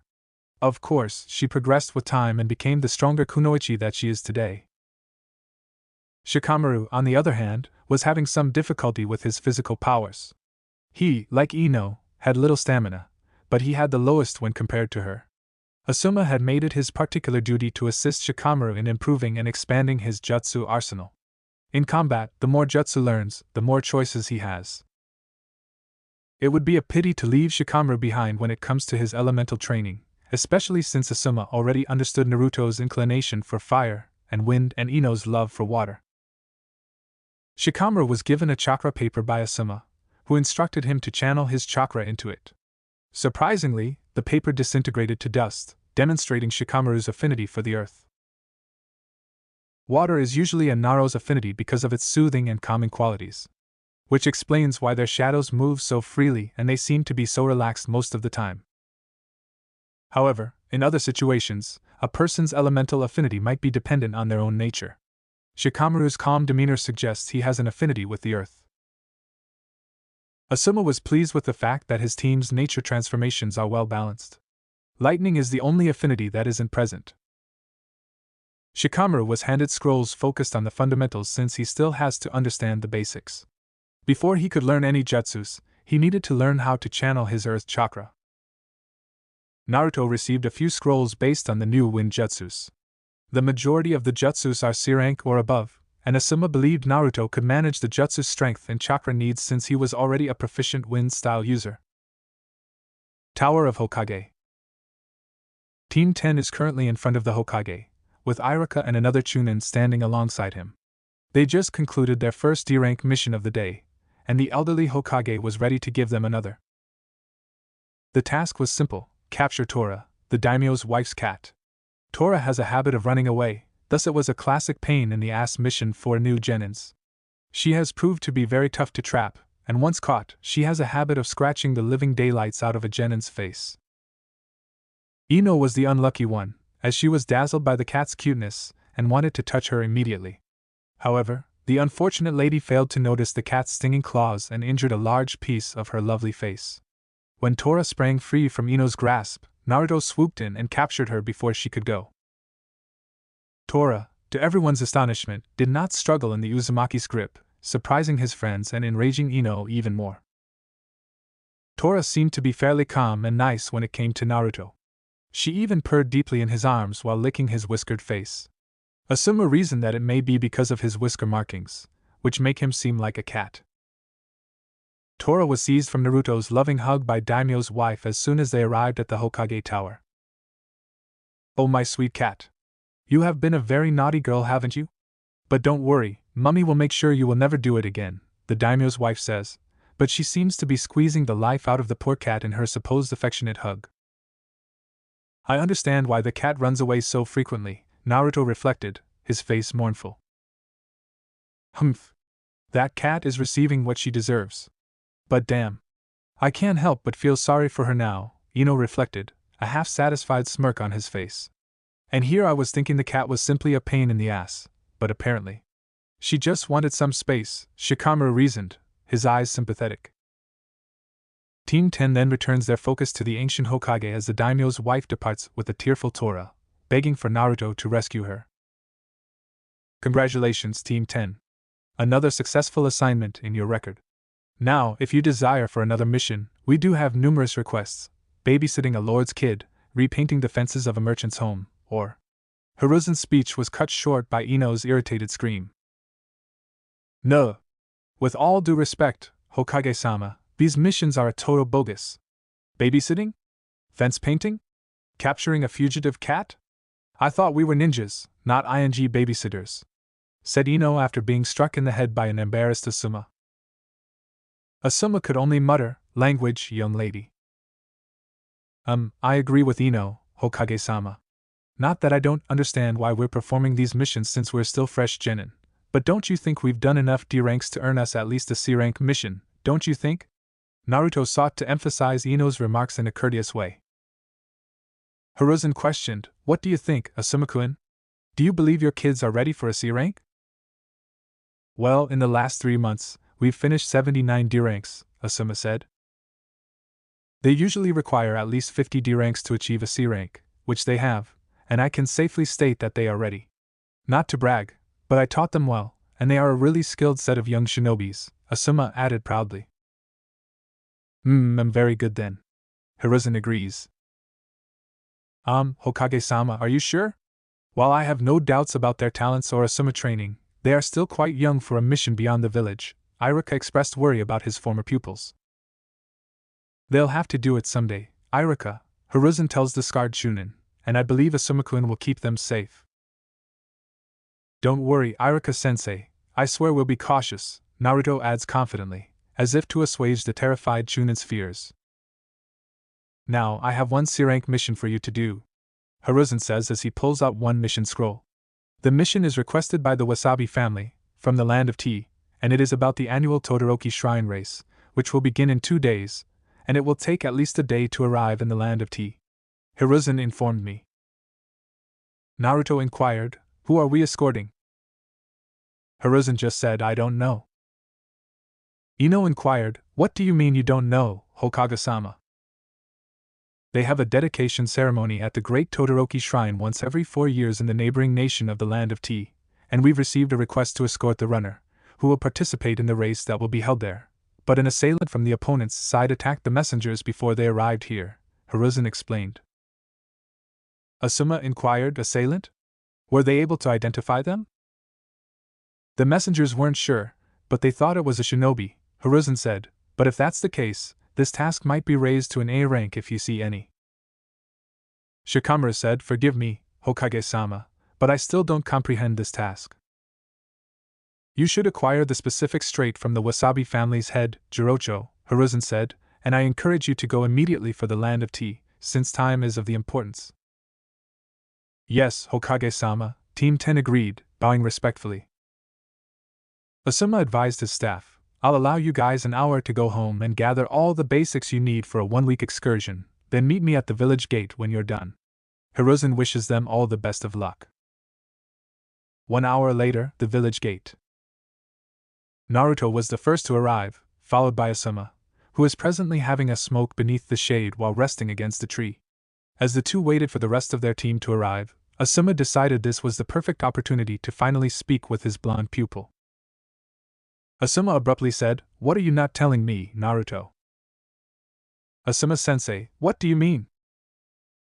"Pardon me if I'm harsh, but Dad informed me you already know about your burden." The elite Jonin noted Naruto's careless response. "Yes. I do. Look, I want you to know that I'm not one of those oblivious jerks.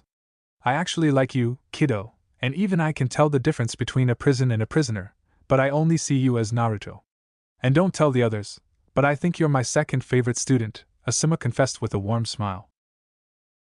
"Second favorite?" Naruto exclaimed, smirking. "Geez, I wonder who is the lucky one to be the first, possibly a certain lazy Nara," he speculated. "Despite that, Asuma-sensei, you're a great instructor," Naruto responded. "I'm not really a good man, kiddo. Specifically, I'm not really a good son. After my mother died, I had a disagreement with Dad. We argued a lot, and eventually it led me to leave the village for a while to pursue my own personal interests. But to this day, I still remember how hurt Dad was when I left," Asuma said, his voice tinged with guilt. "I see, do you have any regrets?" Naruto said. "Of course, kiddo," Asuma remarked, "but it wasn't all for nothing. I got to be a member of the 12 Guardian Ninja, and I made a wonderful buddy with a monk named Shirku. Plus, I managed to earn my reputation as one of Konoha's elite ninjas. Hell, I even have a 35 million Ryo bounty on my head." 35 million? Who did you piss off? Naruto exclaimed, surprised to learn that his sensei was most likely in every bounty hunter's bingo book. "Haha, Naruto, it's a black market bounty.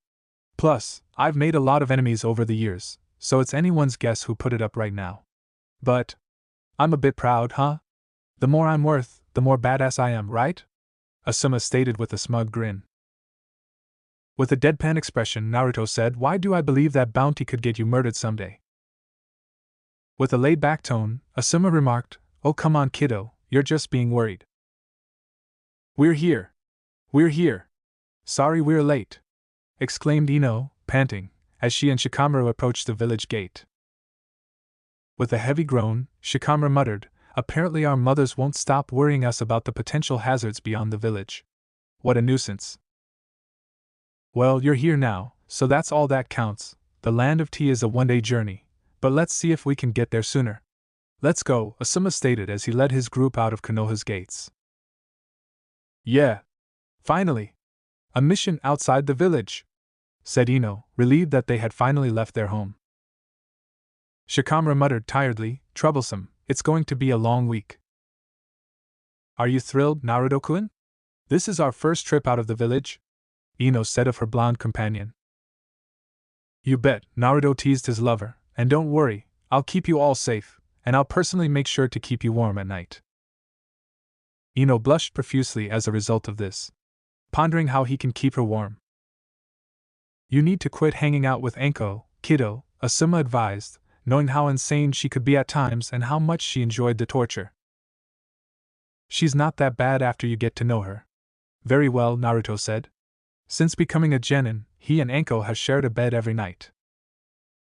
They would do it every day, till Anko became exhausted and fell asleep, and some of her clothes were even at his home. They then started their journey to the tea land. As Team 10 made their way to their client's house, they came upon a little tea house nearby. They decided to go there for lunch and a break before continuing on. Ino couldn't help but notice Naruto was reading a scroll closely as they walked, so she decided to inquire. "Asuma-sensei, is the land of tea important to Konoha?" Ino asked. "It has its values, but I'm not into economics and politics to know more about the importance of it," Asuma answered, not knowing much about that kind of stuff. "Actually it is," Naruto suddenly said as he read a scroll. "Land of Tea is located south of Land of Fire, but unlike us, doesn't have its own military village. The same is for many other lands spread around Konoha, Kumo, Suna and Iwa. These places are key factors to the economy of whatever village they're allied to. For example, Land of Tea has been allies with Konoha since the days of Hashirama Senju. The Land of Tea is surrounded by sea except to the north side. Their food is mostly fish, or any other food, fruit or vegetables related to the sea. Because of how close it is to the sea, the temperature is always high. Actually, the last time snow fell in the Land of Tea was over 50 years ago, and that happened during the long winter that lasted 5 months, resulting in many people in minor villages dying from the cold. Back to the Land of Tea, their deal with Land of Fire is to supply them with fish, and different kind of food that can be found only in the Land of Tea. Not only that, but Land of Tea also supplies Konoha with water and medicine plants like alac which can cure many diseases and even used against different type of poison. The water we get from Land of Tea is also cleared by using a seal made by Mito Uzumaki. The salty water of the sea can be turned into sweet water, used for everything that water is used for. Because of this, every time Land of Tea needs something done, whenever it is D rank or S rank, the price is always 50% cheaper. Naruto explained much to the shock of everyone, including Asuma, who didn't understand why Naruto would be interested in economy and allies of the village. "And Naruto, if the Land of Tea is so important to Konoha, why didn't Iwa try to attack it first?" Ino asked curiously, knowing about the war. "Because of where it is located, except Kirigakure, none of the other big villages have naval ships to conquer the seas. To enter the Land of Tea you first need to pass through the Land of Fire," Naruto explained. "Indeed, or maybe the old man Inoki thought himself stronger than he actually was, therefore he attacked Land of Fire directly," Asuma added, smoking from his cigarette before breathing out the smoke. "Maybe, but important to the Leaf Village is also the Common Land, located east of Konoha. The land itself is one of the most important lands of Land of Fire. Everything is grown through those lands, wheat flour, and everything else, sheep, cows, and different animals are grown around the Common Land, producing enough food to feed an entire country. All that land, and the entirety of Land of Fire is ruled by daimyo. And Konoha is the one that guards it. If the Land of Fire was a human body, then the Common Land would be the blood, Land of Tea would be the muscles, and Konoha would be the brain and heart. Take out Konoha and we are defenseless. Take out Common Land and we will starve. take out land of tea and we run out of medicine and water. Naruto finished his explanation. Asuma couldn't fathom how Naruto knew all of this. The academy didn't taught them that. Sure, he could have grabbed a book in the library, but why would a shinobi be interested in economy and all that? Or perhaps I'm just overthinking, Asuma thought, deciding to ignore it. After all, Naruto was just a curious child and there was nothing wrong with it. Shikamaru smiled at Naruto's explanation, but himself wondered why Naruto, a shinobi, is interested in economy. This is troublesome. I wonder how Suna even survives then. Where do they get the food? But Naruto was thinking something else. He always wondered how Uzushiogakure was destroyed in the first place. Uzushiogakure was located very far into the ocean. Anyone would need a ship to reach Uzushiogakure. Not only that, but sometimes during the day, the whole area around Uzushiogakure would be filled with whirlpools that would sink every ship that approached. Knowing that, Kiri had naval ships. But from where did Kumo and IWA get their naval ships to attack Uzushiogakure? The only place in the whole continent that builds ships is land of tea and Kiri, so who provided IWA and Kumo with ships? One could argue that they could have just walked the sea using their chakra, but the distance between land and Uzushiogakure was over 100 kilometers. Only Kage shinobi or higher would have enough chakra to walk from land to Uzushiogakure without running out of chakra. Not mentioning, Kiri, IWA and Kumo knew when to attack to avoid whirlpools, and the only people who knew when it was safe were Uzumaki clan, the High Council of Konoha, and the High Council of Land of Tea, since they used to exchange goods, like special kind of wood, minerals, and weeds that could be found only in Uzushiogakure. Naruto had questions: who provided the 3 big villages with information when whirlpools weren't there, and who provided Kumo and IWA wish ships? Why was his mother sent to Konoha to be used as Jinchuriki and only 1 week later, Uzushiogakure is destroyed? Later, when the 4 Konoha shinobi sat down at their table, they ordered their meals and drinks right away. Naruto requested sweet bean soup, Ino requested dumplings, and Shikamaru requested just jelly. Asuma had just placed an order for the shop's specialty tea and asked if he might light up his cigarette. However, the tea house has a no-smoking policy, which makes the elite weep a bit inside. But unknown to the 4, a young guy sitting across from them, who was gritting his teeth and gazing daggers at them the instant he noticed their headbands. "Ninja from the hidden leaf," the young guy said, his voice tinged with hate. As he stood up, the young guy walked gently up to the table of the 4 leaf shinobis to speak his bit. With a smug tone, the young guy added, "Having sweet bean soup while it's so pleasant outdoors. The ninja profession really is carefree today." "What are you trying to say?" Naruto queried the stranger, his eyes narrowing. "Things must be pretty tranquil in Leaf Village, judging by the thick-looking folks like you all," the young man replied, his grin widening even further. "All right, friend, I'm going to ask you to go right now," Naruto stated calmly. He was no longer bothered by petty remarks from dumb individuals. "Who the heck do you think you are?" said Ino. When the young guy observed Ino, "Hey, I didn't realize there was such a sweetie here. I take back my prior statement." "Thank you?" Ino murmured, blushing slightly at the flattery. "I'm Idate Marino," the now identified Idate adds seductively as he continues to flirt with the gorgeous platinum blonde female. "What's your name, young lady?" "Marino? Isn't that?" Asuma wondered, since the surname was one he recognized. "Ino," she said hesitantly. "Ino, huh? That's a lovely name," Idate adds with a smile. "Well, since destiny has brought us together, isn't it time we spoke about our future?" "And what is that future?" Ino inquired, eager to hear his response. "I'm talking about you abandoning the ninja life and marrying me," Idate adds with a seductive grin, causing the Yamanaka girl to flush even more at the unexpected bold proposal. But she suddenly realized who she was sitting next to, and the flush vanished as she felt the chill. Ino sensed something was wrong as the air became noticeably cooler.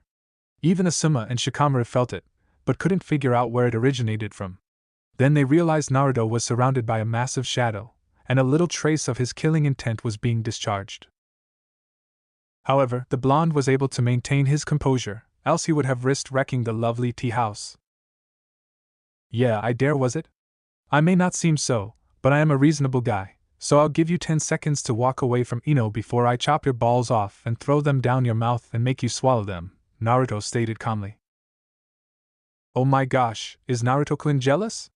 Why do I find it so appealing when he becomes too rough of me? Is this normal? Ino pondered, puzzled. Idate, on the other hand, sneered at the threat. Don't worry, I'm only joking, but the rest of it isn't a joke. If there's one thing I can't abide, it's a ninja. If you keep roaming about the land of tea, there will be problems, Idate remarked with venom in his voice. Are you threatening us, boy? Asuma said, eventually raising his voice in a solemn tone. Threats were one of the things that the elite Jonin despised. Like I said, a simple caution, Idate smugly said. Well, we don't take simple warnings from skinny heads, Naruto stated calmly. So, if I were you, I'd scream. Before I enforce my first warning on you. For the insult, Idate stared fiercely at Naruto. He wondered who this young blonde kid thought he was. Ino murmured softly to her blonde partner, calm down, Naruto-kun. She's correct. Just ignore the obnoxious punk.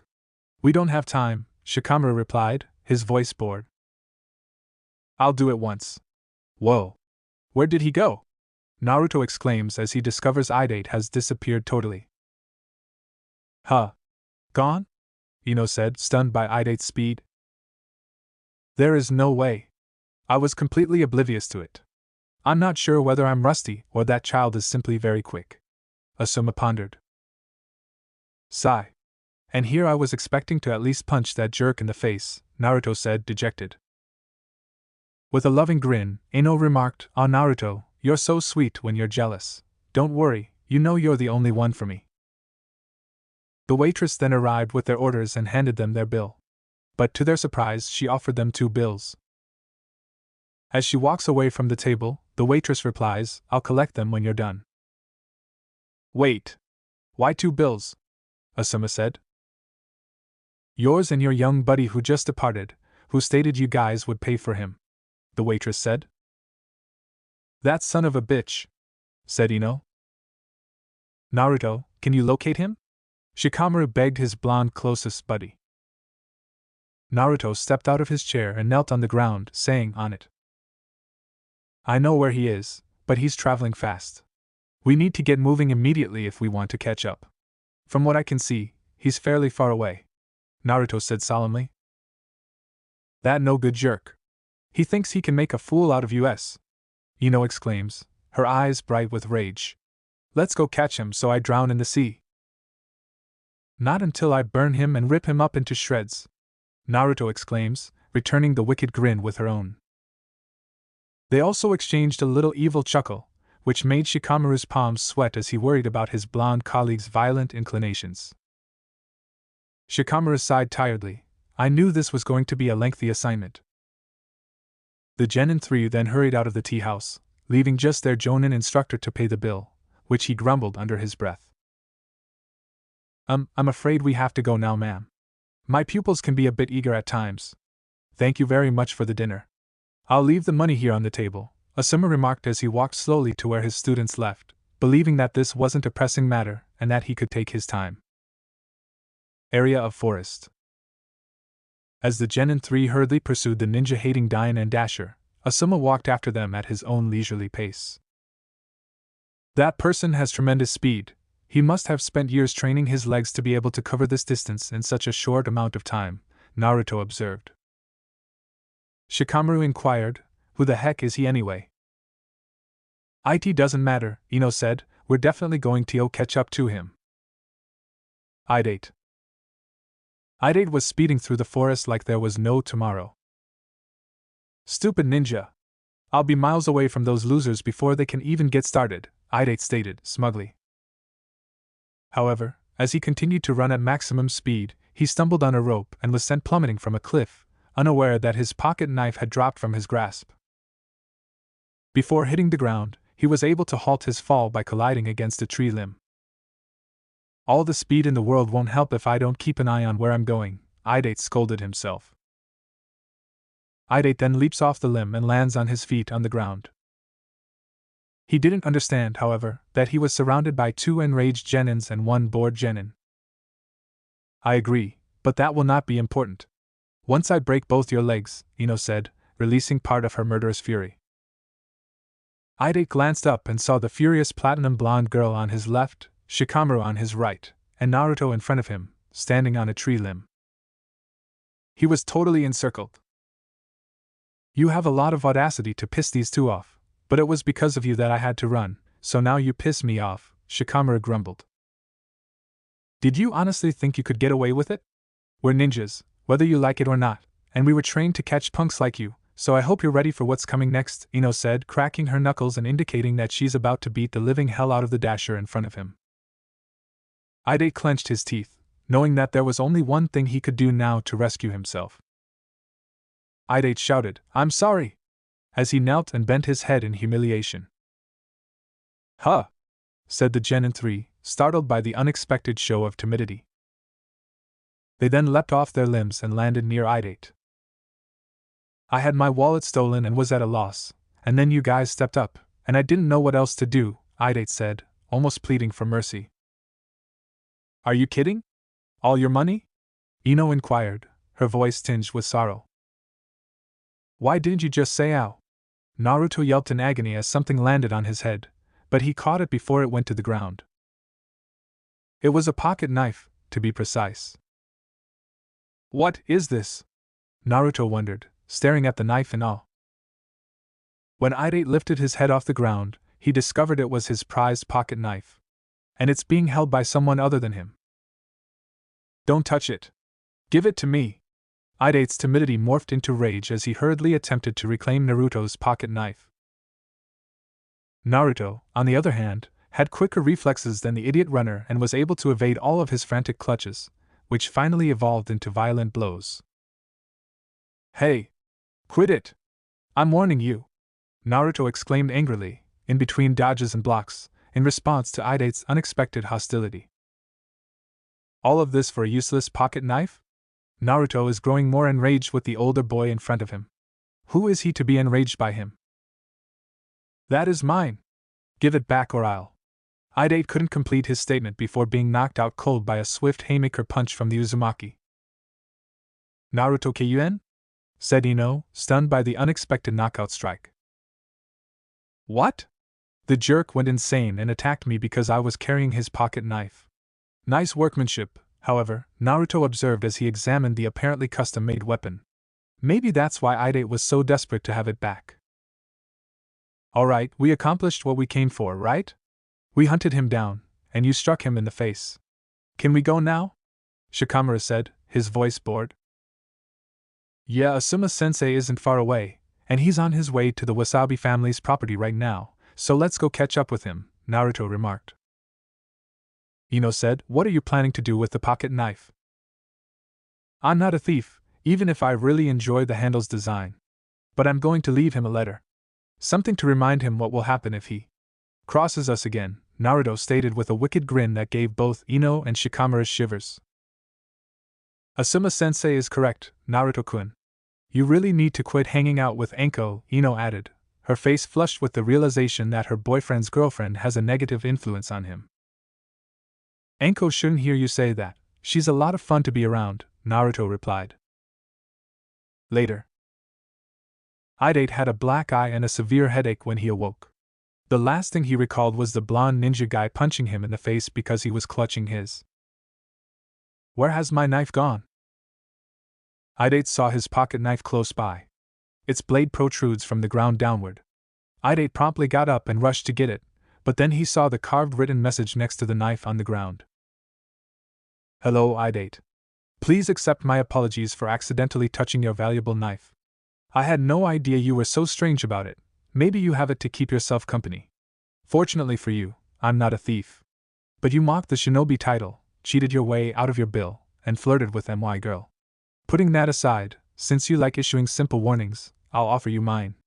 If I ever see you again, I'm going to chop your balls off with that lovely little knife of yours. Your nightmare. Idate laughed off the warning as if it were a joke, but he couldn't help but feel a shiver go up his spine. He was knocked down cold by a single blow from the alleged Naruto. Imagine if he meant it when he said he was going to harm him. That concept alone was enough to make him feel frightened. Jirocho's residence in the Wasabi family compound. Team 10 has regrouped with their Jonin sensei and is currently in front of Jirocho, the Wasabi family's head, and their customer. Welcome, and thank you everybody for coming. I hope your journey here went well, Jirocho replies gratefully. Not at all, Jirocho-san. We understand how important this race is to your nation. My name is Asuma Saratobi, Elite Jonin, and this is my Genin team, Naruto Uzumaki, Ino Yamanaka, and Shikamaru Nara, Asuma explains as he introduces his team. At your service. Naruto greeted me. With a grin, Ino responded, Nice to meet you, Jirocho-san. With a leisurely wave, Shikamaru remarked, What's up? It's good to meet all of you, and it's an honor to have you here. I'm grateful for your assistance, Jirocho stated, smiling. Now that we've said our hellos, let's get down to business, Asuma said. Lord Hokage ordered us to acquire the specifics of our mission straight from you. I'm sure Lord Hokage has already told everything to you about the dedication ceremony at the Great Todoroki Shrine that takes place every 4 years, Jirocho said, assuring them of their understanding of the issue. Yes, Naruto said, but if you could perhaps explain more, we would be grateful. All right, please have a seat, Jirocho stated, motioning the 4 shinobis to take a seat so they could hear the explanation. It all started a long time ago. Legend has it that in order to subdue a terrible storm, the people dedicated the Ryuko's jewels to the Great Todoroki Shrine in desperation. And it worked. The storms went away, and it became a customary event that happens every 4 years. At first, it was just to dedicate the jewels. But several decades ago, it became a festival and a race. With the winner of the race. However, in recent years, what was once a friendly race has taken on a troubling aspect. For generations, the port town of Degarashi has been divided into 2 families, the Wasabi and the Wagarashi, 2 rivaling gambling organizations. Both families wanted control over the town, which naturally led to disputes. These disputes became increasingly violent, at times resulting in all-out battles. The rest of the townspeople were caught in the crossfire. Many were killed. Finally, in an attempt to break the cycle of violence, our district head called on both sides to get together and reach an agreement.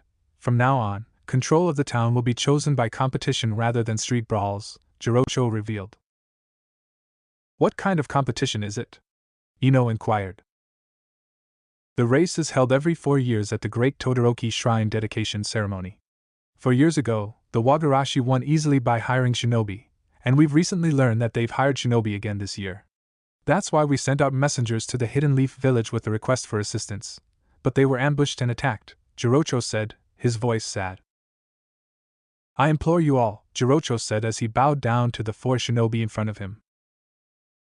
Please contribute your strength to our family. If we lose again, the Wagarashi will retain control of our town for another 4 years, and our people will continue to suffer as a result, Jirocho urged, his voice desperate in his tone. Leave it to us, Jirocho-san. Naruto answered with a cheerful grin. Shikamaru said, So, who do you want us to accompany anyway?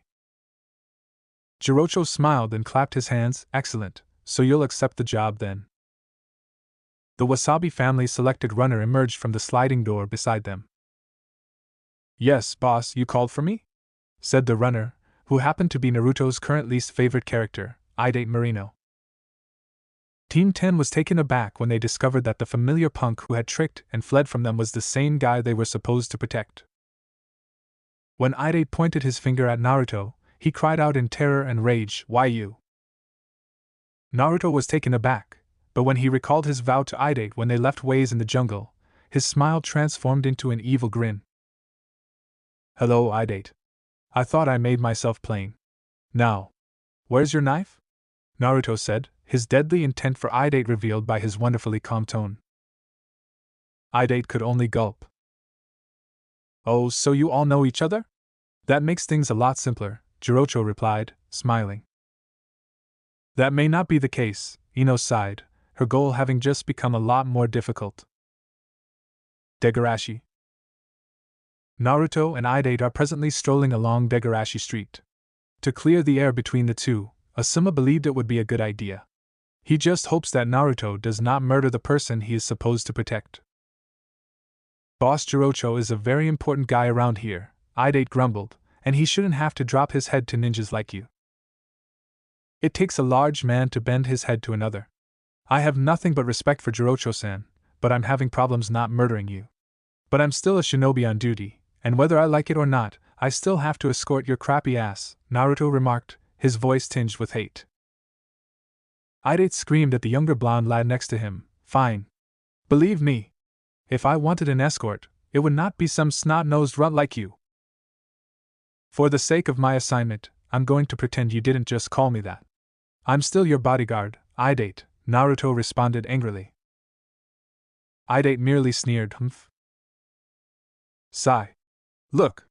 I guess we started off on the wrong foot. Can we just start over? For Jirocho-sake, sans Naruto replied calmly, hoping that their quarrel would not lead them to lose the race the next day. Well. I'll do it for Boss Jirocho, but that doesn't guarantee I'll like you, Idate remarked, his tone somewhat less irritated. Likewise, Naruto answered, a delighted grin on his face. Elsewhere, Shikamaru and Ino and Shikamaru decided to have a look around the town and see what was going on. They're now on display at a nearby trinket store. They realize that most of the things are unexpectedly more pricey than their value as they browse the store. These rates are absurd, even if it's a tourist resort, Ino told her Nara friend. Perhaps it's a high market, Shikamaru said sloppily. However, the shopkeeper overheard their not-so-quiet talk. I'm sorry about that. Even I know it's pretty pricey, the shopkeeper acknowledged to her product's dramatic overpricing. Oh no, I didn't mean. Ino apologized, hoping she hadn't offended the shopkeeper, but she didn't seem to mind. Oh, don't worry, sweetheart, we don't want to sell at these rates too, but once the Wagarashi family took control of this town. The woman shopkeeper couldn't complete her statement because they all heard a huge crash and the sound of shattered glass just outside the store. They went to investigate and saw 3 goons in the middle of the street harassing one of the town's merchants. As he kneeled on the floor in front of the 3 goons, the elderly merchant implored, Please pardon me. How dare you? When we want something, we take it. Got it.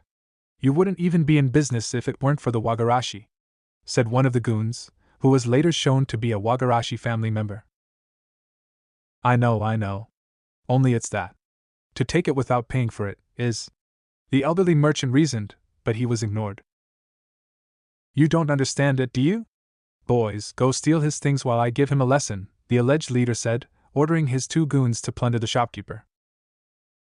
No, please stop, exclaimed the elderly merchant, who attempted to stop them from taking his hard-earned goods until the leader seized his shirt collar. Perhaps this will help you comprehend, exclaims the leader, raising his hand and attempting to hit the old merchant in the face. Only to be halted by Ino, who came out of nowhere and grabbed the leader's impending fist, firmly holding it. As soon as the leader spotted the platinum blonde female, he said, What the hell? Who are you? Why don't you and your buddies go for a hike? Ino suggested, her tone solemn. My, what have we got here? She's quite a gorgeous little thing, isn't she? One of the other 2 goons returned after hearing his commander shouting. He, like the other, had a wicked smile and a ravenous expression in his eyes. Yeah, why don't you come with us, blonde, and we'll show you a wonderful time, the other thug remarked, licking his lips, clearly disgusting Yamanaka. Well, if you want me, come get me. After all, you can take anything you want, right? Ino challenged, disgusted.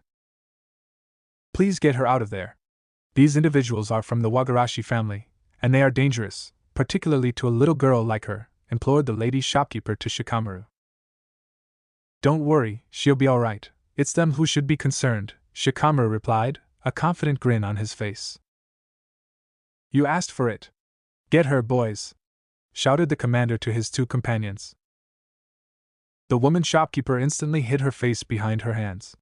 She couldn't stand seeing the 3 Wagarashi goons attack the adorable blonde girl. The only noises she heard were excruciating writhing and bones snapping. When she opened her eyes, she, like the rest of the audience, was taken aback by the spectacle in front of them. Why, you won't get away with this. We'll get you next time, lady. Don't mess with us, or you'll get what you deserve, shouted one of the three bruised and battered Wagarashi thugs as he and the other thug were preparing to depart with their unconscious boss. Because she didn't enjoy the sound of threats, Ino clenched her fists loudly enough for the thugs to hear, forcing them to shriek in terror and flee as quickly as they could. "Thank you, whatever you are, young lady," the elderly merchant remarked as he humbly bent his head to the platinum blonde girl.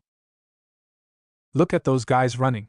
Now, if the Wasabi family can win the race, we'll be done with them for good," the woman shopkeeper said gleefully as she assisted the elderly merchant.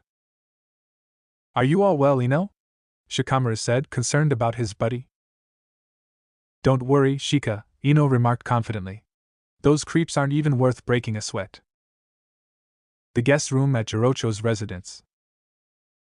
Naruto, Ino, and Shikamaru are currently in Asuma's guest room, confronting him. He seemed to have something essential to say to them. "All right, gentlemen, here's a brief mission update. I won't be accompanying you on the escort tomorrow," Asuma said. Ino inquired, "What? Why?" "Apparently, the daimyo of the Land of Tea has ordered me to examine the Wagarashi family and the minister of Port Degarashi, since the daimyo feels the minister has been questionably prejudiced with the Wagarashi and suspects foul play," Asuma explained his new job to them. Shikamaru said, "So you believe this minister is assisting the Wagarashi?" Asuma lit up the cigarette in his lips and stated, "Perhaps. That is what I aim to find out." "So we'll accompany Idate by ourselves," Naruto said. "Are you sure we're ready, sensei?" "Yes, I have complete faith in you three and your abilities, and I am confident that you will succeed. Naruto, I am appointing you as acting captain of Team 10 until my mission is completed. And a word of advice: while completing a mission is important, never jeopardize the safety of your comrades, including Idate. I hope you were able to work things out with him," Asuma advised his sunny blonde student. "Yes, sensei," Naruto answered confidently. "I will defend them all with my life." "And I'll guard yours with mine," Ino responded, pledging to protect her blonde at all costs. "It's too inconvenient to die last, so I'll make sure you people are safe as well," Shikamaru replied calmly, but he meant every word. "Ha ha, you guys never fail to surprise me. Good luck tomorrow, and beware of the enemy shinobi. I assume they're from Amigakure, the Hidden Rain village, and they're infamous for employing senbons, as the messengers who were assaulted reported," Asuma warned his squad. "We'll be cautious, sensei," Naruto promised with a cheerful grin. "Kiri. You asked for me, Mei-sama?" a man asked respectfully. As he entered the tent, he was around his 30s, an eye patch on his right eye. Mei didn't turn to look at him, wearing a blue dress, auburn hair reaching to her middle back, red lips, blue dress that beautifully hugged her curves. She was the leader of the revolution against Yugura. "Yes, I need you to go to the Land of Tea. You need to meet an informer," Mei stated, still reading the paper in her hands. "But Mei-sama, I don't understand. Why do I need to meet this informer?" Ao asked, bowing his head respectfully. Mei turned to look at him. A smirk reached her face. She knew only one who would write this letter. "Because he is." It was time for the grand race. Fireworks were shot up in the sky, and the whole town was cheering loudly for the support of both families, mostly the Wasabi. "Wow, I didn't realize this race was going to be this big. The whole town is here. So what kind of race is this anyway?" Ino asked her current team captain. "You know, the kind that starts and finishes." Naruto joked with some innocent sarcasm to his girlfriend. "Cheeky aren't you, Whiskers?" Ino said with a pout. "Haha, well, according to Jirocho-san, the starting point is here, at the harbor of Degarashi. From here, the runners will head for the Madaraki Shrine, which is located on Nagi Island, the midpoint of the race." Naruto informed his teammates, as he held up a map to show their headings. "I guess we'll be sailing then. Unless Idate have to run on water all the way to the island," Shikamaru said, hoping it wasn't true. "Don't worry, Shika. It seems the first leg of the race is to use a boat from here. Once we reach Nagi Island, the runner has to take one of two Ryuko's jewels from the Madaraki Shrine, and run all the way to dedicate their jewel at the Great Todoroki Shrine. Whoever makes it there first, wins. That's as far as the basic rules go, but other than that, anything goes. Shortcuts, obstructions, and secret maneuvers are all allowed," Naruto informed his team. So hiring a ninja is not a violation of the rules either, Shikamaru said. But where are the ninjas of the Wagarashi family? Ino asked. It seems they are keeping a low profile. But make no mistake, they are around. I can sense stronger chakra signatures here, but there are too many people to pinpoint, Naruto said with narrowed eyes at the crowd of people. I don't care what you guys do. Just don't get in my way. I have a race to win, Idate called out to his young bodyguards. Don't worry, Idate. You just focus on running. We'll be right behind you, Ino said to the Wasabi runner. Besides, it's our job to make sure no one gets in your way. But if we encounter any opposition, you will do what we say. Understood? Naruto said with an authoritative voice. But whatever, Idate merely scoffed. Then the announcer spoke through the loudspeaker. Attention! Attention! The Great Todoroki Shrine race is about to begin. Running for the Wasabi family, Idate Marino. Many of the town folk cheered for him. Running for the Wagarashi family, Fukusuka Kyakuya. Many of the Wagarashi followers cheered for him. Runners, take your mark. As the two runners prepare themselves to run, and the large harbor doors slowly open to reveal their boats still on dock, Idate then notices a gathering of clouds on the horizon, and knows what he has to do. Get set! Go! The two runners began to run at fast speeds towards their boats. That's our cue too. Let's G what the... Naruto yelled out in shock. Instead of running towards the ships, Idate made a left turn and ran elsewhere. What is that idiot doing? Ino yelled out as Team 10 chased after Idate. Idate! Where are you going? The boat is that way, Shikamaru surprisingly yelled out. Guys, let's just follow him for now. He might know what he's doing, Naruto calmly informed his team. Hey, are you sure? Ino asked her blonde captain. Idate may be a prick, but he's completely loyal to Jirocho-san. He won't do anything to let him down. For now, we just follow him, and make sure he's safe. I just hope my hunch is right, Naruto said with hope in his voice. I hope so too, Naruto-kun. Because this is our first C-rank mission. And I'll kill Idate if we fail, Ino said with a slightly angry tone. Don't worry, if we do, I'll help you, Naruto said with a soft smile to his blonde girlfriend. The Genin trio then continued to follow the Wasabi family runner, hoping that he is still actually competing, instead of fleeing. As Idate continues to run further away from the harbor, Team 10 is now currently on his tail. Ino wanted to yell at Idate for the wrong direction he is heading, but Naruto suggested that they keep their distance for now. As much as he dislikes the arrogant Wasabi runner, he can already tell that Idate is fiercely loyal to Jirocho, and would never betray him in such a way. The blonde Uchiha decided to put some faith in Idate, and trust that the Wasabi runner knows what he is doing, and he is going with the best course of action to win the race. Aside from all of that, Naruto's senses were going crazy. Whether it was because of his natural sensory ability, or Kurama's negative emotion detection. He could feel that they were being followed, and judging from their chakra signature, they were Shinobi, and mid-genin level at best. Idate was now running on a cliffside. But unbeknownst to him, he was caught in a genjutsu, which made him believe that he was running in circles. Team 10 noticed this, and was about to help the Wasabi runner, but then they saw Idate had already noticed the illusion, and performed a single-hand seal to disrupt his chakra flow, easily freeing himself from the genjutsu. Team 10 was currently following behind him, as they continued to jump from tree branch to tree branch, just above the cliffside that Idate was running on. So he is a ninja, or maybe he received some level of shinobi training. What are you not telling us, Idate? Naruto thought to himself in wonder, but the rest of his team were able to hear, since Ino's mind link is still on. His speed alone is almost Chunin level, and judging from the way he notices and dispelled genjutsu earlier, proves it. Shikamaru added his thoughts. Yeah, I guess that's HOLY crap. Ino didn't get to finish her sentence in her mind, when she noticed that Idate was about to run off the cliff. Idate! Ino yelled out to the Wasabi runner. But Idate noticed it too late. Apparently, after he dispelled the genjutsu that was cast upon him, and continued to run forward blindly, there was a second layer of genjutsu in its place. As Idate was about to fall off the cliff, he felt his body completely paralyzed. Shadow possession success. Thanks for the shunshin, Naruto, Shikamaru said with a sigh of relief with Naruto next to him, with his hand on Nara's shoulder. Naruto was able to shunshin himself and Shikamaru near Idate, so the lazy Nara was able to catch him with his shadow before he could fall. Yeah, that was too close, Ino said, as she jumped down from her tree branch to meet up with the rest of her team. Hey! What gives? Let me go! Idate demanded, with a hint of annoyance and anger in his tone. Hey! Shika and Naruto-kun just saved your ass, so how about a little thank you?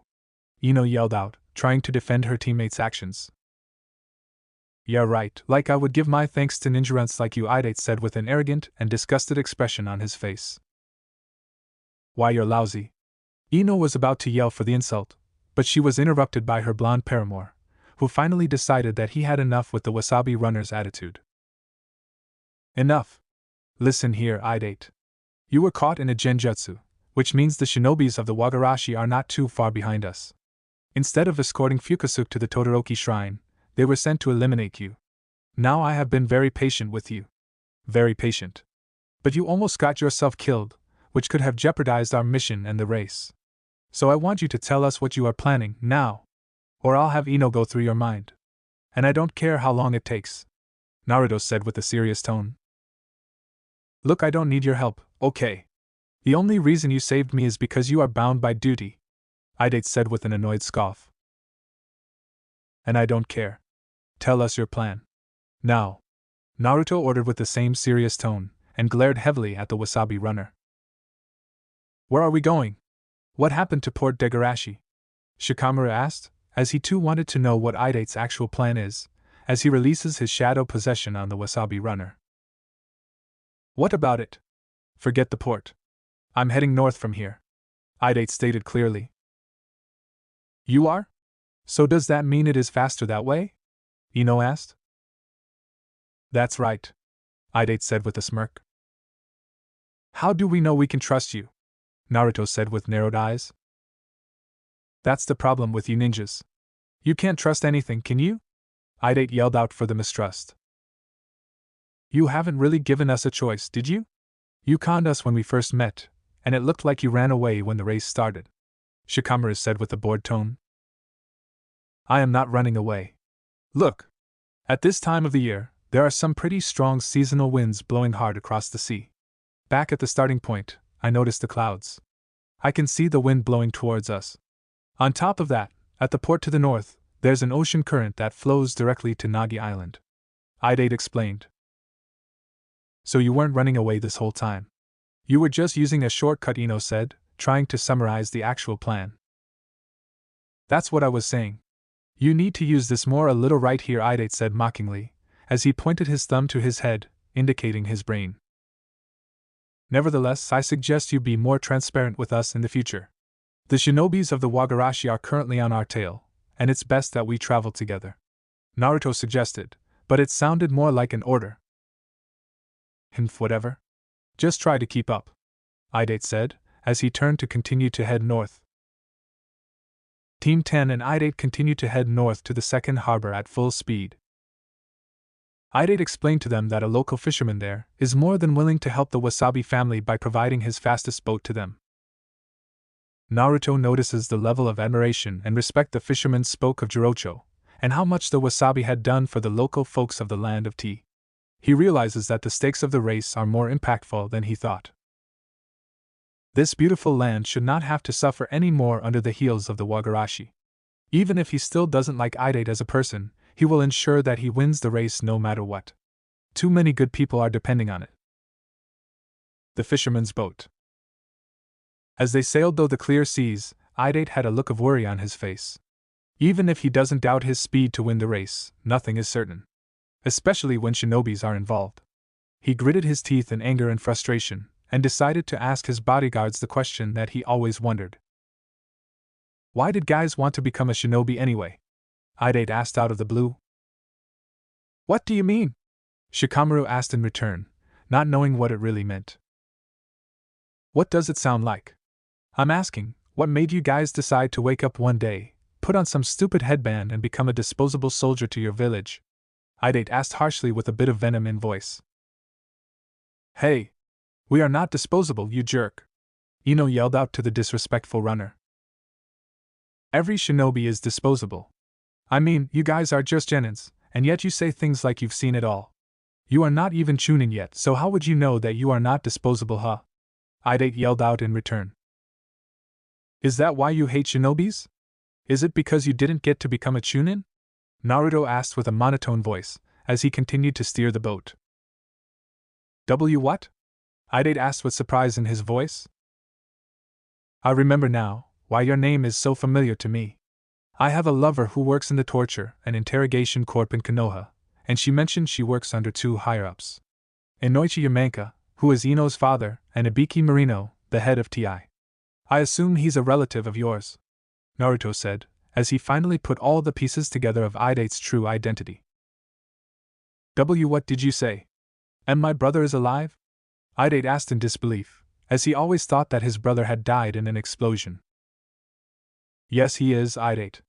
And judging from your skills and knowledge, you were a genin of Konoha, Naruto simply said. Idate was speechless, as he couldn't believe that the little blonde genin was quite a detective. Idate, I don't know what happened to cause you to be this way, but… Naruto didn't get to finish his sentence, as he instinctively dodged an incoming arrow that almost hit his head. Ambush! Naruto yelled out. The four youngsters turned their heads and saw there was another boat chasing behind them, with three men standing on top the deck of the ship. Each of them are wearing matching yellow jumpsuits which were stitched up the middle. They were also wearing a rain forehead protector that covers their whole heads, and some sort of breathing apparatus. Their faces were covered with a white sash, with eye holes cut out. One of them had both, the other had only one, and the last had none at all. Looks like I missed, Oboro says, the one with only one eye hole in his sash, and is holding a crossbow in his hand. That doesn't matter, Mubi. How are we doing anyway, Kagari? Asked the supposed leader with both eye holes in his sash, now identified as Oboro. See for yourself. They're just up ahead, says the eye-hole-less aim ninja, known as Kagari. Alright then. Let's get rolling, Oboro declared to his team. Mubi then fired a bunch of arrows towards Team 10's boat. Naruto saw the incoming projectiles, and made several hand seals, and thrust his open hand forward. Wind style, gale palm. The strong force of wind blew all the arrows away, preventing any damage on their ship. Looks like they have a wind style user. No matter, Mubi says, as he places more arrows on his crossbow and fires them all towards the boat. But it was all in vain, as Naruto once again managed to easily blow all the arrows away with his gale palm. Naruto-kun, you know where we are, right? Ino asked, when she realizes the major advantage they have, due to their current location. What do you mean, Ino? Naruto asked, not sure what she meant. I mean, look at what we are surrounded by now, Ino said, as she waved her hands around, to show what they have been standing on this whole time. The ocean. Clever girl, Naruto said with a smirk. Guys, will you please stop flirting with each other for 1 second? We are kind of in a situation here, Shikamaru said with a tired sigh. Relax, Shika. Besides, there's a new jutsu I just mastered from one of the scrolls Asuma-sensei had given me, and I'm dying to test it out. And since we are at the ocean, I don't need to use the moisture in the air for this one, Naruto said with his confident smirk never leaving his face. Naruto then proceeded to make a very long combination of hand seals, but it was impressively fast on the naked eye. The ocean beneath them was violently shaking, as soon as Naruto had finished his last hand seal. Oboro and his team felt a little nervous, when they felt the sudden chakra spike from the blonde shinobi. Water style, water dragon jutsu. A very large dragon made of water rose from the ocean and was sent flying towards Team Oboro's ship at incredible speed. Its glowing yellow eyes were narrowed, as its deafening roar echoed throughout the sea. Team Oboro were in a state of complete shock to witness such a powerful jutsu. They had heard of the water dragon jutsu, but they never imagined it could be this big and powerful. The water dragon crashed into the enemy boat, completely annihilating it into pieces. Well, I guess that takes care of that, Naruto said with a satisfied smile. Idate was in disbelief to see the so-called blonde runt destroying the enemy ninjas in one fell swoop. Even though he would never admit it, Idate now has a new sense of respect and deep fear towards the blonde Uchiha. But unfortunately, it wasn't over yet. Naruto! Shikamaru yelled out from behind, as suddenly many copies of Team Oboro were rising from the deck of the ship. Ino! Protect Idate. Shikamaru! You and I will get rid of these clowns once and for all, Naruto ordered with a serious tone. As the trio of leaf ninjas continued to hit the multiple clones, they noticed they were as intangible as ghosts, yet were able to inflict some damage.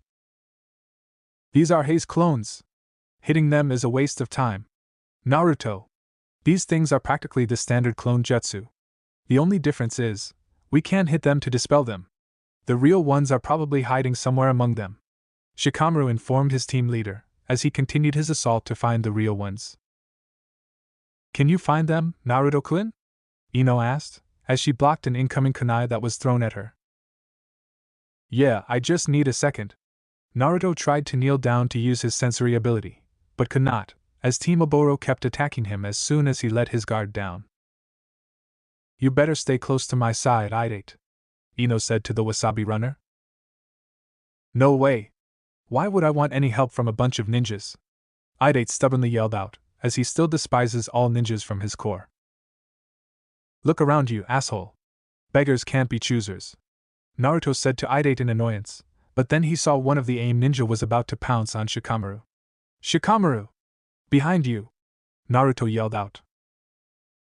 The real Kagari jumped down to attack Shikamaru from behind, but Nara managed to duck out of the way just in time, thanks to Naruto's warning. Shikamaru then crouches on one knee, and makes a single-hand seal. Ninja Art, Shadow Possession Jutsu. Shikamaru's shadow was sent towards Kagari and was able to catch and trap him. But Shikamaru was forced to let go, as Oboro threw a kunai towards him, and he was forced to dodge once again. Shit! This is going to take forever. And I need to catch all three of them with my shadow to make them stop. But I can't find the originals with these clones hanging around. Naruto! Can you detect them with your sensory jutsu? Shikamaru asked his blonde team leader. It's over. Give up, Idate, and we might let you live, Oboro yelled out with a smirk behind his breather. Tempting. But I would rather kick your asses than sell out a comrade, Naruto said with determined eyes. See, comrade? Idate said in disbelief, that Naruto actually thought of him as a comrade. Do you have any ideas? Shikamaru asked, as he is now back-to-back with Naruto, with many of the Haze clones surrounding them. Just one. And sorry you have to find out this way, Shika, Naruto said with a sad smile. Find out what? Shikamaru asked with a raised eyebrow. Don't say we didn't give you a chance, now we will, Mubi said, but didn't get to finish his sentence, as he saw Naruto perform several unique hand seals that end with a snake seal. Steam style, shower of needles. Many shards of sharp steam that had somehow become physical, but very hard to see from the naked eye suddenly appear out of thin air, floating around Naruto and Shikamaru. They were then shot from all directions, hitting all the Haze clones, and eventually the originals. The steam shards were endless, and they were impossible to dodge. Oboro was hit in the stomach, Kagari was hit in his left shoulder and right thigh, but Mubi was hit directly in his single eye, killing him instantly. As the remaining two AIM ninja yell out in incredible pain, all of the Haze clones disappear. Shikamaru was surprised to see his friend use steam release for the first time in front of him. He knew Naruto was strong before, but now this is just ridiculous. Just how strong is the troublesome blonde? He was also troubled that Naruto had killed Mubi like it was normal. Shikamaru then uses his shadow possession jutsu once again, to bind Oboro and Kagari. Hopefully, they can try to get some information out of them. After Ino had tended to their wounds, Naruto had tied up Oboro and Kagari to the pool of the boat. Now that I have your attention, how many of you are there? Naruto asked Oboro, with a cold tone. You bastard! You killed Mubi! I will make sure you die a slow and painful death. But not before I kill your friends in front of you. Oboro threatened with pure rage in his eyes. The blonde had just killed his comrade, and he vows to make him suffer for it. Naruto had been given some lessons of interrogation from his Anko, and he knew that to get information from an enemy, pain must be inflicted. While he would rather have Ino use one of her clan's signature jutsus to simply extract the information from their heads, unfortunately she has not yet learned the Yamanaka's infamous psycho mind transmission jutsu. According to her father, it is a very advanced level technique of their clan, which she was still not ready to learn yet. So now Naruto needed to use the old-fashioned way. Naruto then created a steam shard. The shard itself was almost colorless, almost completely invisible. Naruto grabbed the shard in his right hand, and stabbed Oboro's left kneecap with it, causing the AIM ninja to scream out in agonizing pain. H. I'm going to ask you again. How? Naruto began to twist the shard into Oboro's kneecap without even flinching. H. Many. God damn it. You. I swear I will. Out. H. There? Aha. Ha. Ha ha ha ha ha ha. Why you? You just wait, kid. Aoi-sensei is going to kill you all, with his sword. Oboro said with a large evil grin behind his breather. Aoi-sensei? Idate said to himself with shock, as he thought he would never have to hear that accursed name again. But, not before I kill you first, Oboro said, with the sinister grin never leaving his face. Naruto didn't like the sound of his tone, and as he subconsciously concentrated his chakra into his ears, he heard the sound of burning paper? All over the boat.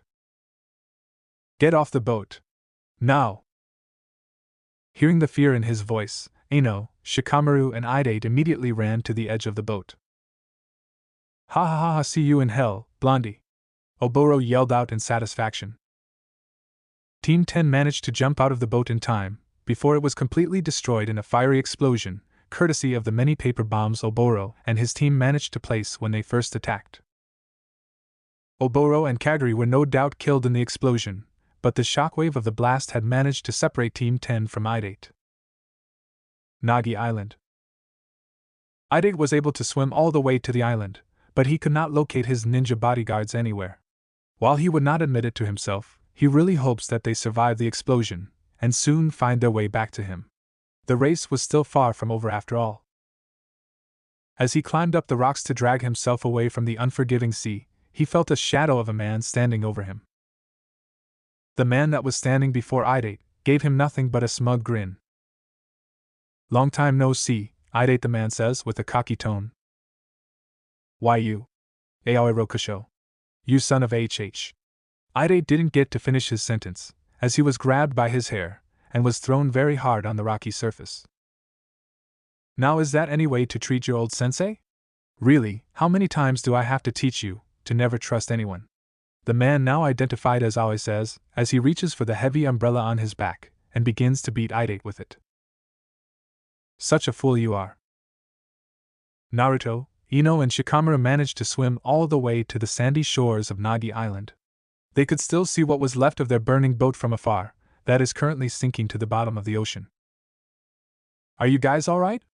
Naruto asks his team. Why yeah, we're okay.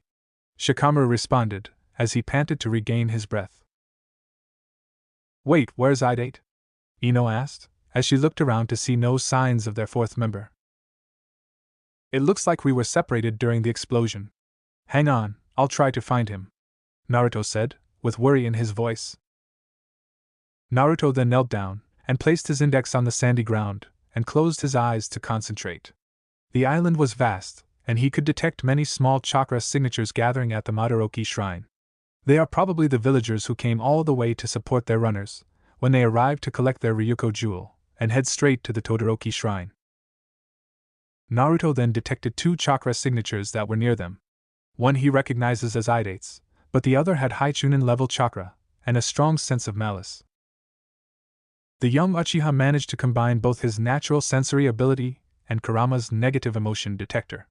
The result is a very powerful sensory skill that can track and identify any target with ease. I found him. But he's not alone. We need to move now. Naruto informed his team with urgency. Right, both Ino and Shikamaru responded in unison. Team 10 then set off to look for their fourth ninja-hating member. But despite their differences, Naruto truly hopes that Idate will be alright when they arrive. With Idate and Aoi, the Ain Jonin continues to beat the defenseless Wasabi runner without mercy in the heavily rained area.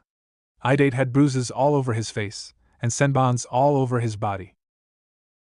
What's worse is that Aoi continues to verbally belittle the Wasabi runner of his self-worth, as he beats him to a pulp, calling him a coward and a worthless human being, that doesn't deserve to live. Time's running out, Idate. Fukazuka will be at the Madaraoki shrine right about now. Any chance you have is long gone. Aoi gloated with a grin. Idate was feeling weakened by the beating, and dropped down to his knees, and eventually on his belly. Your running days are over. You can't even stand up. Once the poison in those senbons finishes spreading through your body, you will be crossing a different sort of finish line. The last finish line of death, Aoi said, with the evil grin never leaving his face. Idate felt his will to fight was slowly fading away, as he tried desperately to reach for the pocket knife that was on the ground in front of him. What do you really think you can do with that little pocket knife? Aoi asked out of pity, for the sorry sight of the Wasabi runner. Aoi then reached out to grab the pocket knife on the ground, but his hand was immediately slapped away by Idate, as the Wasabi runner desperately clings to it. No! Don't touch it! Idate declared, as he somehow maintained his defiant spirit. Feeling annoyed, Aoi continues to beat the helpless Idate. The Ain Jonin stomped his foot on Idate's hand that was still clinging on the pocket knife, and kicked the Wasabi runner directly on the face. He then began to stomp on his weakened body. You fool! Were you hoping to show the world that you are a man of integrity? You could have just run away. You picked the wrong time to try to redeem yourself, Idate, Aoi said with a cold casual tone. The Ain Jonin then places his foot firmly on Idate's chest, waiting to let the poison in his senbons finally finish the Wasabi runner off for good. Idate was weak and he could feel his consciousness fading. As he was about to drift off to unconsciousness, he heard a loud cry of a familiar voice. Water style, liquid bullet. A large orb of water came rocketing towards the direction of the Ain Jonin. Aoi was able to jump out of the way in time, but by doing so, Idate was freed from the hold of his foot. The water bullet was sent crashing onto the ground, causing a medium-sized crater. Aoi, who saw the results of the sudden attack, was intrigued to see who was the caster of such powerful water jutsu.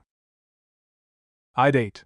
Yelled out by Ino, who immediately went to him to check on his wounds, while Naruto and Shikamaru went to confront Ain Jonin. Aoi was surprised to see a team of 3 Konoha genins, who are now standing between him and his target. I assume you are in charge of the 3 AIM ninjas that attacked us? Naruto asked. Yes, and apparently they weren't quite up to the job. Where are they anyway? Aoi asked with a bored tone, wondering where his genin team was. Dead. And you will be too, if you don't step away. Naruto answered and threatened. Quite a tough guy, aren't you, little man? That's a shame though. I was planning to enroll my foolish genin team to the next Chunin exams. Ah well, you win some, you lose some. It makes no difference to me. Aoi said it was no big deal. You say that, like they are replaceable, Shikamaru said with narrowed eyes. Oh, they are. It is just going to be a hassle to find a new team, that's all. Aoi coldly answered. You son of a bitch. They might be our enemies, but they were your comrades. How could you disrespect them like that? Ino demanded to know what sort of jonin would care so less for his genin team. They were nothing but tools to me. That is all. But thanks to you, you proved that they were a bunch of useless tools, so I need to replace them once this is all over. But why are you so upset about it? Isn't that what we shinobi are? We use every tool we have for our benefit? Aoi said with a smug look. It's scum like you, who give the title of shinobi a bad name, Ino said with a hint of anger. And it's kids like you, who die easily for their childlike views of the world. Aoi retaliates Ino's last comment with his own. Naruto stood silent at his comments about the ninja world. Aoi then threw his umbrella up in the air and made a single hand seal. Ninja art, Saban shower. The umbrella then started to spin and shot out countless poisonous senbons in all directions, that is now raining downwards on Team 10. Naruto then performed several hand seals and took a deep breath. Wind style, great breakthrough. All the senbons were blown away before they could hit any of the Konoha genins, which caused Aoi to grit his teeth in annoyance. But then I heard a feminine voice yell out from behind him. Fire style, Phoenix flower jutsu. Ino blew out multiple fireballs towards the aimed jonin, and Aoi was struggling as he dodged the many very lethal fire attacks. Aoi then jumps up high in the air and grabs his still airborne umbrella. He then swings it downwards and unleashed a strong force of wind towards Team 10. They managed to jump out of the way, but Ino was hit full force, as she used her body to shield the still unconscious and defenseless Idate from the attack. As Aoi was still in the air, smirking with satisfaction, as he was able to hit one of the pesky genins, he then realizes that one of them is missing. He then saw a single kunai thrown in the direction towards his chest. Aoi smiled smugly, as he was able to dodge the kunai before it hit him.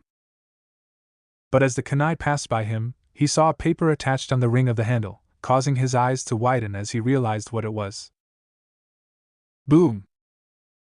Apparently Shikamaru had taken advantage of the chaos after Aoi's aerial assault, and made an unexpected sneak attack on the aimed jonin with a paper bomb attached to kunai. Aoi managed to use his umbrella to shield himself from the explosion in time, but not without escaping with some minor burns. His umbrella, however, was not so lucky, as it was now completely destroyed. The aimed jonin then landed on the ground, on his feet, cursing the pesky Konoha genins under his breath. But when he heard the sound of a loud roar behind him, his eyes widened when he saw a very large water dragon heading straight towards him. Realizing that there was no other choice, Aoi reached into his pouch and pulled out some sort of sword handle. Afterwards, a glowing double-edged blade made of pure yellow electrical energy emerged from the handle. Aoi then uses the energy sword to slice through the water dragon before it could harm him. What is that thing? Naruto thought in interest, when he saw the unique sword cut through his attack like it was nothing. Suddenly, they heard the sound of loud cheering coming from the direction of the Madaraki shrine. Fukasaku must have reached the Madaraki shrine. You three are quite impressive for a bunch of genins, but your mission is already a failure. The poison will soon kill Idate. He's finished. You better pray that we won't see each other again. Because next time, my sword of the Thunder God will cut right through you all. Aoi threatened with a confident smirk, before he hung away. Damn it, Shikamaru said with a frustrated tone. Sword of the Thunder God, huh? I wonder how that useless jonin got his hands on a weapon like that. Naruto thought out of curiosity. A sword like that belonged to the second Hokage, one who was beaten only by Hashirama and Madara, thinking his weapon would be used by nobody. The blonde found it amusing that Konoha had allowed itself to lose such a powerful weapon, but knowing the state of Konoha, he shouldn't be surprised. He wondered what the real Naruto was doing right now. Last night the blonde used shadow clones to do the mission, while he decided to visit a certain giant red monkey. Naruto Keien! Shika! Ino yelled out to her two teammates. Naruto and Shikamaru immediately ran to her side, as they both could hear the urgency in her tone. Ino, what's wrong? It's Idate, his pulse is weakening. We need to get him out of here, so I can treat the poison. Ino informed her teammates of the Wasabi runner's dire condition. Right. Shika, help me carry him. Naruto ordered the pineapple-haired boy, as they both carry the unconscious Idate, shoulder to shoulder. Somewhere else. Ao stepped into a pub, his face hidden by a thick hood, with just his chin visible from the outside. The rain had been pouring down for 2 days, and he was feeling cold and bitter as he approached the bar where he was meant to meet the informer. Byakugan activated, he took a quick glance around the bar, looking for anybody who could have been following him. After all, Yagura's spies would do everything to get a hold of him. As he surveyed the room, his attention was drawn to a single individual sitting alone at a table wearing a black hoodie with dark hair sticking out. Upon approaching the guy, Ao saw nothing unusual about him and decided to review the note that Mei-sama had handed him before approaching. Dark hoodie, slightly long dark hair, sitting alone. When you approach, say the word Mizu. Ao approached him and the guy moved with far more speed than he could have anticipated, lowering his hoodie around his right eye and showing a Mangekyo Sharingan in the process. Tsukuyami. Before he could process what had just happened, Ao found himself in a completely different environment. The sky had turned dark, and the moon had turned blood red. Below him, there was blood red water, and amid the cries of crows as they all suddenly rushed to the same spot in front of him, a man slowly appeared. With his breath stopped in his throat and perspiration pouring down his forehead, Ao couldn't comprehend why his Byakugan had seen an entirely different face behind the hood. The butcher of the Uchiha clan was recognized by Ao. Uchiha Itachi. Team 10 was now taking shelter from the heavy rain, inside a small cave that is nearby the battle site. They sat by a small campfire with Idate, who was laying on the floor, still unconscious. Ino was currently treating him with the poison. How is he, Ino? Naruto asks with worry in his voice. Well, right now he just needs some rest. The poison in his system was nothing special, so I gave him one of the anti-serums I made. One of the benefits of working in a flower shop is that you have access to all sorts of plants, some of which have healing properties, especially for poisons, Ino said with a proud smile of herself.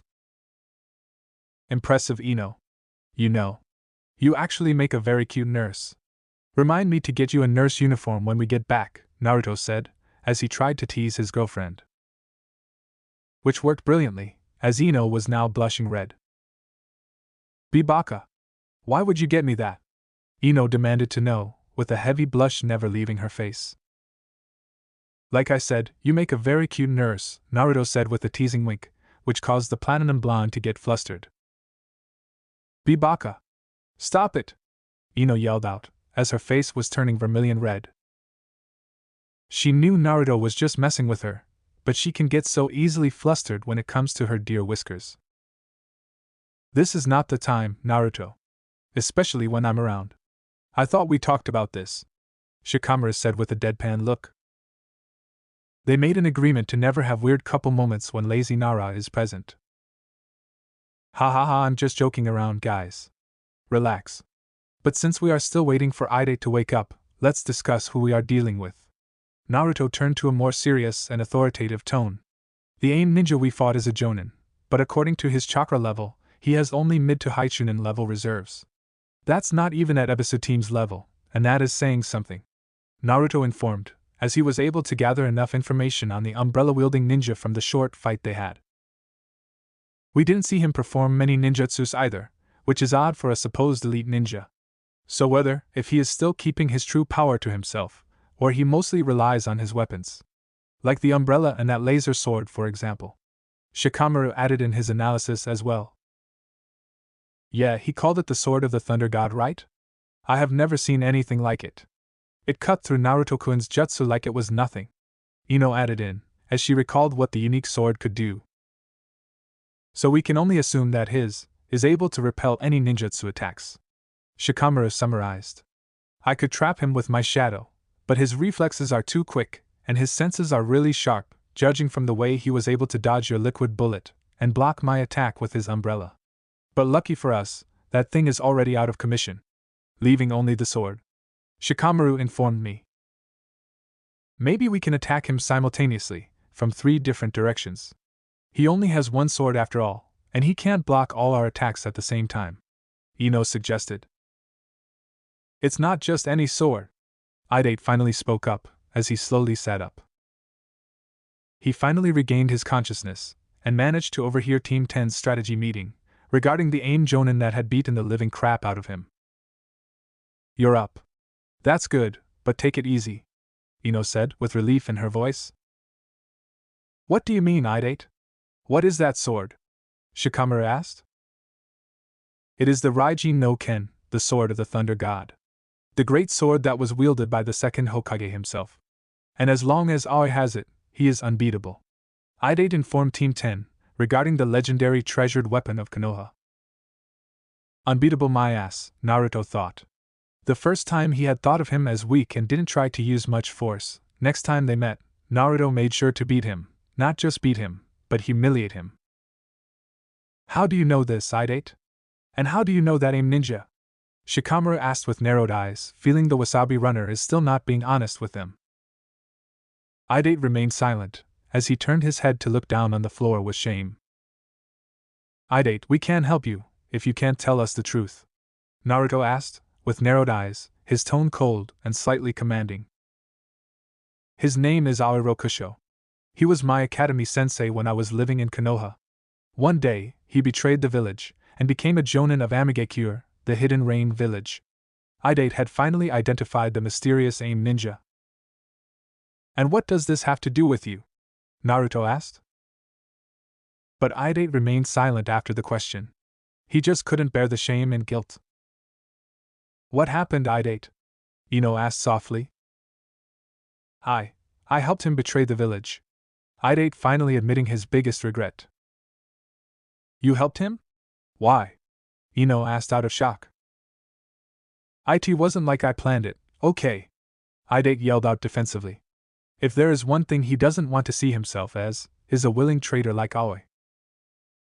When I failed the first test of the Chunin exam, I was depressed as hell. I was so sure I was going to make it.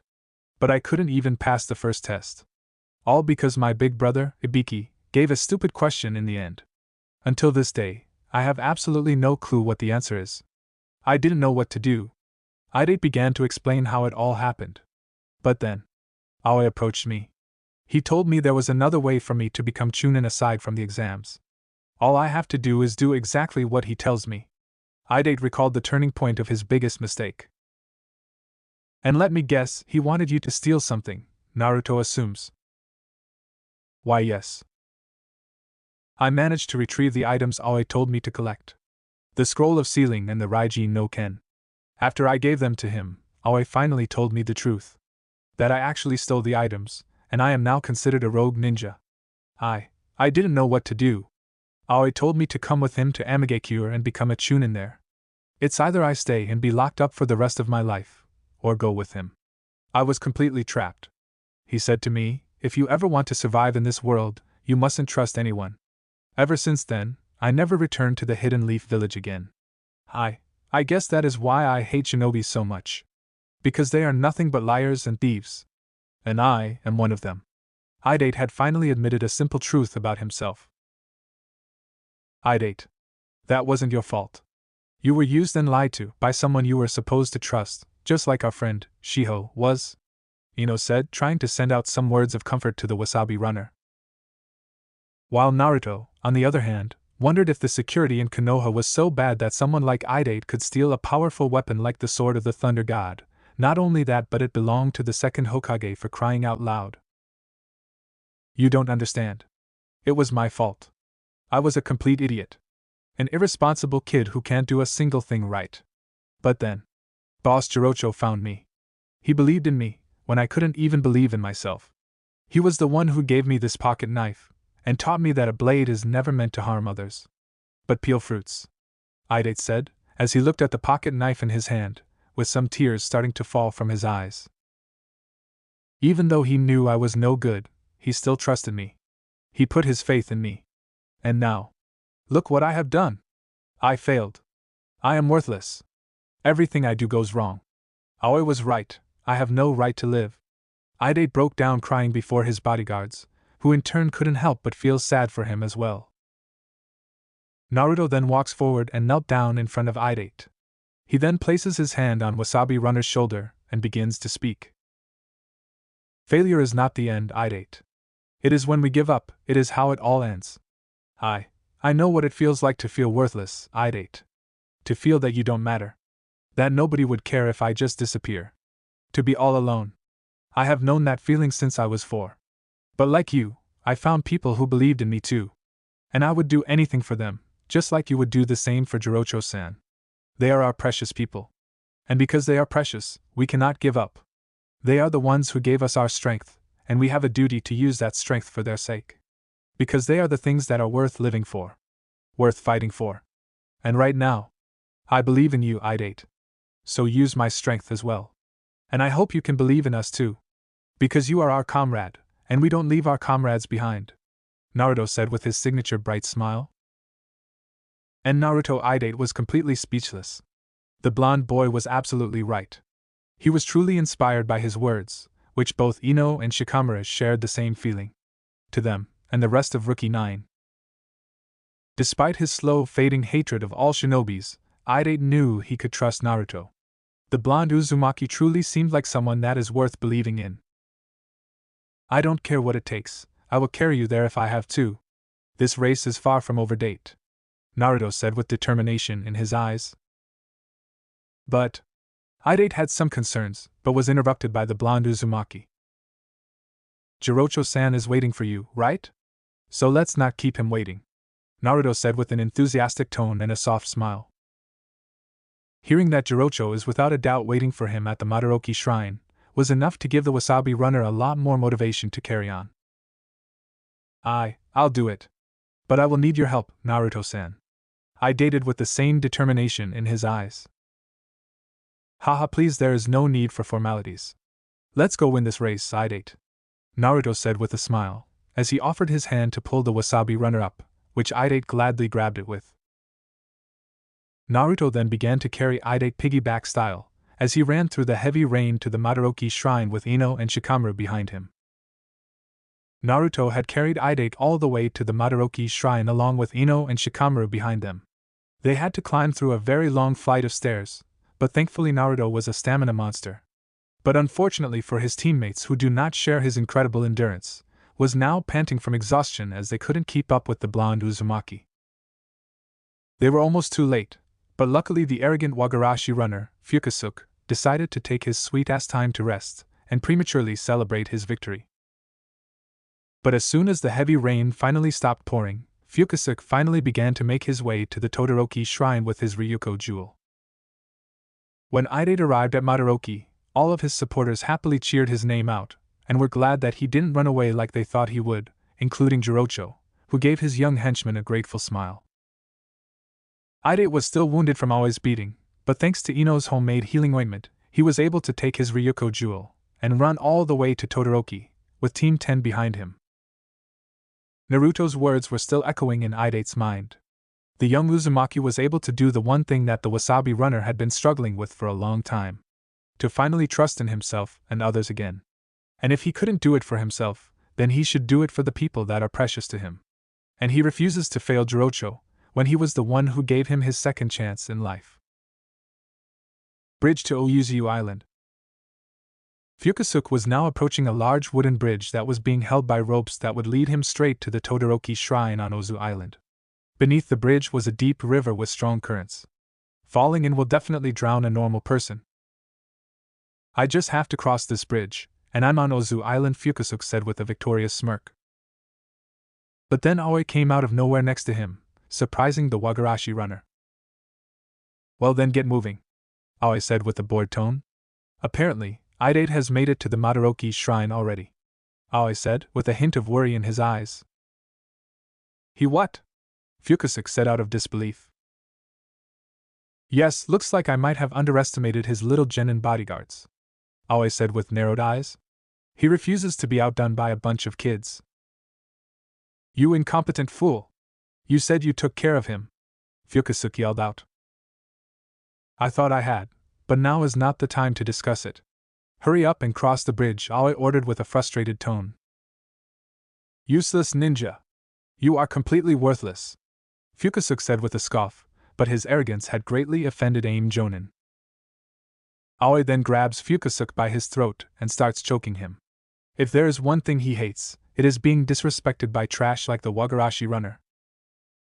Listen to you. I am here helping you because I have to. Because it's my duty. But one more little crack like that, I will break you in half, Aoi threatens as he tightens his hold. Okay. Sorry, Fukazuka begged for his mercy. That's better. Now get moving, Aoi said, as he loosened his grip and tossed Fukazuka forward. Alright, Fukazuka fearfully said, before he crossed the bridge, and ran all the way to the other side. Aoi then senses Idate was approaching the bridge, so he shunshin away to hide and prepare for the wasabi runner's arrival. As Idate was near the bridge to Ozu Island, he smiled happily that he was able to see Fukasaku still crossing it, meaning that he could still catch up and win the race. But then, he was hit by something strong, that sent a powerful jolt of static shock to his body. It was Aoi, wielding the legendary Raijin no-ken. Its glowing yellow blade made of pure electrical energy was emitting a strong sound that is similar to the humming of a laser. Well, what a surprise. I have to admit. I never thought you would make it this far, Aoi said, as he retracted the energy blade back to the handle. Idate was in great pain from the earlier attack, but he was able to glare heavily at his former treacherous sensei. He will not be manipulated by him again. As Aoi notices that Fukasaku has already reached the other side of the bridge, he uses the Raijin no-ken to cut through the ropes that were holding the bridge together, completely severing Idate's chances of reaching the Todoroki shrine. No! Stop! Idate yelled out, and went to stop the aim jonin from cutting the last rope, but he was too late. Idate was then hit by the electrical sword again. Aoi made sure to use the sword non-lethally so that he can enjoy Idate's suffering. Why bother even trying? Nobody is a match for the legendary sword of the Thunder God. The same sword that was wielded by the second Hokage himself. Aoi boasted his powerful stolen weapon. But then again, you know all about it. Don't you, Idate? After all, you are the one who stole it and brought it to me, Aoi said with a smirking grin, hoping to get under the wasabi runner's skin. You goddamn snake, Idate said with gritted teeth. Sticks and stones may break my bones, Aoi said in a sing-song manner.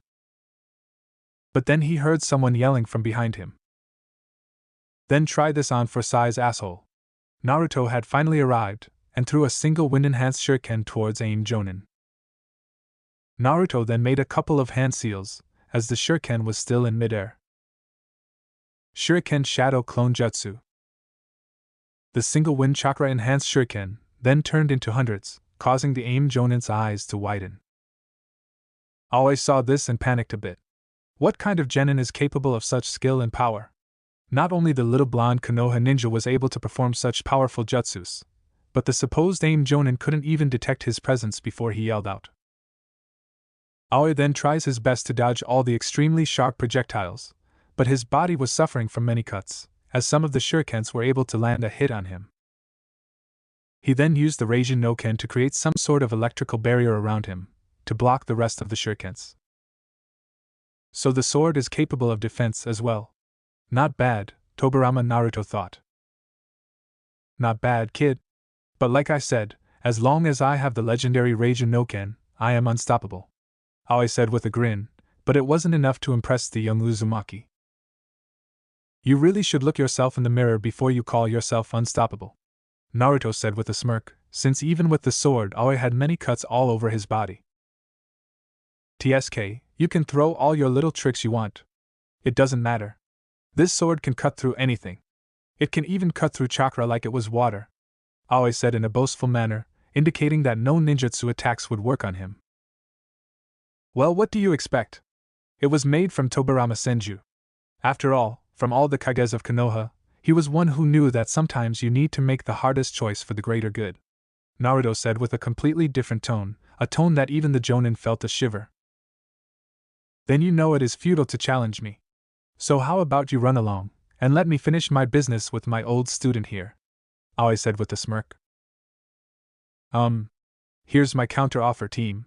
How about you drop the sword, and surrender? Naruto said with carefree tone, that eventually turned serious at the end. Ha, why would I do that? This sword is mine, Aim Jonin said, as he held tightly to the sword handle. Wrong. It's my family's, Naruto said with narrowed eyes. After all, his grandmother was a Senju, and his mother was half Senju and half Uzumaki, and his father was an Uchiha. Family? Oh, I see. You are a Senju. And here I thought that the has-been clan is already extinct. Ha, is the little Senju upset because I stole his family's precious toy?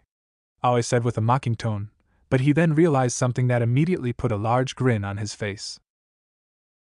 But it seems fortune is on my side. Killing you and ending your bloodline will make me legendary, Aoi said with a proud tone. That's a lot of big talk from a traitor and a worthless coward, Naruto said, a deadpan look and a smirk. What did you call me, brat? Aoi asked dangerously with narrowed eyes. You heard me. You are nothing but an honorless traitor and a pathetic coward. You used Idate to steal that sword because you knew you are nothing without it.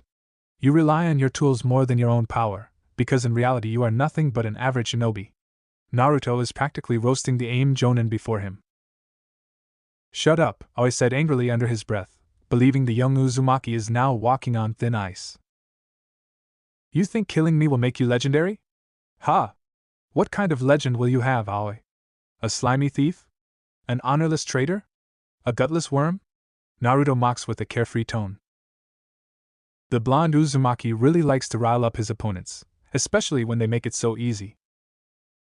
Why you, little brat? Aoi yelled out, with rage in his eyes. I can literally feel your anger. Looks like I really got under your skin, team? Naruto said with a victorious smirk. Idate was just watching the interaction between the two. He can't believe Naruto is verbally roasting his treacherous former sensei so easily. Oh, I'm going to cut you up, you little. Aoi didn't finish his sentence, as he heard the sound of a loud feminine voice coming from behind him. Fire style, Phoenix Flower Jutsu. Multiple fireballs were shot from Ino's mouth that were sent towards Aoi's direction. The AIM Jonin used his sword to cut through several of the fireballs, but one of them was able to land on the ground in front of him, causing an explosion that sent him flying with some burns. Ino then jumped and landed beside Naruto. It's about time you guys show up. I was running out of insults, Naruto admitted, as he was glad to see his platinum blonde lady. Wait, you were stalling all along? Idate asked. Of course, I can't leave my team out of the fun now, can I? Naruto said with a smile. I'm going to kill you all, Aoi said, as he got up from Ino's attack and started charging towards the blonde duo and the wasabi runner. But suddenly, he felt his body completely paralyzed. Shadow possession success, Shikamaru said from his hiding spot, as he was able to catch AIM Jonin when he was distracted. Good job, Shika. Now then, Naruto said, as he slowly approached the immobilized Aoi and took the Raijin no Ken off his treacherous hand. The legendary sword is finally back in the hands of a Senju. No! That's mine! Aoi yelled out. Wrong again, Aoi. It's my great-uncle's. And now it's mine, Naruto whispered in his ear, so that Shikamaru and Idate wouldn't hear. What? Why you are? Aoi stutters a bit, realizing the blonde boy standing before him is the nephew of a legendary ninja of Konoha. That's right, Aoi. And the reason I am admitting it to you is because, well, let's just say you won't be able to tell anyone else soon. Dead man tell no tales, Naruto still whispering in Aoi's ear, with a monotone voice, to hide his displeasure for what's to come. What? Wait, you can't? Aoi said fearfully. Shika. If you don't mind? Naruto simply asked his lazy best friend. Understanding what he meant, Shikamaru then knelt down on both knees and placed his hands behind his back, causing Aoi to do the same, as the shadow possession is still active. He was preparing him for his execution. Aoi Rokusho of Amigakure. For all the crimes you have committed against Konohagakure, I, Naruto Uzumaki, Genin of Konoha, sentence you to die. Do you have any last words? Naruto said with a monotone voice, as he activated the Raijin no Ken in his hand, making Aoi even more fearful. Ino then used her mind transmission with Naruto. She needed to ask him something before he did anything he might regret. Naruto-kun, are you sure about this? Ino asked in her mind, hoping that her blonde boyfriend was doing what was absolutely necessary. Yes, Ino. He stole something that doesn't belong to him. Naruto explained his mind, hoping that Ino won't resent him for his decision. I do, Naruto-kun. And I'll be here if you need me, Ino thought kindly. She was ready to help him if he needed her. Thank you? Naruto thought gratefully, then he turned his attention to Aoi. Wait. Please forgive me. I was wrong. I'm sorry, Idate. Just take me back to Konoha as your prisoner. Please. I'll do anything. Aoi desperately begging for mercy. Whatever pride he had left was completely gone. Sorry. But according to the bingo book, Konoha wants you dead. So this is the end for you, Naruto said, as he raised the energy sword above him. And oh! Aoi yelled with tears in his eyes. Naruto then used the Raijin no Ken to separate Aoi's head from his shoulders, killing the manipulative traitor once and for all. It's done, Naruto said with a hidden smirk on his face, as he retracted the energy blade back to its handle.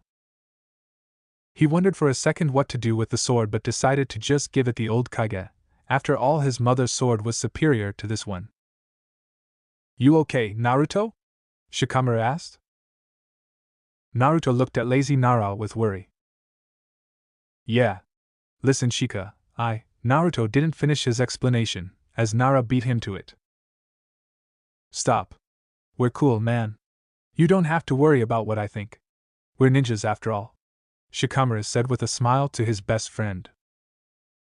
Shikamaru knew that Naruto was worried that he would think less of him after what he did, but even he could see that what Naruto did was the right choice. Thanks, Shika, Naruto said with a grateful smile.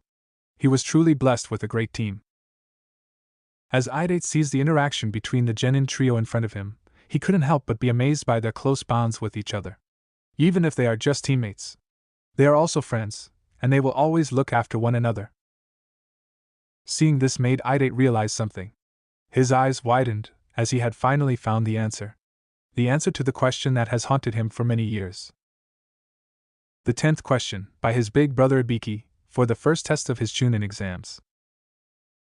To never betray a comrade. It all made sense to him now. The 10th question was an underhand test, to see if you would sell out your comrade in order to become a Chunin. He was truly ashamed that he didn't see this before. Konoha had always valued teamwork and unity. Idate, are you okay? Naruto asked the deep-thinking wasabi runner, immediately snapping him away from his thoughts. Why, yeah. Sorry, I was lost in thought, Idate answered honestly. I know how you feel, Naruto said with a smile. So, what now? Aoi destroyed the bridge to Ozu Island. There is no way around it. And even if there is, the race would be over by the time we reach the Todoroki shrine, Idate said with a grim tone. Don't worry, I think I got that covered, Naruto said with a reassuring tone. The young Uzumaki then walks to the edge of the cliff and knelt down on the ground. He then placed his open hand on the rocky surface and started channeling large amounts of earth chakra. Suddenly, a large bridge made of earth was formed, linking Nagi Island to Ozu Island. Idate, Ino and Shikamaru had their jaws dropped at the sight of Naruto's power. It was truly a rare sight to see. Idate was the first to approach the earth bridge, and used his foot to test its durability. Idate then turns to Naruto, as if he was looking for his approval. Run, Idate, run, Naruto simply said with his bright smile. Idate smiled back, and began to run in full speed on the ice bridge, and eventually crossed to the other side, with Team 10 behind him. The Todoroki Shrine. Many people from Port Degarashi had gathered to see who would cross the finish line first. The majority was really hoping that Idate would win, so that the Wagarashi will not have any more control over the town for another 4 years. But this year, however, was different. Instead of 4 years, the losing family will have to disband forever if their opponent's runner wins the race. A simple yet devious ultimatum created by the cunning minister of Port Degarashi. Standing at the Todoroki shrine was the sly minister himself, along with the daimyo of the land of tea, and the heads of both the Wasabi and the Wagarashi, Jirocho and Kiroka. As they all continued to wait, they were able to see one of the runners approaching. Unfortunately, it was Fukazuka of the Wagarashi. Many of the people booed loudly for his arrival, but were also disappointed that he was the first to arrive instead of Idate. Will this be the end for the honorable Wasabi family? Fukazuka simply shrugged off their boos with his narcissistic personality. With his arrogance clouding his judgment, he decided to simply jog to the shrine, as he believes that his victory is already inevitable. With Jirocho. The Wasabi members had their faces filled with disappointment. They had their hopes restored when they saw Idate reach the Madaraoki shrine. But the question is, will Fukazuka arrive to the shrine before him? The minister was smugly grinning, as he felt a great sense of satisfaction. Excellent was all the minister could think of. Come on, Idate. I know you can do it, Jirocho said, with his unbreakable faith, and Idate never wavered. The daimyo, however, was still not convinced that this race had been fair from the very start, and his worries were cemented when he saw Asuma approaching him. Have you acquired the evidence, Asuma-san? Daimyo whispered. Yes, Daimyo-sama. Everything you need is in here, Asuma said as he handed Daimyo a document. Good, well done. The daimyo thanked Konoha Jonin. As Asuma immediately shunned Shin away, the minister turned his head to ask the daimyo. My lord, is something wrong? The minister asked. He didn't see Asuma, but he was sure that somebody had come to inform daimyo. It's fine, nothing to worry about, daimyo said with a calm tone. Indeed, my lord, it seems the Wagarashi will soon win this race, the minister said with a satisfied smirk. Perhaps, but until one of the runners approaches the finish line, this race isn't over yet, daimyo said.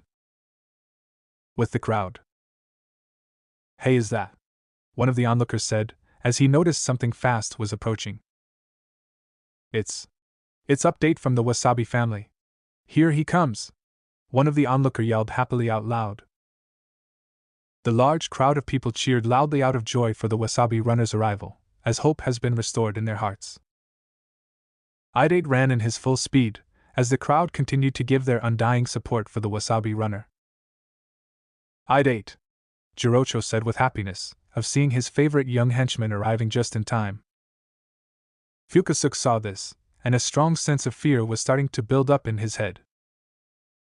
Especially when the Wagarashi head, Kiroku, yelled out for his stupidity and demanded him to run faster. He then finally picked up the pace and started sprinting faster, but Idate had already caught up to him. I can't lose! No matter what happens, I am not going to fail Boss Jirocho! Idate yelled out loud, mostly to himself. But then he heard Naruto's words continue to repeat in his mind. Failure is not the end date. It is when give up is how it all ends. I am not giving up, not until the very end, Idate yelled out, as he continued to sprint next to Fukazuka. Forget it. No one is pulling ahead of me now. Not when I came all this way, Fukazuka yelled out, refusing to lose. It was currently neck to neck as both runners refused to give the other the edge. Come on, Idate. Keep going, you can do it, Jirocho said, as he went to the finish line, to greet his young henchman personally, which the Wasabi runner was very grateful to see. Boss, Idate said, with happy tears in his eyes. They are the ones who gave us our strength, and it is our duty to use that strength for their sake. Because they are precious to us. Seeing his precious boss's unbreakable faith in him, and hearing Naruto's inspiring words in his head, was all the boost he needed. He then began to run faster and faster, until he finally had the edge. Eventually, Idate was the one who broke the finishing tape, and his hard work and effort had finally won the Wasabi family the race. Everyone cheered for his victory. It was truly a new day for the people of Port Degarashi. Fukazuka collapses from exhaustion, leaving Kuroko and the minister to have their jaws dropped for their loss. Idate then places his Ryuko jewel on the Todoroki shrine, finally completing the long race. I did it, ha ha ha, holy crap, I actually did it, Idate said, as he was lying on his back and panting heavily. You sure did, Idate. That was a good race, son, Jirocho happily said, as he approached Idate. Boss Jirocho, Idate said he was happy to see his boss again. You did very well, Jirocho said with a smile. Thank you, Boss Jirocho, Idate said with a bow. No thank you, Idate. Now come on now, this is your day, they are all waiting for you, Jirocho said. Alright, Idate then got up and followed Jirocho outside. As Idate walked out of the shrine, he was greeted by many applauses and cheers. His cheeks were blushing red, and he rubbed the back of his head shyly. From the distance, no one can really hear the sounds of a brutal beating of Fukusuke by the angry Wagarashi family. Idate is now standing on a podium, with a proud yet humble look on his face. The winner! Idate Marino of the Wasabi family, the announcer declared. The crowd cheered loudly, and among them were Team 10 as they managed to arrive just in time. They were very proud of their fourth comrade and were happy that he didn't give up. Well, I guess that's that, Ino said with a smile. Yup, looks like he finally did it, Naruto said with his own smile. But apparently, someone was being a poor loser and decided to snake his way for a win. Hold it right there. That's enough, the head of the Wagarashi said, stopping the applause and cheers. Kiroku? Jirocho wonders, what is the Wagarashi head up to now? It seems that this kid had to ride on the back of a hired ninja for a part of the race. That's a violation, Kuroko said with a smirk. What the hell? That's not a violation, Ino yelled out among the crowd. I have proof. Just take a look at this photograph. Kuroko then showed a photograph of Idate riding on Naruto's back when they were heading to the Madaraoki shrine. They have to make it here on their own strength. Those are the only rules for this race. Idate must be disqualified, the minister added in. Which means that Fukusuke Hikyakuya of the Wagarashi family is the winner, the minister said with a smug smirk on his face. What? It can't be, Jirocho said in disbelief. Wait a minute, that's... Idate tried to defend his actions, but was interrupted by the minister. I will have none of your excuses, boy. Jirocho, you gave your word. I want the Wasabi family disbanded immediately, the minister ordered, with a large grin. But it soon faded when he heard the daimyo finally spoke up. Just a moment. There is no such rule. Stop talking nonsense, the daimyo said in annoyance. But my lord, the minister said. But what? Are you suggesting that I let the Wagarashi win simply because you want it? The daimyo asked the minister, with a raised eyebrow. And no, of course not, the minister can't come up with a better excuse. Perhaps the reason you want them to win so badly is that it will lead to an end to all the bribes you have been accepting. Look here, the daimyo then showed a picture that was taken by Asuma, of the minister accepting bribes from the head of the Wagarashi, Kiroku. The minister's eyes were widened with fear as he was caught red-handed. You ignoramus! You will give up your position and don a monk's robe. You will retire and enter the monastery. Is that clear? The daimyo ordered furiously. Why yes, my lord, the now former minister said, with a defeated bow. And you, Kiroku Wagarashi? The daimyo then turns his attention to the head of the Wagarashi. Why yes? Kiroku said fearfully. I have heard a great deal of the evil deeds you have committed. Your crimes against the people of Port Degarashi are unforgivable. From this point on, the Wagarashi family is no more. Is that clear? The daimyo ordered. Why yes, sir, Kiroku answered, in a defeated tone. Ha, an auspicious day. Now let us consider how this matter ended, the daimyo joyfully announced. The crowd then cheered loudly for the end of the Wagarashi family. The harbor port Degarashi 3 days later. Team 10 is now saying their goodbyes to the Wasabi family, as a Konoha boat was sent to pick them up. I want to thank you for all your help, Naruto, Idate said, as he offered his hand for a handshake. It was a pleasure, Idate, Naruto said, as he returned the handshake with the Wasabi runner. But then the genins of Team 10 heard a familiar voice coming from the boat. Are you all done yet? I don't have all day, one of the jonins on the boat said to the group. This jonin was wearing his headband like a bandana, and has 2 long scars on his face. But apparently his appearance was a surprising shock to the Wasabi runner. Be big brother Ibiki? Idate said, surprised to see his big brother again. Big brother Ibiki?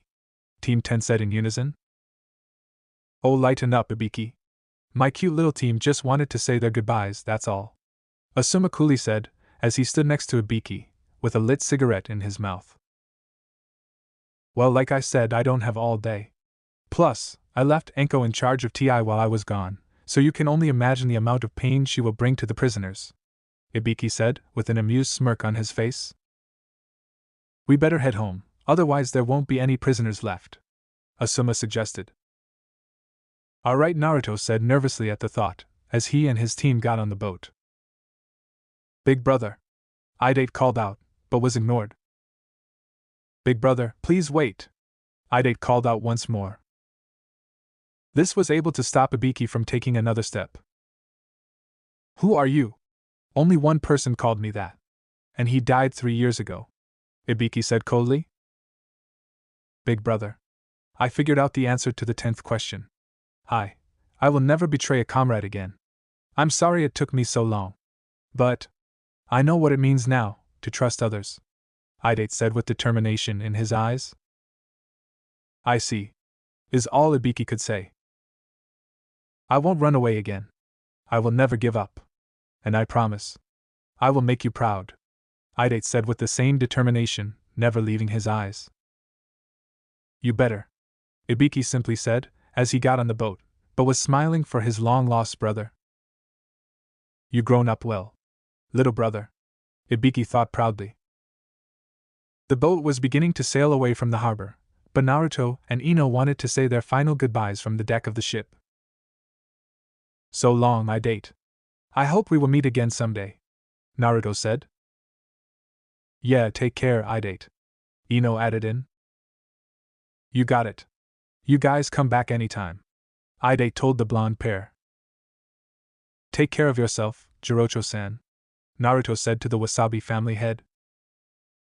"You as well, Naruto-san," Jirocho said with a smile. As they continued to say their goodbyes, Ibiki couldn't help but look at Naruto with respect in his eyes.